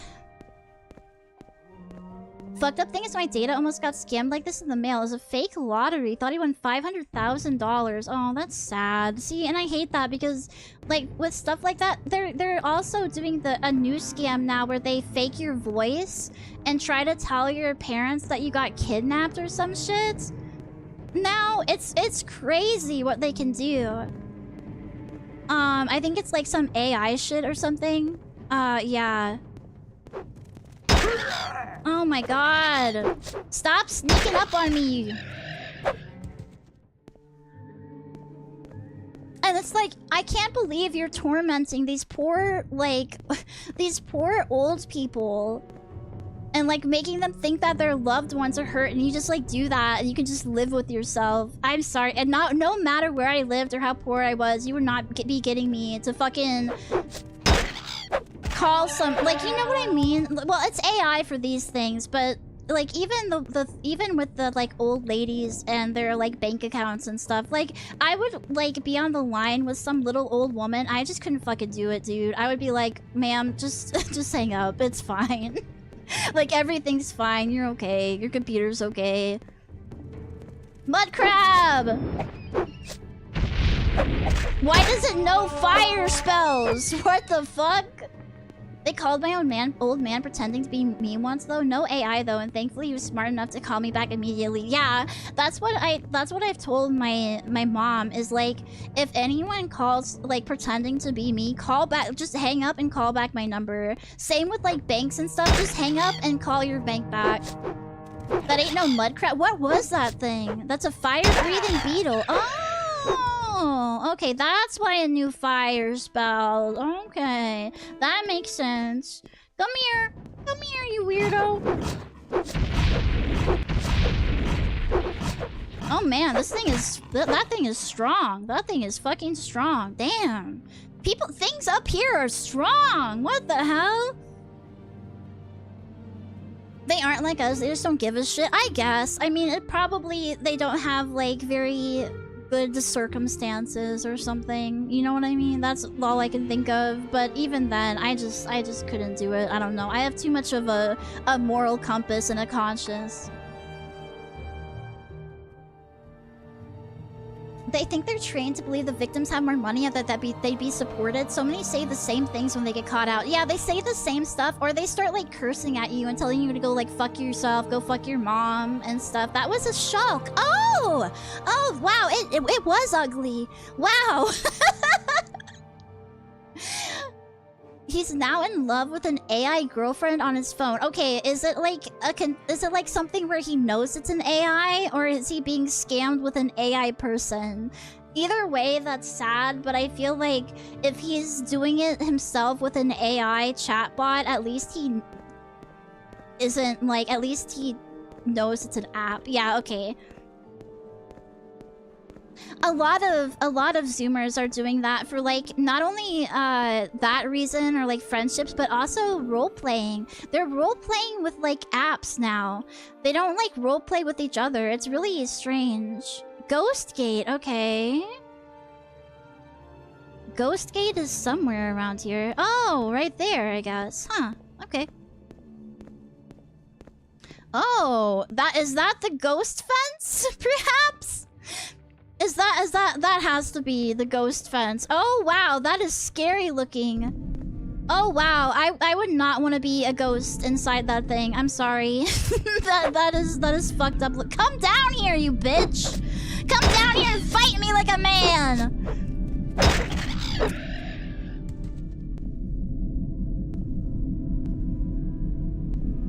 Can I just like enter? No, it's like it's guarded. Huh. I'm assuming you have to do something with this. I just don't understand why you would RP with a bot. Like, what is the point? Like, isn't the whole thing with RP is that you're like, you know, like I know to press it. I'll press it here in a second. I'm busy bitching. Hold on. Isn't the point that you're like talking with another person and you're both kind of like, I don't know, being creatives or something? You know, you're both like playing pretend. Some people suck at it. This is true. I would rather them use AI bots or whatever. I have dealt with the sucky types of RPers before. With regular RP, not ERP. You degenerates. Don't get it twisted. I'm gonna save my game before I hit this switch. I am not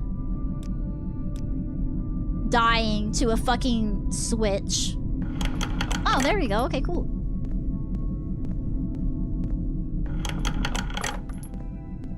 Can't get groomed on a forum by an AI bot. This is true. This is true. And there are lots of groomers out there. I've talked to Google Gemini about my cat and the advice it gave actually worked. What? Okay, so what does this ghost gate lead to? Just like a mountain? I mean, I'll try to traverse it.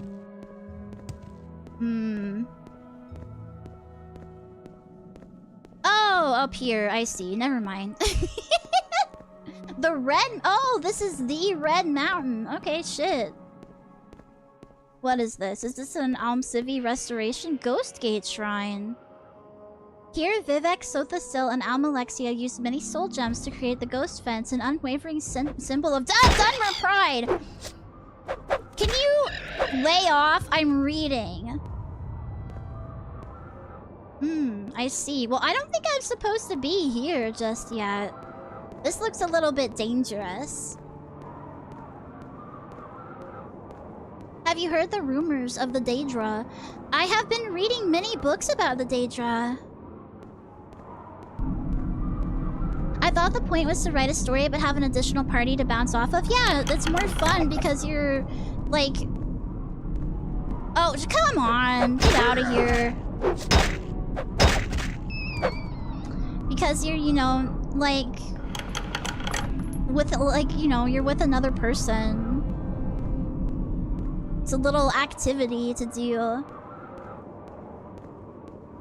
Yeah, the sky isn't looking very safe coded. It's kind of hazardous coded. Okay, so this is not the way to Ebonheart. Gotcha. I guess we'll head to the right? We'll head eastward. See where that takes us. First off, though, I have to get some health in me. If I have any, do I not have any? Restore... Oh, I don't have any restore health. Ooh, that's... I don't like that. I don't like that. Okay. It's still another party? Yeah, but they don't have, like, a soul. You're just talking to, like... a robot. I don't know, it doesn't feel the same to me. It doesn't give the same vibes. The vibes are off.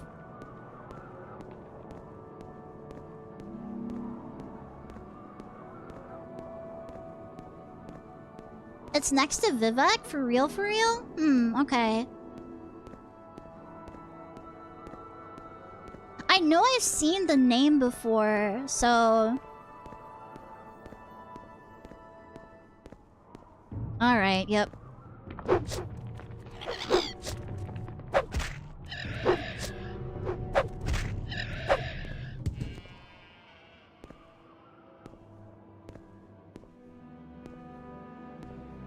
You can get there by boat from Hala Ode. Okay. Let's travel down this way and see where we get to. I think I'm pretty far away. How are the Morrow vibes? They're very aesthetically pleasing. Have you gotten stun locked in the game yet? Yeah, early on, those cliff racers would fuck my shit up like spectacularly, but now I'm kind of girl bossing. Okay? Come on. I think Alone and Satanine mentioned Ebonheart in her dialogue. Oh, okay. Yeah, come down here, you stupid bitch. Thank you. Oh my god. In that case, I'd like to stay for a little while. Of course, friend at arms. Hello, it's nice to see you. Yeah, I think we were around somewhere around here. Not around, like, right here, but in an area like this. When I got, like, trapped, basically, by a bunch of cliff racers, and I had to, like, save scum to get away from them. It was really bad. When that AI stuff came, I was excited about his potential, but now I'm just disenchanted with the consequences. I mean, there is a lot of, like, potential. I heard about, there was an AI that was detecting breast cancer in a very, very early stage of its development. Through some means. I can't remember. There was, like, a little article I saw about it on some website, and then of course promptly I forgot everything because I have 0 brain cells. But that is cool. That is really cool. And you know, there are some neat applications that it can be used for, definitely. It's not all doom and gloom, you know? Okay, let me get a restore fatigue in me. Yeah, get yourself some sushi. Yes, absolutely. Treat yourself. The negatives are going to be more likely because of corporate greed. Yeah, I mean, that's just typical of anything. Come on, get up there. No. No. No. Yes, it's very important. It's very important. I'm gonna have to just be on the ground instead of up here in the cliffs because I am a little fucking fatigued, tired, eepy idiot.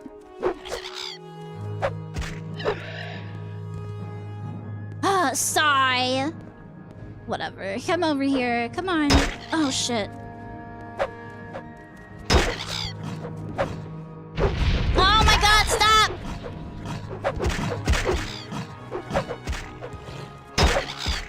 There we go. Ah!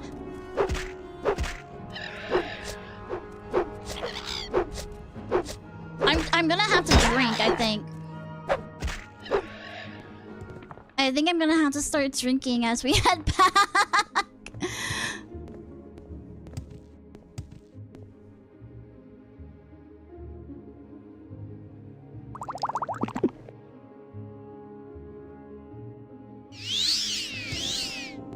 Oh my god, where do I... What is this? What is this? No, I do not want to go into someone's ancestral tomb.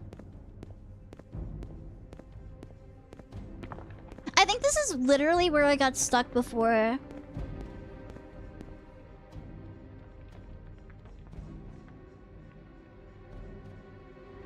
Come on! I just hate waiting for them. Oh, fuck off. What?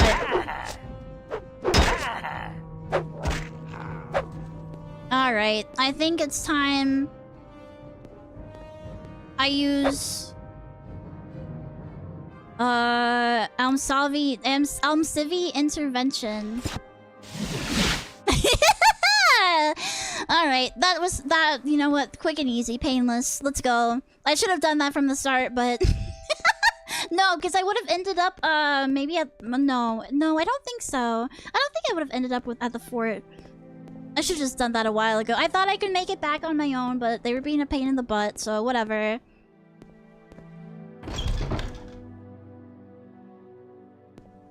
A maki roll would definitely get me out of bed. God, I love sushi. It's yummy. I've watched a couple dozen streamers to help with my Morrowind mods, and I think you're either the second or third one who's figured out I need to pay attention to that green bar. It's because of my chat. My chat's been helpful. Like, I used to not know, like, why the yellow bar popped up at the bottom. Like, what the fuck that was supposed to mean and all this stuff. But I figured it out. We figured it out together.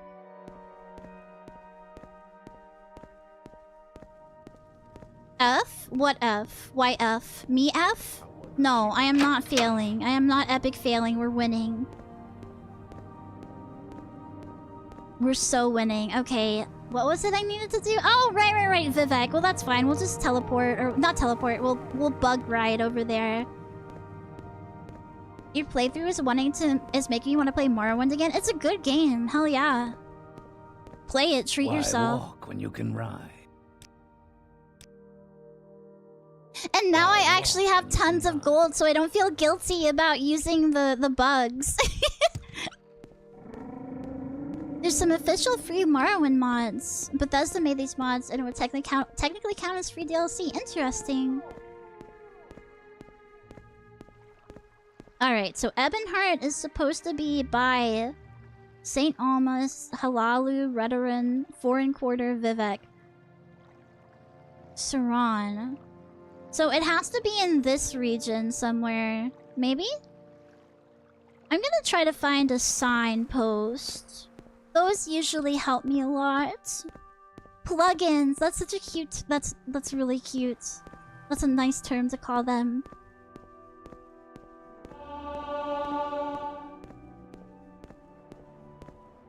I love that the game has a little angelic chorus for me when I'm literally just walking around. There's a boat nearby that takes you to Ebonheart. Let me see here. Switch to local view a little bit.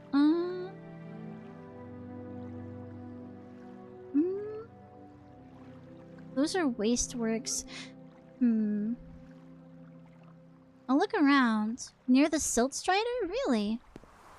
Let me head back.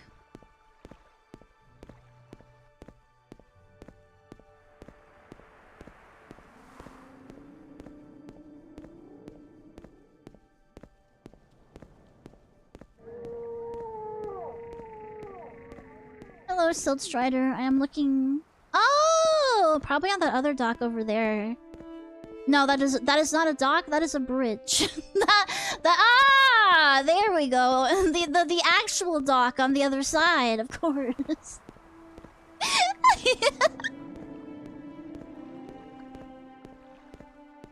Sick. A little sailboat. Cute. After you're done with Morrowind, are you gonna try Oblivion next? Yeah, I stopped playing Oblivion because everyone was telling me to play Morrowind because Morrowind is better, apparently. Short trip, long trip. You decide. Ebonheart, yes. But I did like the bit of Oblivion that I did play. We had a really ugly character. It was funny. Hi, Ian. You just have a straight up regular human name. What the hell? I don't like that. I don't trust that. Now Ulfin Logrob. Now that is a fucking Morrowind ass name, not Ian. I'm listening.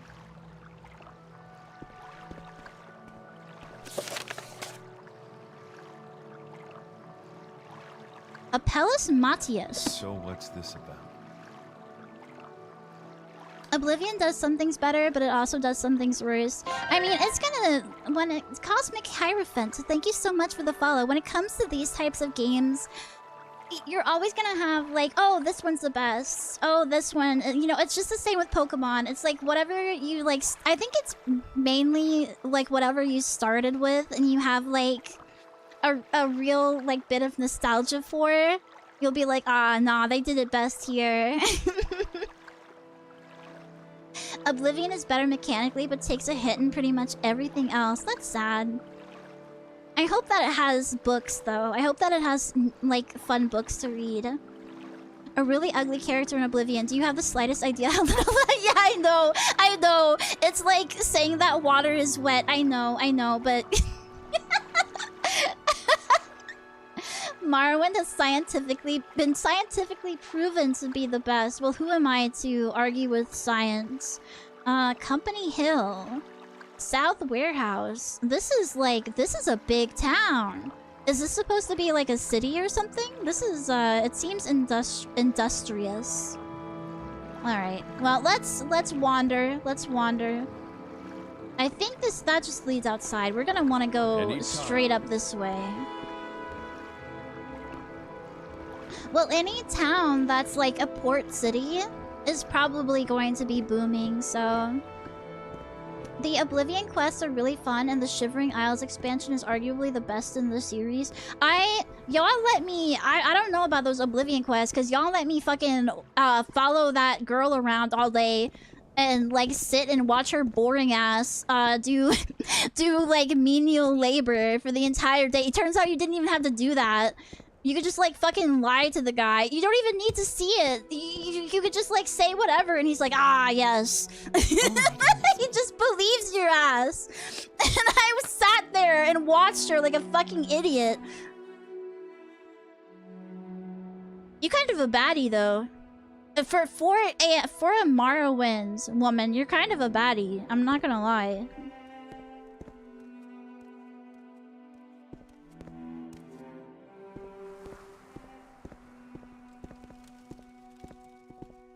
Yeah, I'm gonna have you guys, like, I know that I want, like, how I am personally, I do want to play games without mods, but if it's, like, I didn't realize that the Bethesda games were, like, kind of, you kind of need them for, like, performance stuff. So, oh, you're literally the guy I'm looking freely, for! friend. Hell yeah! Let's go! I thought I was gonna be looking for you forever!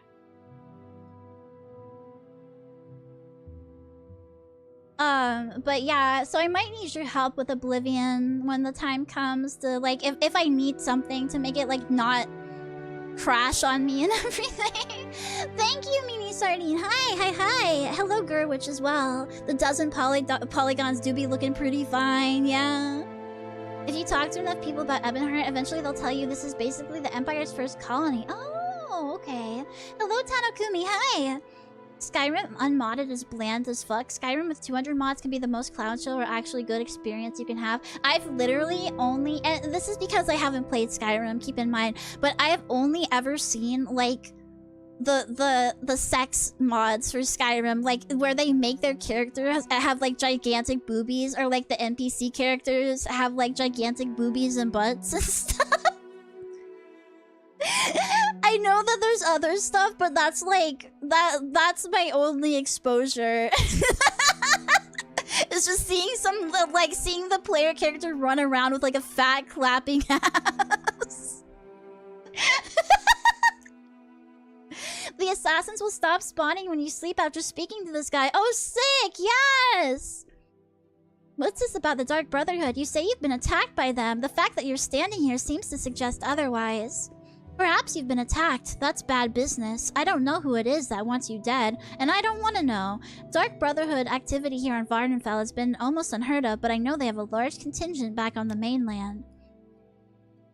Yes, and Mournhold itself, actually. If you're feeling particularly suicidal, you can check it out for yourself. Of course, it's not easy to get there these days. Because of the blight, boats from Vardenfell are turned away immediately. There's one way you might get there, though. Speak with Astian Rain about transport to Mournhold. She's a mage. Astian Rain is a mage who arrived in Vardenfell the same time I did. Special appointment to Duke Dren himself. Nice woman and a powerful mage. You should be able to find her in the Grand Council chambers here in Ebonheart. Thank you. That stuff has been started since Oblivion. Oh yeah, I'm sure all of the games have like sexy woman mods and stuff. Definitely, no. Where have you seen this stuff, CC? I literally, like, people would be posting like shit like that on Tumblr. Like they would be like they would be posting like about like whatever game, right? And they would just have like a fucking fat ass mod installed. So like they're talking like seriously about it, and you just see their character and they have like double D, no, not even double D, like double G giant breasts and ass just standing there. It's like, okay, dude. I'm pretty sure that's not in the game. I'm pretty sure you chose to look like that.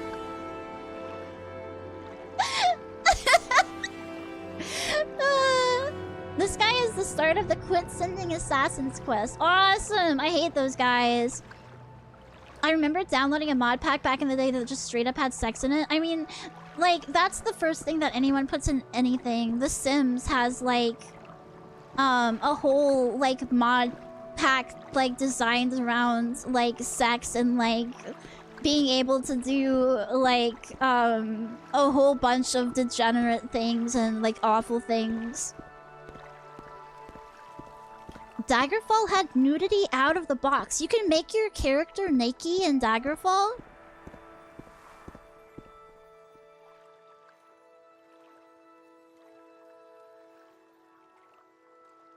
I think the oh yeah, I think he said the company hall. So it'd be over there.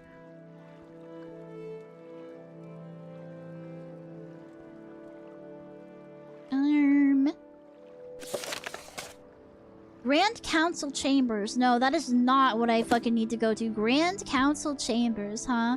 That sounds like a castle type deal. There are naked NPCs as well. Booba, I see. You'll see random NPCs new. No joke. Naruhodo. I see. They were horny when they made that one. You can spend 20 hours in a single dungeon in Dagger. I heard that it was like a more like dungeon crawlery type of game. That sounds fun too. I don't know if I should go backwards or forwards then when it comes to these games. Go ahead, stranger. First thing modders do is make the characters actually look good. This is true. Your character having gigantic booba means nothing when their face looks like it was hit with a shovel multiple times.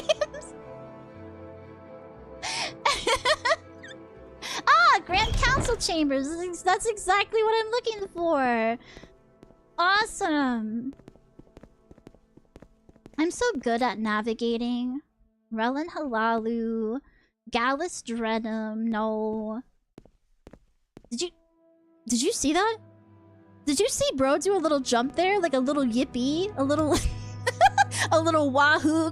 Clap your feet together. Fucking jump. What are you so happy about? A lay member? No, thank you. I'm not interested in you that way. We just met, ma'am. Oh, I like this fit. You look freaky. My time is precious, so make it. Okay, who was it? It's Asian. I knew it started with an A.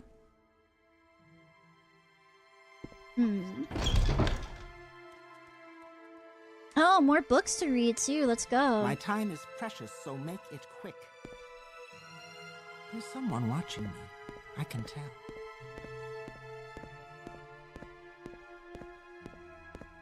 Little Elon on stage. Yeah, doing the little Elon jump. Is this prison? Okay, yeah, this is a prison. They wouldn't be down here. I need to go somewhere else. A dungeon, rather.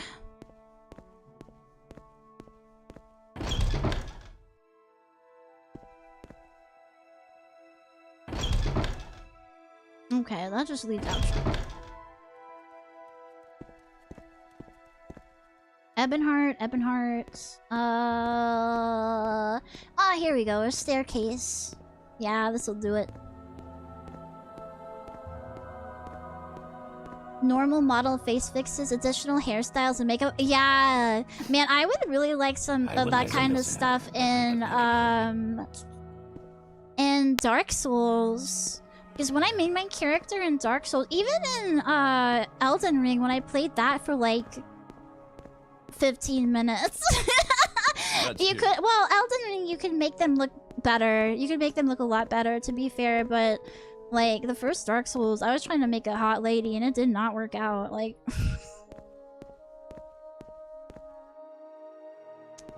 she did not look good. What the hell is all? What are these like empty fucking things for?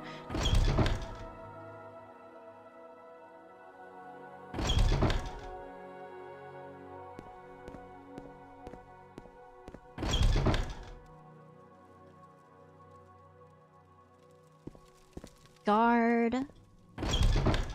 First, yes, you mostly play as a piece of salami anyway. Yeah, I was so...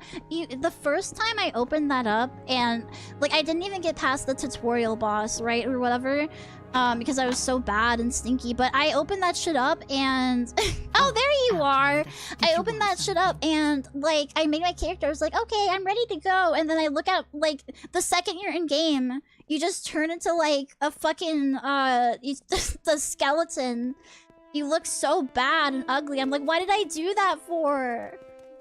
Why did I do all that work for? I thought I was stuck like that.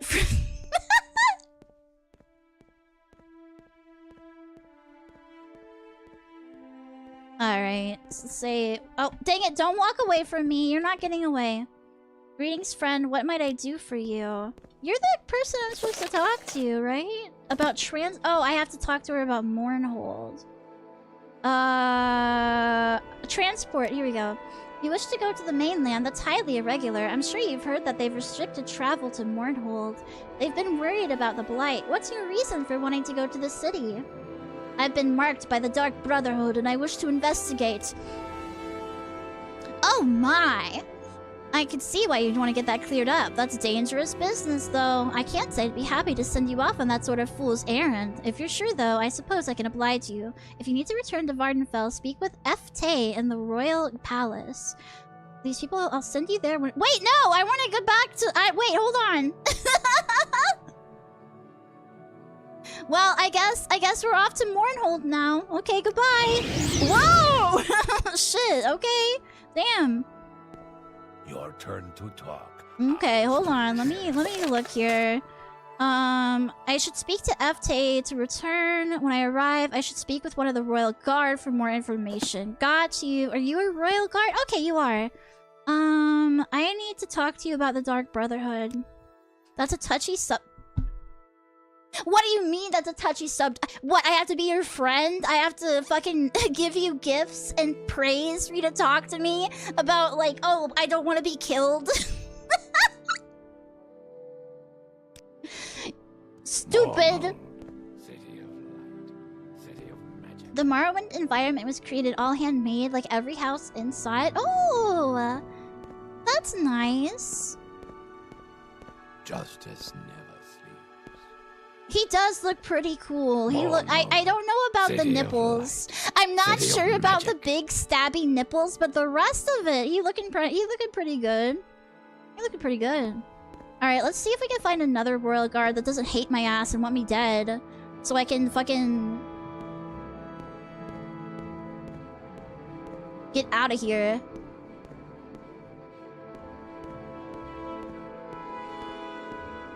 They have one Royal Guard. Okay, there we go. Hi. Alright, I guess I have to... Those are hinges for the shoulder pauldrons. Yeah, but they are right in the place where the nipples would be. I'm sorry. They could have made them... They could have made them look less like nipples. I'm sorry. They do. Hello, DB. Hi. They're supposed to cover armpits, I think, and they have weird placement in the game. I see. Those are too high for nipples? You don't know that. Some people are unusual, you know? Some people are very strange. they might be a little malformed. Min Yang, thank you so much for the follow. Thank you. Okay, let's see here.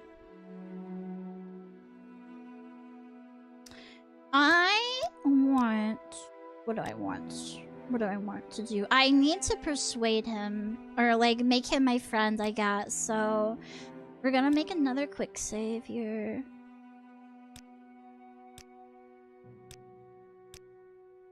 Good grief. Okay. Did that woman Risen, yeah. Okay, come on.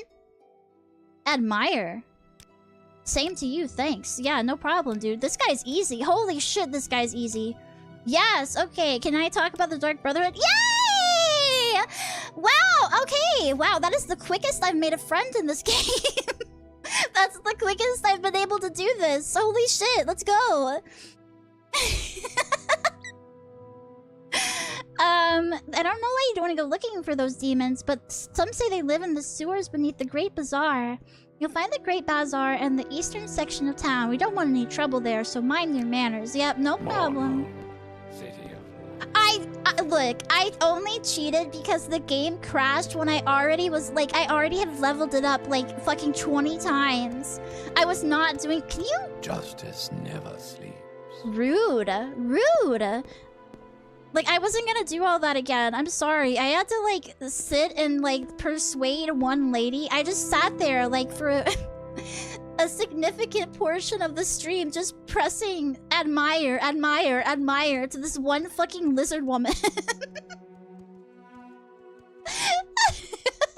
What do you ask of me? Hey there. Yes, I would like to go back. I will explore this later. We have some other stuff to do back in Vardenfell.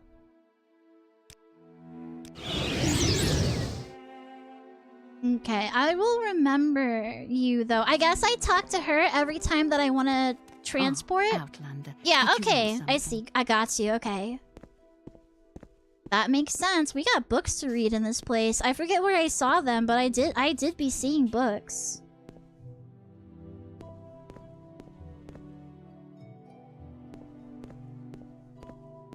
I thought I saw books. Maybe not. Maybe I'm so book-brained. Maybe I'm such a book-brained knowledge cell that I'm just hallucinating now.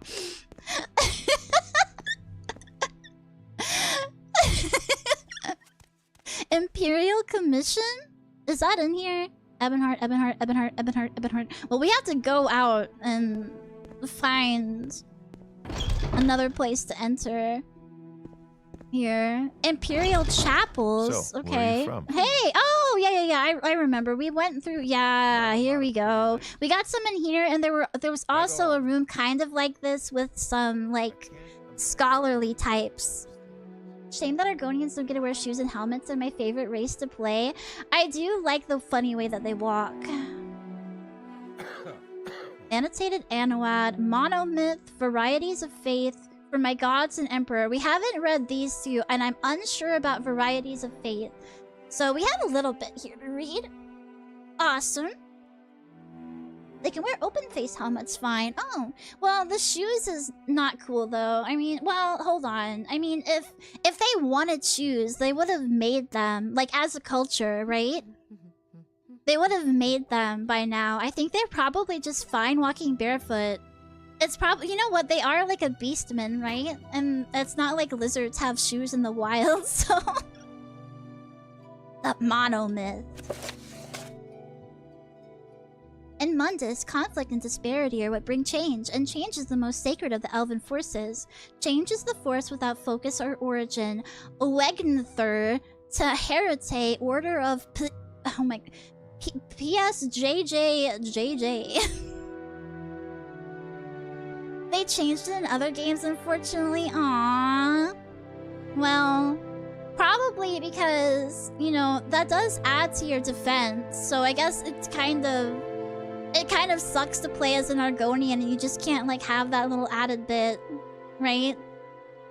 Annotated Anowad and Monomyth are found... Yeah, we have read the Annotated Anowad before. Varieties of Faith is a very important religion book. Very good lore in all of these. Yay!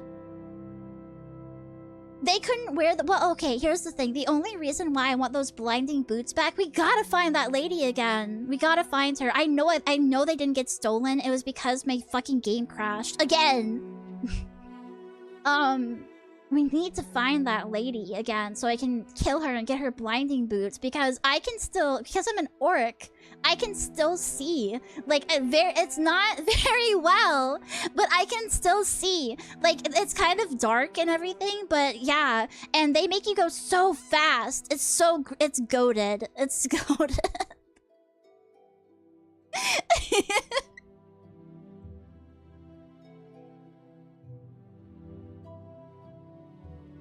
Simply put, the schism in the human Aldmeri worldview is the mortal's relationship to the divine. Humans take the humble path that they were created by the immortal forces, while the Aldmer claim descent from them. It doesn't seem like much, but it is a distinction that colors the rest of their diverging mythologies. All Tamrielic religions begin the same. Man or Mer, things begin with the dualism of Anu and his other. These twin forces go by many names. Ano Padme, Anuiel Sithis, Ak-El, Satak Ak-El, is not. Anuiel is the everlasting ineffable light. Sithis is the corrupting inexpressible action.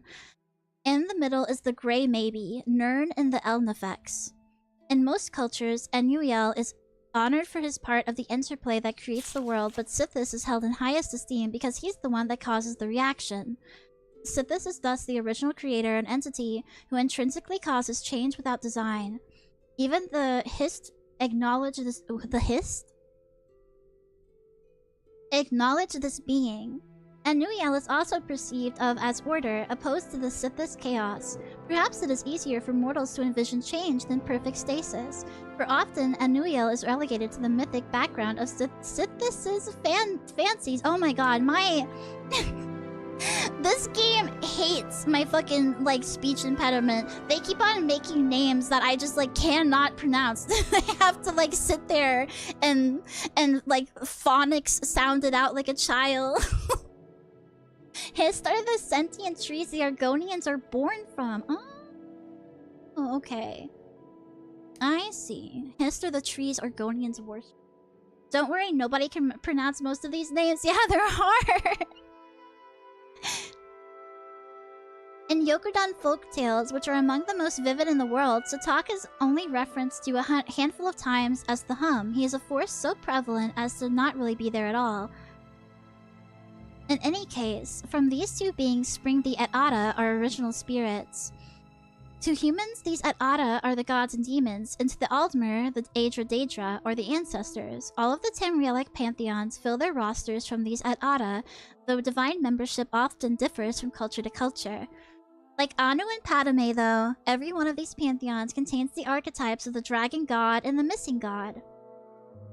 They get high from eating their sap. Well, you know, that makes sense as a religious thing, because I do know that there are, like... That taking substances has been a religious practice in the past.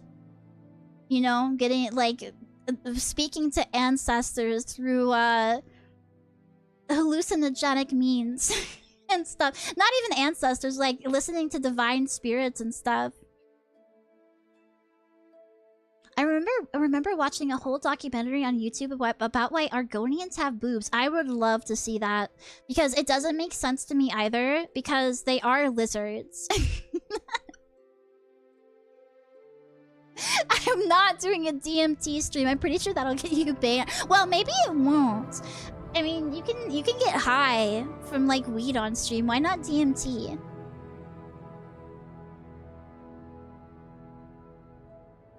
They don't have boobs in Morrowind? Oh, yeah. I guess you're right. I really haven't paid attention to the Argonians too much because... I mean, except for their funny walk where it looks like they pooped their pants, but... I haven't paid too much attention to them. But I did make an Argonian in Oblivion. Tell that to the one mammal on Earth who can lay eggs, the platypus or whatever. Isn't the platypus, doesn't it also, like, have, like, poison or something? It's a fucked up little creature. You shut up, cats. Shut up. Mods. Mods, string this guy up naked and start beating him with sticks. Like in my anime, Made in the Abyss. Made in the Abyss? Made in Abyss. Made in Abyss. Just like my favorite, deepest lore anime. The echidna also lay eggs. Oh, cool. Hello there, Shang. Hi. I've been good. I've been okay. Made in Abyss.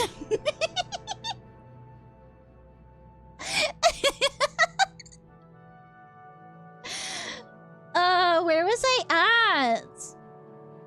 Oh, here we are. Okay, yeah, here. In any case, from these two beings spring the... No, I read this right. The dragon god and the missing god. Yeah. The dragon god is always related to time and is universally revered as the first god. He is often called Akatosh, whose perch from eternity allowed the day. He is the central god of the Cyrodiilic Empire. Or is it... No, I think it's Cyrodiilic. The missing god is always related to the mortal plane and is a key figure in the human Aldmeri schism. The missing returns to either his palpable absence from the pantheon, another mental distress that is interpreted a variety of ways, or the removal of his divine spark by other immortals. He is often called Lorcan. Yeah, somebody mentioned Lorcan up above there, and his epitaphs are many, equally damnable and devout. Note that Tamriel and the mortal plane do not exist yet. The Grey Maybe is still the playground of the original spirits. Some are more bound to Anu's light, others to the unknowable void. Their constant flux and interplay increase their numbers, and their personalities take long to congeal. This is the Orphic Pythagorean cosmology. I have no knowledge. I have no knowledge. I do not know what that is. You may try to enlighten me, but it might be a topic that is not suited for it might be a 500-word essay type of topic, so... Lorcan is a god that got killed by the other gods because they didn't realize that when creating the mortal plane, it would weaken their powers a lot, and it was his idea!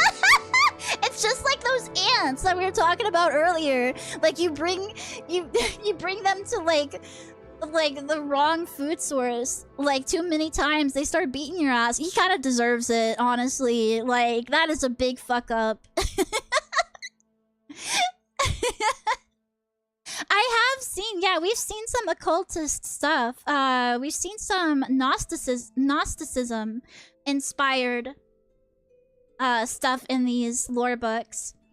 Yeah, oh my god, yeah! See, the demiurge, yeah. See, I know what I'm talking about, sometimes. Sometimes I just don't know the names for things, so...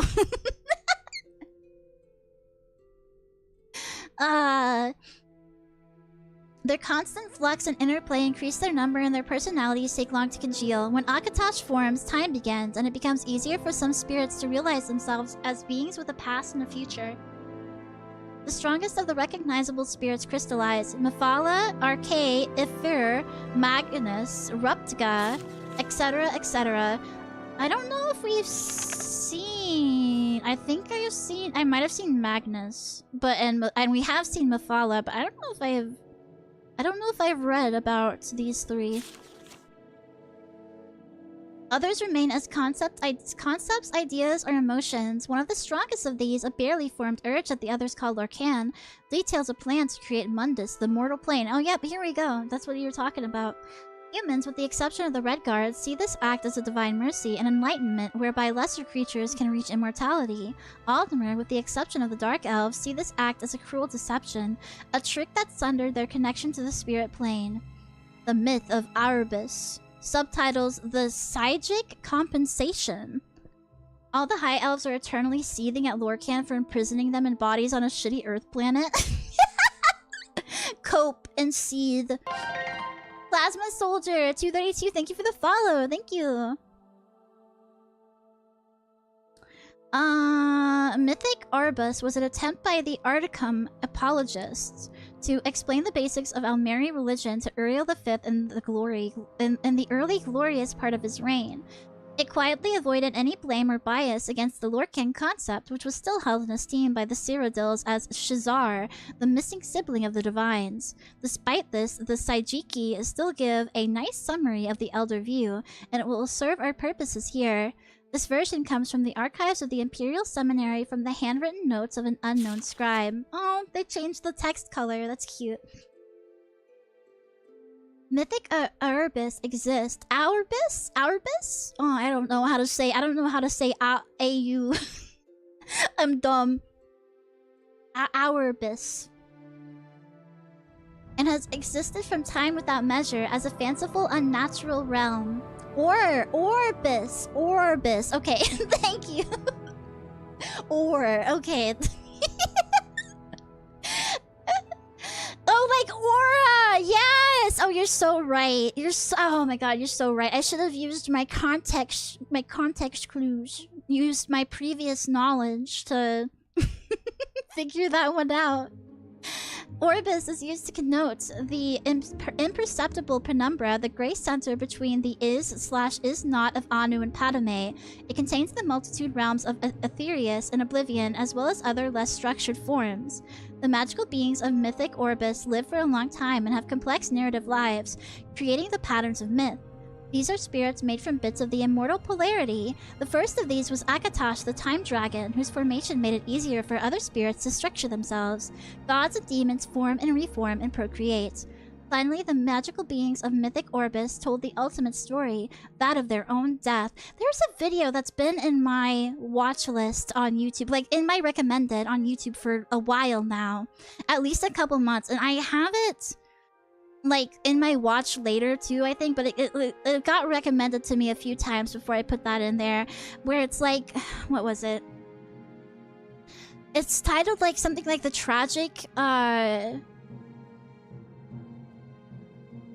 the tragedy of like predicting your own death or something like that. I don't know. It's a video that I might want to watch with you guys on stream. The title intrigued me and I was like, It has some guy like standing in a cave, I think. And you know how I feel about caves and cave diving, spelunking and such. For some, this was an artistic transfiguration into the concrete, non-magical substance of the world. For others, this was a war in which all were slain, their bodies becoming the substance of the world. For yet others, this was a romantic marriage and parenthood, with the parent spirits naturally having to die and give way to the succeeding mortal races. The agent of this communal decision was Lorcan, whom most early myths vilify as a trickster or deceiver. More sympathetic versions of this story point out Lorcan as being the reason the mortal plane exists at all. The magical beings created in the races of the mortal orbis in their own image, either consciously as artists and craftsmen, or as the fecund, rotting matter out of which the mortals sprung forth. Wow! What a creation myth. The fecund, rotting matter of which we sprout from. Okay, nice. Nice. I don't think I want that to be my origin story. Or in a variety of other analogical senses, the magical beings then, having died, become the Et Ada. The Et Ada are the things perceived and revered by the mortals as gods, spirits, or geniuses of Orbis. Through their deaths, these magical beings separated themselves in nature from the other magical beings of the unnatural realms. The Daedra were created at this time also, being spirits and gods more attuned to oblivion, or that realm closer to the void of Padme. This act is the dawn of the mythic, merithic era. It has been perceived by the earliest mortals many different ways, either as a joyous second creation, or especially by the elves. I love that snide little... They got it. You're right, they really are seething. As a painful fracturing from the divine. The originator of the event is always Lorcan.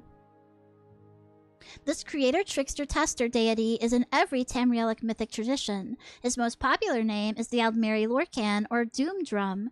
He convinced or contrived the original spirits to bring about the creation of the mortal plane, upsetting the status quo, much like his father Padme had introduced instability into the universe. In the beginning place. After the world is materialized, Lorcan is separated from his divine center, sometimes involuntarily, and wanders the creation of the Et Ada. Interpretations of these events differ wildly by culture, but below are some of the better known. Yokudan, Sadakal the World Skin.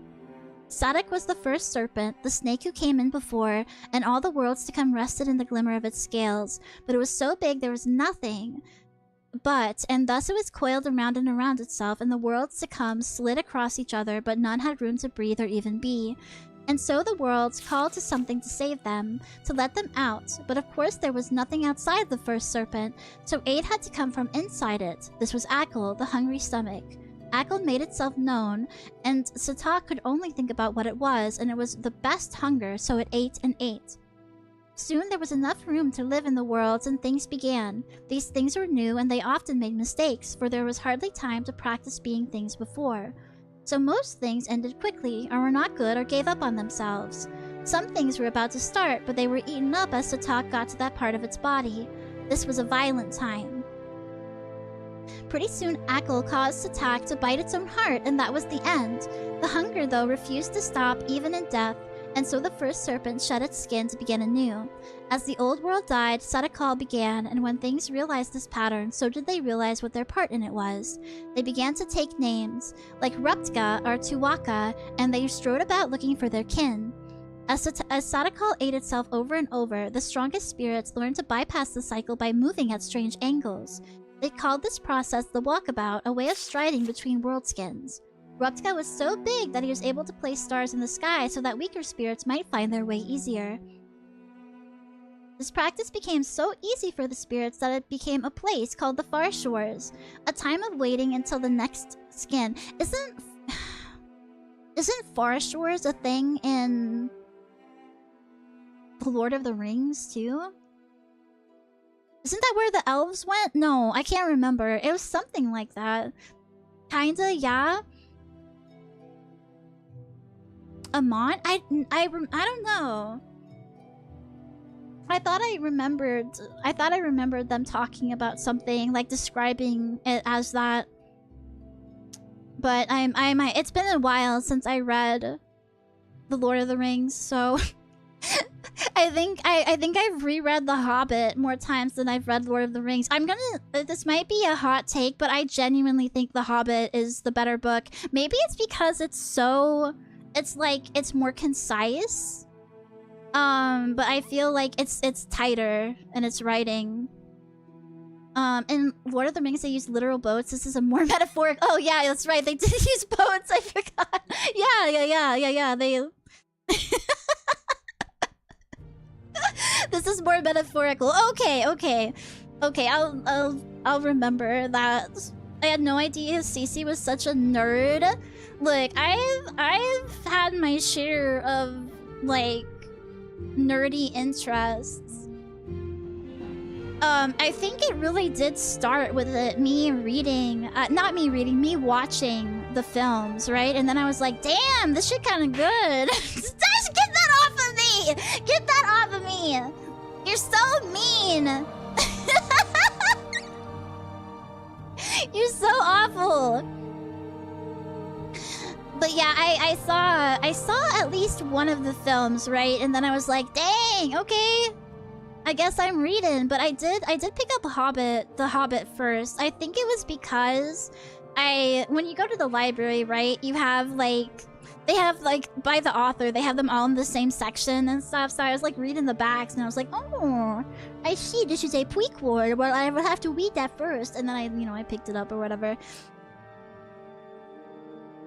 The Fellowship book is so comfy. It's a very comfy series. I haven't read his books past those two because I think I heard somewhere they get more like they get a bit harder to to get into. So I didn't really even try. But he was fucking dedicated, making up languages and shit. Like I love that for him. Stan. No, I have not. That is one that I haven't read. I think he has. It's basically the Middle Earth Bible. It's dense. Yeah, that's what I heard. It's it's far harder to get into. So, and I do like high fantasy. Don't get me wrong. High fantasy is one of my favorite genres of just like anything. I think like any setting that is. When it comes to books, especially, I prefer a setting that is in a fantasy world, especially high fantasy. I'm not a big fan of sci-fi, and I'm not a big fan of any kind of like, what do they call them? They don't call them modern. Let me try and find the name that they give these for these like modern time magic books. Urban fantasy. That's it. Yes, that's it. Yeah, I was gonna look, but you got it. Yeah, that is exactly the term I was looking for. I'm not a big fan of it. I'm really not. I like it. Like I do like magic and stuff, and it would be cool like for the modern world to have magic. But I've already like kind of exist in the modern world. Right? So it's like, well, I'd rather read about a setting where things are like, significantly different and not that it's just like, oh, we have a magic system or whatever.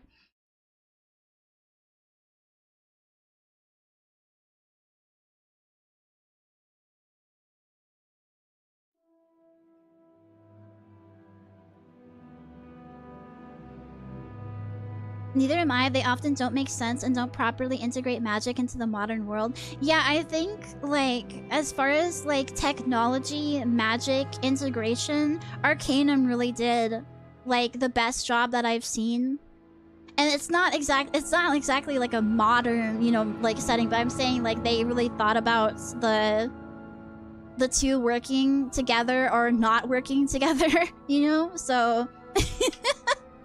Whereas I don't feel like a lot of the urban fantasy that I've looked into really takes that into like account or really cares about it. They kind of just like, yeah, both things are happening. And a lot of it is also YA, which is very like YA tends to be like romance focused and obviously out of like below my age range. So what do you call one banana eating another banana? Cannibalism. Cute. Hello, build us something. I like the idea that tech is killing magic because tech is accessible and for everyone, and that magic is for snooty elites. I do. Yeah, that is a good relationship for like the two to have. I know. Like, here's another. Again, I always mention My Little Pony. I'm so sorry. My ass is always mentioning My Little Pony to you guys. I am so sorry, but My Little Pony, the G5 show introduces like smartphones and shit, and like these like televisions and like the like streaming as a concept and stuff, and like it's just kind of shoehorned in, right? It's like, why are they even using these things when they have like magic and it's no way connected to their magic? They don't like access any of these things or like power them through any magical means. They just like have the ability to like fucking move stuff with their magical horn powers and like do all kinds of crazy shit as unicorns, but also they just have like a smartphone in their hands, and it just bothers me. Personally, it bothers me. Like, why would they be used? Like, I don't know. Like, at least make it some kind. There's non-magical ponies. That's true. No, actually, you're wrong, Bunzel. You're wrong. You're wrong, and I get to say it. Oh my god. In G5, they made it so that even Earth ponies have magic. I thought you said Twilight removed all the magic. Yes, but in the show, it's they get the magic back. They return the magic in the. I think it's in the movie. They return the magic. Or like during the show's like runtime, like early on, they restore magic to the world or whatever. Which I guess in that case, I guess it does make sense that they came up with like tech stuff in the interim. But then to like, I don't know. I think I would kind of just like ditch it. I think I would ditch my cell phone if I had like magical powers and shit. Like, bro, I would be speaking to people with my mind, or like. I'd have like a magic mirror or something that I can like look into your life with or whatever. But yeah, even the Earth ponies have magic. They have the magic to like grow plants. Like they somehow their thing is like no one else can grow plants and stuff like they do or something. It's so stupid. It's so fucking dumb. So, Pegasi have the magic of flight. Unicorns just have the magic of magic, right? They can just, like, do whatever.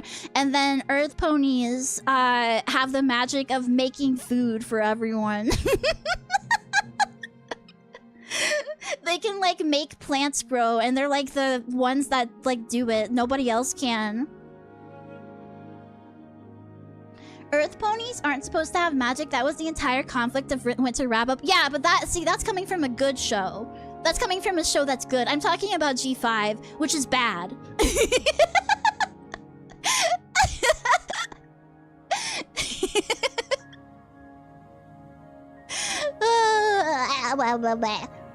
Again, I bitch about G5 as usual. Ruptka was able to sire many children through the cycles, and so he became known as the Tall Papa. He's the Big Daddy. He continued to place stars to map out the void for others, but after so many cycles, there were almost too many spirits to help out. He made himself a helper from the detritus of past skins, and this was Sep, our second serpent. Sep had much of the hungry stomach still left in him, multiple hungers from multiple skins. He was so hungry he could not think straight. Sometimes he would just eat the spirits he was supposed to help, but Tall Papa would always reach in and take them back out. Finally, tired of helping Tall Papa, Sep went and gathered the rest of the old skins and balled them up, tricking spirits to help him, promising them this was how you reached the new world, by making one out of the old. These spirits loved this way of living as it was easier. No more jumping from place to place. Many spirits joined in, believing this was a good thinking. Tall Papa just shook his head. I don't really like referring to this guy as Tall Papa. I don't know, man. It's weird. It's modern culture made this weird. The Yokudan creation myth you're reading is what the Red Guards believe in. Ah, I see. Pretty soon, the spirits on the skin ball started to die because they were very far from the real world of Sadakal, and they found that it was too far to jump into the far shores now. The spirits that were left pleaded with Tal Papa to take them back, but Grim Raptka would not, and he told the spirits that they must learn new ways to follow the stars to the far shores now. If they could not, then they must live on through their children, which was not the same as before. Sep, however, needed more punishment, and so Tal Papa squashed the snake with a big stick. Based. The hunger fell out of Sep's dead mouth and was the only thing left of the second serpent. While the rest of the new world was allowed to strive back to godhood, Sep could only slink around in a dead skin or swim about in the sky, a hungry void that jealously tried to eat the stars. Micah Mallow, thank you so much for the follow. Thank you, thank you, thank you. Cyrodiilic Shazar's song. He needed correcting, true. Bratty snake needs big stick correcting. A hunger is a form of Daedra beast. Is it something that you fight in the games? I haven't encountered it yet, if so, but that's kind of neat. I like that. Yes! Okay, cool, cool. This was a new thing that Shazar described to the gods, becoming mothers and fathers, being responsible and making great sacrifices with no guarantee of success. But Shazar spoke beautifully to them and moved them beyond mystery and tears. Thus the Aedra gave free birth to the world, the beasts, and the beings, making these things from parts of themselves. This free birth was very painful, and afterwards the Aedra were no longer young and strong and powerful as they had been from the beginning of days. They're in this game. I cannot wait to meet them. I'm sure that they are freaky. We just saw two new monsters this stream that I had not seen before, so as I'm like wandering around, I'm sure we'll pop. I'm sure we'll you know, see one or another. Maybe they're in those tombs. I haven't been in the tombs much, so I haven't seen like all the ghosts and stuff. I think we saw one, and then I was like, oh shit, and I ran. I ran away. Some Aedra were disappointed and bitter in their loss, and angry with Shazar and with all creation, for they felt Shazar had lied and tricked them. These Aedra, the gods of the Aldmer, led by Oriel, were disgusted by their enfeebled selves and by what they had created. Everything is spoiled for now and for all time, and the most we can do is teach the elven races to suffer no— this must be the elven one, right? If the last one was the Red Guard, this must be what the elves believe, because I'm sensing high levels of cope and seed. To teach the elven races to suffer nobly with dignity and chastise ourselves for our folly, and avenge ourselves upon Shazar and his allies. It's the Imperial myth. Ah, darn. Thus are the gods of the elves dark and brooding, and thus are the elves ever dissatisfied with mortality and always proud and stoic despite the harshness of this cruel and indifferent world. Other Aedra looked upon creation and were well pleased. Cece, with the new year coming up, I have to give you a warning. You should never tell someone you love them on January 1st. It's only the first date. That's funny. That's so cute. I like that.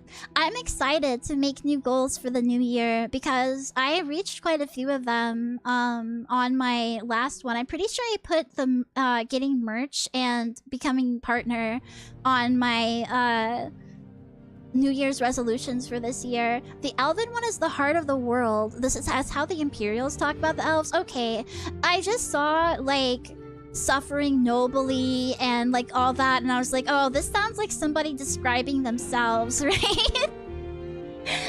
I thought it was that kind of thing. Other Aedra looked upon creation and were well pleased. These Aedra, the gods of men and beast folk, led by Akatosh, praised and cherished their wards, the mortal races. We have suffered and are diminished for all time, but the mortal world we have made is glorious, filling our hearts and spirit with hope. Let us teach the mortal races to live well, to cherish beauty and honor, and to love one another as we love them. Thus are the gods of men tender and patient. And thus are the men and beast folk great in heart for joy or suffering, and ambitious for greater wisdom and a better world. The Dark Elf version of the same story is not in the book. It's a separate book called Sithis. I see. And this one, it's sort of comparing elven POV with human POV. Okay. Now when the Daedra lords heard Shazar, they mocked him and the other Aedra, cut parts of ourselves off and lose them forever. That's stupid. You'll be sorry. We're far smarter than you, for we will create a new world out of ourselves. But we will not cut it off, or let it mock us. But we will make this world within ourselves forever ours, and under our complete control. So the Daedra lords created the Daedric realms and all the ranks of lesser Daedra, great and small, and for the most part, the Daedra lords were well pleased with this arrangement. For they had always had worshippers and servants and playthings close at hand. But at the same time, they sometimes looked with envy upon the mortal realms, for though mortals were foul and feeble and contemptible, their passions and ambitions were also far more surprising and entertaining than the antics of the lesser Daedra. Thus do the Daedra lords court and seduce certain amusing specimens of the mortal races, especially the passionate and powerful. It gives the Daedra lords special pleasure to steal away from Shazar and the Aedra, the greatest and most ambitious mortals. Not only are you fools to mutilate yourselves, gloat the Daedra lords, but you cannot even keep the best pieces, which prefer the glory and power of the Daedra lords to the feeble vulgarity of the much-minded Aedra. Ah, here we go. Outmarry, the heart of the world. Anu encompassed and encompasses. I'm sorry, I didn't know this one would be so long. It's okay, it's interesting. Anu encompassed and encompasses all things, so that he might know himself he created Anuiel, his soul and the soul of all things. Anuiel, as all souls, was given to self-reflection, and for this he needed to differentiate between his forms, attributes, and intellects. Thus was born Sithis, who was the sum of all limitations Anuiel would utilize to ponder himself. Anuiel, who was the soul of all things, therefore became many things, and this interplay was and is the Orbis. At first the Orbis was turbulent and confusing, as Anuiel's ruminations went on without design. Aspects of the Orbis then asked for a schedule to follow, or procedures whereby they might enjoy themselves a little longer outside of perfect knowledge. So that he may know himself this way too, Anu created Auriel, the soul of his soul. Auriel bled through the Orbis as a new force called time. Daedra be seething just like the Martians? Yeah, they're kind of salty, honestly. With time, various aspects of the Orbis began to understand their natures and limitations. They took names like Magnus or Mara or Zen. One of these, Lorcan, was more of a limit than a nature, so he could never last long anywhere. As he entered every aspect of Anuiel, Lorcan would plant an idea that was almost wholly based on limitation. He outlined a plan to create a soul for the Orbis, a place where the aspects of aspects might even be allowed to self-reflect. He gained many followers, even Auriel, when told he would become the king of the new world, agreed to help Lorcan, so they created Mundus where their own aspects might live and became the Et Ada. But this was a trick. As Lorcan knew, this world contained more limitations than not, and was therefore hardly a thing of Anu at all. Mundus was the house of Sithis. As their aspects began to die off, many of the Et Ada vanished completely. Some escaped, like Magnus, and that is why there are no limitations to magic. Others, like Aphir, transformed themselves into the Elnafe, the Earthbone, so that the whole world might not die. Some had to marry and make children just to last. Each generation was weaker than the last, and soon there were Aldmer. Darkness caved in. Lorcan made armies out of the weakest souls and named them men. And they brought Sithis into every quarter. Auriel pleaded with Anu to take them back, but he had already filled their places with something else. But his soul was gentler and granted Auriel his bow and shield so that he might save Aldmer from the hordes of men. Some had already fallen, like the Chimer who listened to tainted Et Ada. Okay, so that's how they were cursed, and that's how they became, the Chimer became... Fuck. We just discussed this earlier. Oh no. The Dunmer? I think, yeah. Who listened to tainted Et Ada and others like Bosmer had soiled Time's line by taking mannish wives. Auriel could not save Altmora. They became fuckmer. Shut up! Shut up. You know what I mean? It was lost to men. They were chased south and east to old Elnafe, and Lorcan was close behind. He shattered that land into many. Finally, Trinimac, Auriel's greatest knight, knocked Lorcan down in front of his army and reached in with more than hands to take his heart. He was undone. The men dragged Lorcan's body away and swore blood vengeance on the heirs of Auriel for all time. But when Trinimac and Oriel tried to destroy the heart of Lorcan, it laughed at them. It said, "This heart is the heart of the world, for one was made to satisfy the other." So Oriel fastened the thing to an arrow and let it fly long into the sea, where no aspect of the new world may ever find it. Something is telling me that maybe an aspect of the new world does find it.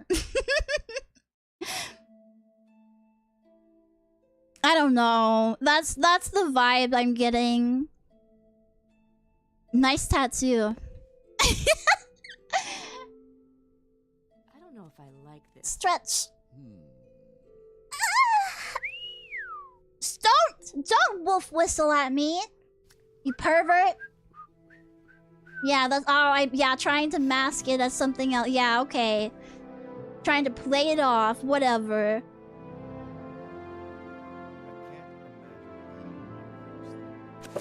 How many pages is this? This is another slightly longish one, but we might be able to get through it. Timing, right? Yeah. Goodness. For my gods and emperor, a handbook for the imperial cult. Okay, I think I tried to join these guys too, and I also found them not very fun. The missionary arm of the Great Faiths, the imperial cult brings divine inspiration and consolation to the Empire's remote provinces. The cult combine the worship of the 9 divines, the Aedra, Akatosh, Dibella, Arkay, Zenithar, Mara, Stendar, Kynareth, and Julianos, and the Talos cult. Veneration of the divine god hero Tiber Septim, founder and patron of the Empire. Imperial cult priests provide worship and services for all these gods at imperial shrines in the settlements throughout Vardenfell. What is the virtuous life? Our doctrines are simple. We acknowledge the divinity of the 9 divines, Akatosh, Dibella, Arkay, Zenithar, Mara, Stendar, Kynareth, Julianos, and Tiber Septim. Oh my god, what a list! Do they say that every time? Oh, they really... No, okay, oh my god. I think they do mention all of their names each time that they write this. There was another book that kept, like, saying after some name, like, he had, like, a whole long title. Ooh. We preach the 9 virtues: humility, inspiration, piety, work, compassion, justice, ambition, learning, and civility. Our emperor is the defender of the faith, and the empire is the worldly working of the divine plan. We pledge aid and comfort to all citizens in need and serve the emperor and his empire at will. The imperial cults look to the 9 divines as models for living as a good and virtuous life. Each of the 9 represents different aspects of life and how it should be lived, but the simplest statement of our doctrines is help and protect one another. The stronger one is, the wealthier one is, the more one bears responsibility for helping and protecting others. One's first duty, of course, is to follow one's fellow members of the imperial cult. But after that, one should help and protect any needy persons. We also say do not harm one another. Oh yeah, this is why I didn't join, because you can't, like, fight. It is forbidden to attack another person of the imperial cult, and of course forbidden to kill another member. Yeah, you can't fight each other. It's forbidden to steal from another member, whether by open theft or by covert pickpocketing. It's forbidden to trespass upon the private property of another member. Break any one of these rules and be expelled from the cult. How can I join the Imperial Cult? The Imperial Cult accepts all citizens of good character and earnest faith, which is another reason I couldn't join. One-time pledge of 50 drakes, which is another reason I couldn't join, because I didn't have 50 drakes at the time. To aid us in our good works. Thereafter, the only cost of membership comes when we use our health, healing, and blessing shrines, modest fees which help us spread the blessings of the 9 to those less fortunate than ourselves. Those who wish to join the Imperial Cult in Vardenfell will find a warm welcome from our cult greeters: Igfa at Fort Pelagiad, Celoria Cerulliulus at Buckmouth Legion Fort, Sommutus Vunis at Moonmoth Legion Fort, Rushia Conitian in the Grand Council Chambers in Ebonheart, or Lalatia Varian in the Imperial Chapels of Ebonheart. What are the requirements for advancement in the Imperial Cult? I have to follow the law? Yeah, it's so lame. So lame. Yeah, it sounds like an MLM when they include, like, oh, yeah, no, you have to, like, buy in first. Like, come on. Seekers who wish to advance in the service of the 9 must dedicate time and resources to serving the cult, and must strive for personal improvement in their attributes and skills. Only the most distinguished are worthy of advancement to the higher ranks in Imperial Cult. To serve and glorify the 9 divines, the faithful must cultivate a noble personality and a strong will. Respect the magical arts, especially the colleges of restoration, mysticism, and conjuration. Those who swear to avoid bloodshed and to take the field unarmored to fight with only blunt weapons, so lame, are especially praiseworthy. Knowledge of enchantments and the gift of diplomatic speech are other qualities we value in our initiates. MLM ass religion, yes, yes, yes. You can find Imperial cult services and oh my god, this is a lot of places. They are really widespread. Many Imperial cult locations have healing altars. You may pray at Imperial cult healing altars and receive blessings which cure common and blight diseases, cure poison, and restore damaged attributes. Non-members pay 25 drakes. It says that twice. I don't know why. Newer members pay 10 drakes, while higher-ranking members receive blessings free. Lay healers gather ingredients for health and healing potions and minister to the sick and hurt in poor and isolated communities. I think that's what they wanted me to be when we went over and talked with that one lady in the, oh, in the council place up here. She asked me if I wanted to be a lay member, I think. I wish they did cult stuff in the newer ones. They had to make sure it stuck with the reader. Aww. I don't know. It's cool to have, like, little religious cults in here. I like your hair drills. Thank you. It is difficult and sometimes dangerous work, but the spiritual rewards are great. Lay healers need only the skills of the prudent traveler, being often on the road and in the wilderness, gathering herbs and potion components. They should avoid trouble when possible, and so need not be masters of the arts of war. Those interested should speak to Sinoli and Tunifus at the Imperial Chapels in Ebonheart. Yeah, it sounds like they're really trying to like drill it in your head that, oh, as a non-member you're gonna be paying a lot of money. Like, it's okay. I have 25 drakes. It's fine. It's alright. Almoners gather alms from members and friends of the faith. We depend on donations to fund most of our good works. Almoners who are successful at bringing in generous donations may rise in the ranks of Imperial cult service. So just be good at begging for money. Almoners must travel in town and village and should be skilled in persuasion and mercantile matters. So what, you just guilt trip someone into giving you some money? Also, almoners with personal wealth are in a position to better serve the cult. Those interested should speak to Eulus Trupter at the Imperial Chapels in Ebonheart.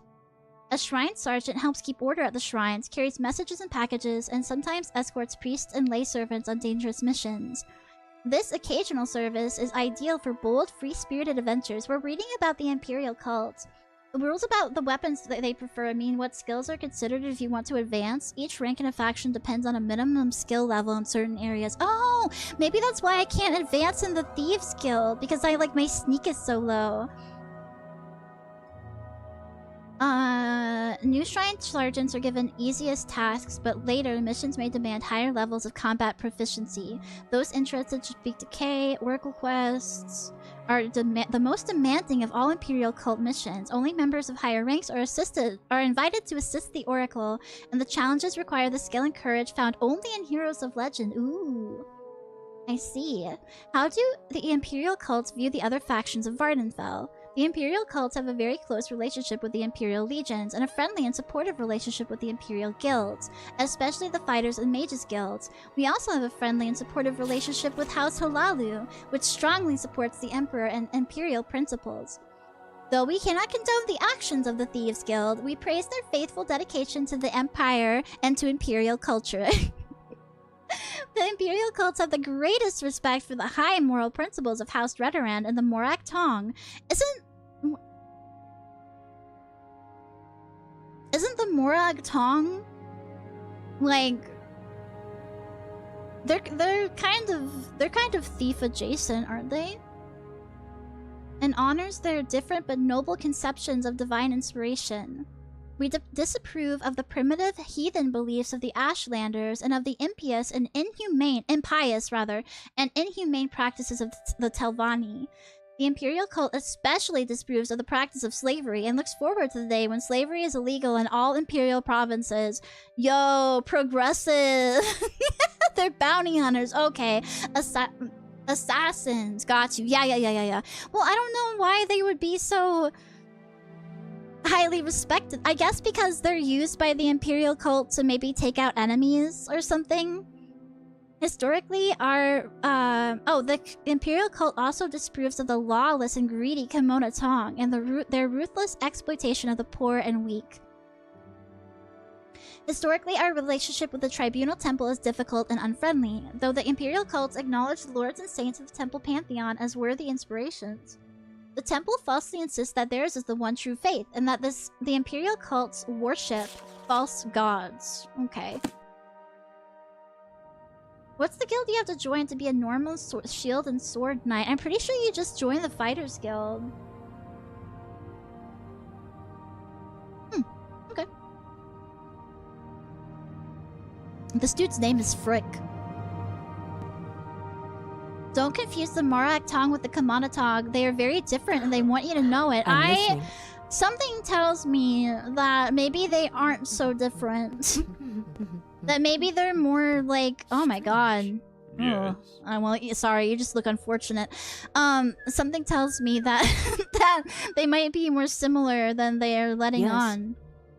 You were in the book. I remember you. I remember you. I should probably wash up before heading home.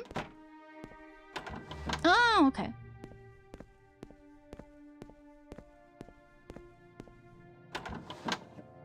Oh, hey, what's up? Trupter and... Oh, yeah, you guys were in the book, too! Sick, okay. Well, I didn't want to talk to you, though, because I don't really want to be in the Imperial cult, so I'm just gonna, trapeze on out of here. I forgot the Fighters Guild existed. We did their quest up until a certain point, because somebody told me that once you do one of them, you can't be in the Thieves Guild anymore. And I wanted to be in the Thieves Guild. It sounded cool.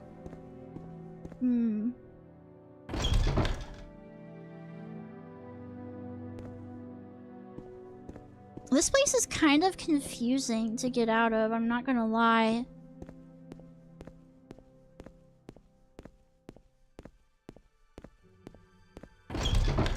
What's this about?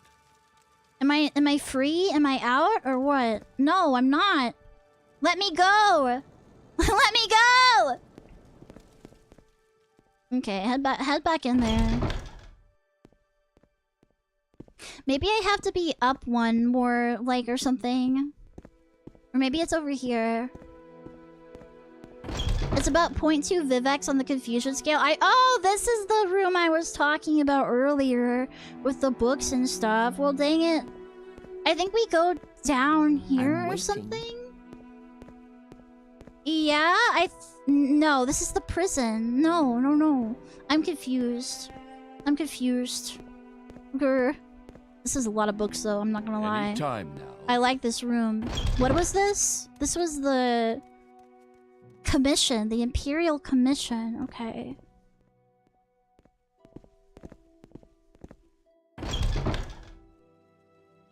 Oh, this might be it.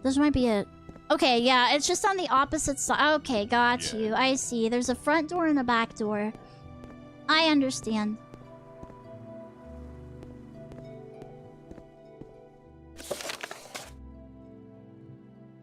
Okay, so the continuation of that quest is on the mainland. I really don't want to be there right now. Not for any particular reason. I would just like to do some quests over here. We do need to go to Inglorious Varro and find out what the hell we need to do with him, because he refuses to, like, talk to me and make this quest go farther, but I can get it out of him. I can force him. So, Fort Moonmoth, huh? Okay. That is rather far away. I love this style of house, by the way. I can't remember what they call this, like, little, like, wood pattern thing that you put on these type of houses, but it's really aesthetically pleasing. Half timbered. Okay. Yeah, they're really nice. I think you see them in, like, in Europe. Flammable? Also true. Also true. Do you want something? Anytime. Oh yeah, German. Yeah, that makes sense. That makes sense. You're the guy I talked to, right? About going back? Short trip, long trip. You decide. Tell Brenora. We know we haven't been to either of these places. It might be nice just to go and get them on the map. Sure, take me to Sadithmore. Why the fuck not? Yo! This is kind of cool.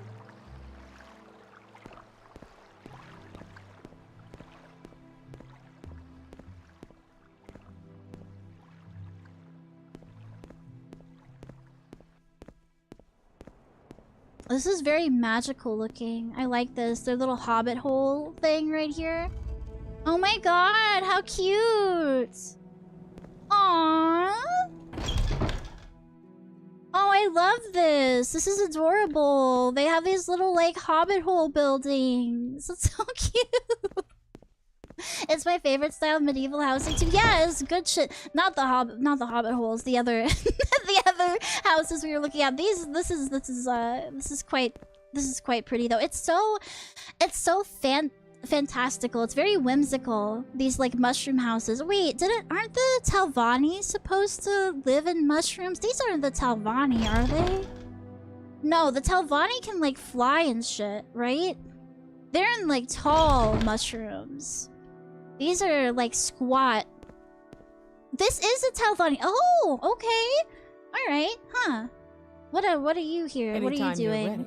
Just don't keep me waiting. The district seat of House Talvani. Okay, well, you know what? I guess I remembered correctly. I just assumed that they I assumed that they flew up to their houses, and it seems like they just walk up the stairs. Which is oh, this is a peasant. Oh, I bet if I go to the rich districts, they're gonna have like huge mushroom houses. That makes sense. Yeah. Ah, this is cool. Oh, this is like a little regular style house. What are you? The Dirty Muriel's Corner Club.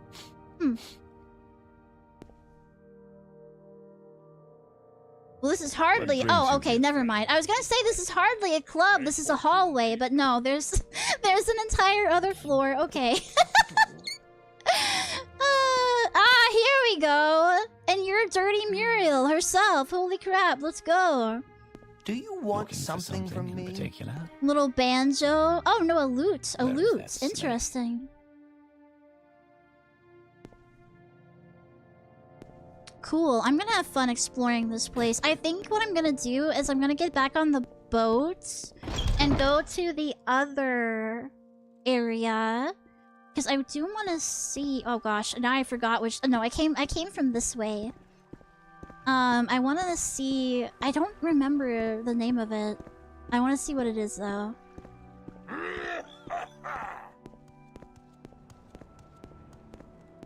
Go down here and across the, like, mossy bridge outside of town. And we'll be at the boats. I got to head out. Well, it's been nice having you here. Thank you for staying for so long. I hope you have a nice rest of your day. Yeah, out here. Talvani, yeah! We finally made it over. And I'm gonna go right back on that boat and head out, but I'll be back here later. This is fucking awesome. I love these little whimsical homes. I would live in a mushroom if that's what it looked like. If that was like if I don't know, I just expected them to be grosser, I guess, but they're not. Alright, let me... Tell Brenora. I think Dagon Fell is also one that we haven't been to. But I know Tell Brenora was the one... Yes, Outlander? Ooh, this looks, not great. This place is way, more depressing than... This is way more depressing than the mushroom world. Where the hell am I? Oh... Oh, yeah, I remember Molag Mar not being, not being very vibrant either. All right. Well, that was a downgrade. Let's head back. Bro, you brought me somewhere nasty. Take me back. Sadrith, Mora, Molag Mar. No, I think we'll go here, and then I think there was another. I'm using so much money to do this, but I want them on my map. I want these places unlocked. Dagonfell.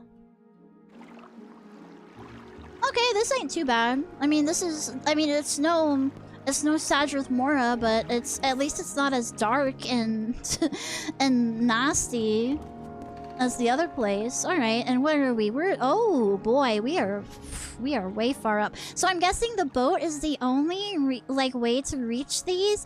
Well, maybe you can swim at least here, but I'm assuming that by boat is easier and quicker.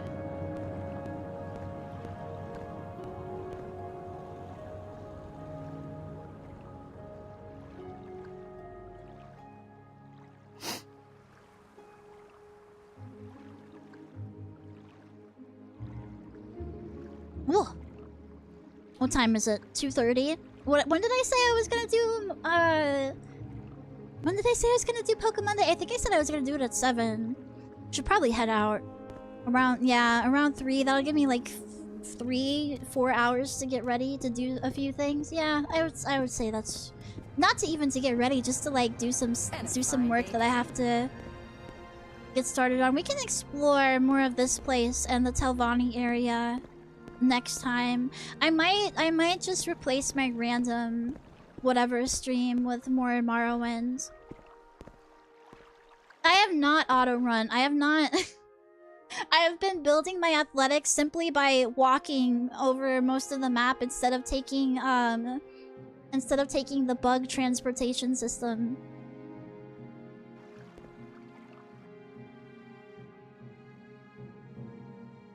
But we got a few quests done today. We went through a lot of Thieves Guild quests. I'm going to need to upgrade my sneak and the other thievery related abilities. Thank you for informing me that you go up the ranks by increasing in the relevant skills. They won't just, it's not based on how many quests you do. I was like, damn girl, I've done like 5 things in a row for you and I still can't like reach the next level, like the footstool or whatever you call it. All right, I mean that makes sense. They want me to be sneakier. They want me to be more shadowy and mysterious. One of the best things about Morrowind is just how much variety there is in architecture. That's true. Yeah, the Telvanni versus the Imperial place that we were just at versus like these shanty towns that are that have like popped up various places. Absolutely, yeah. Let's see here. Who we got online? Oh, Ria's online! Drawing with viewers? Oh, that sounds fun. Okay. Yeah, I'll be back with more of this week. We got some RimWorld on the menu. I've got more Eternal Darkness. And I'm going to do a manga reading tomorrow. I'm gonna send out a tweet about like which chapters I'll have read and what we're gonna talk about just a little bit. It'll probably be a shorter stream on YouTube. Probably like an hour and a half. Ish, but just a little book club meeting yeah, on YouTube tomorrow, and along with another Twitch stream. What else was there? Oh yeah, there's a Mario part. Hold on, before we raid, let me shout out my kitty cat mod here. I'm going to be taking part in a Mario Party collab. I don't think I'll be streaming my side of it simply because I don't have like a capture card that is very good. So yeah, but I will be there. You can root for me or root against me. It's fine. Thank you for the sub, Argon. Thank you so much. I appreciate it. And And yeah. So go ahead and follow Mona. Mona's really nice. And I'll have some fun with that. And then we have some other weekend stuff. I don't know. There's a bunch of stuff. Just read the schedule. Go to my Twitter. Here, let me exclamation mark Twitter too before we head out. There you go. Oh no, it doesn't link to the right one. Okay, never mind. Get the VT off of there. Get the VT off of there. I gotta fix that. I didn't realize. Alright, I'm gonna see you guys. I'm gonna see you guys really soon. Be nice to Rhea. Rhea's really cute and a good yapper. And I love the Frutiger arrow aesthetic that she has leaned into. It's very nostalgic. I really like it. Let's do a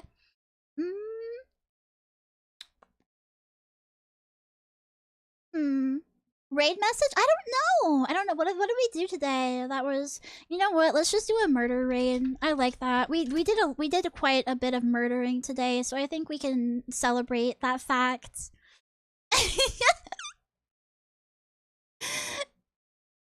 Here you go. Murder raid. Morrowind book club. That's a good one too. That's a good one. Hit him with the 1-2 punch there. Yeah, thank you. I'll see you all very soon. Have a good rest of your day until then though. Bye-bye!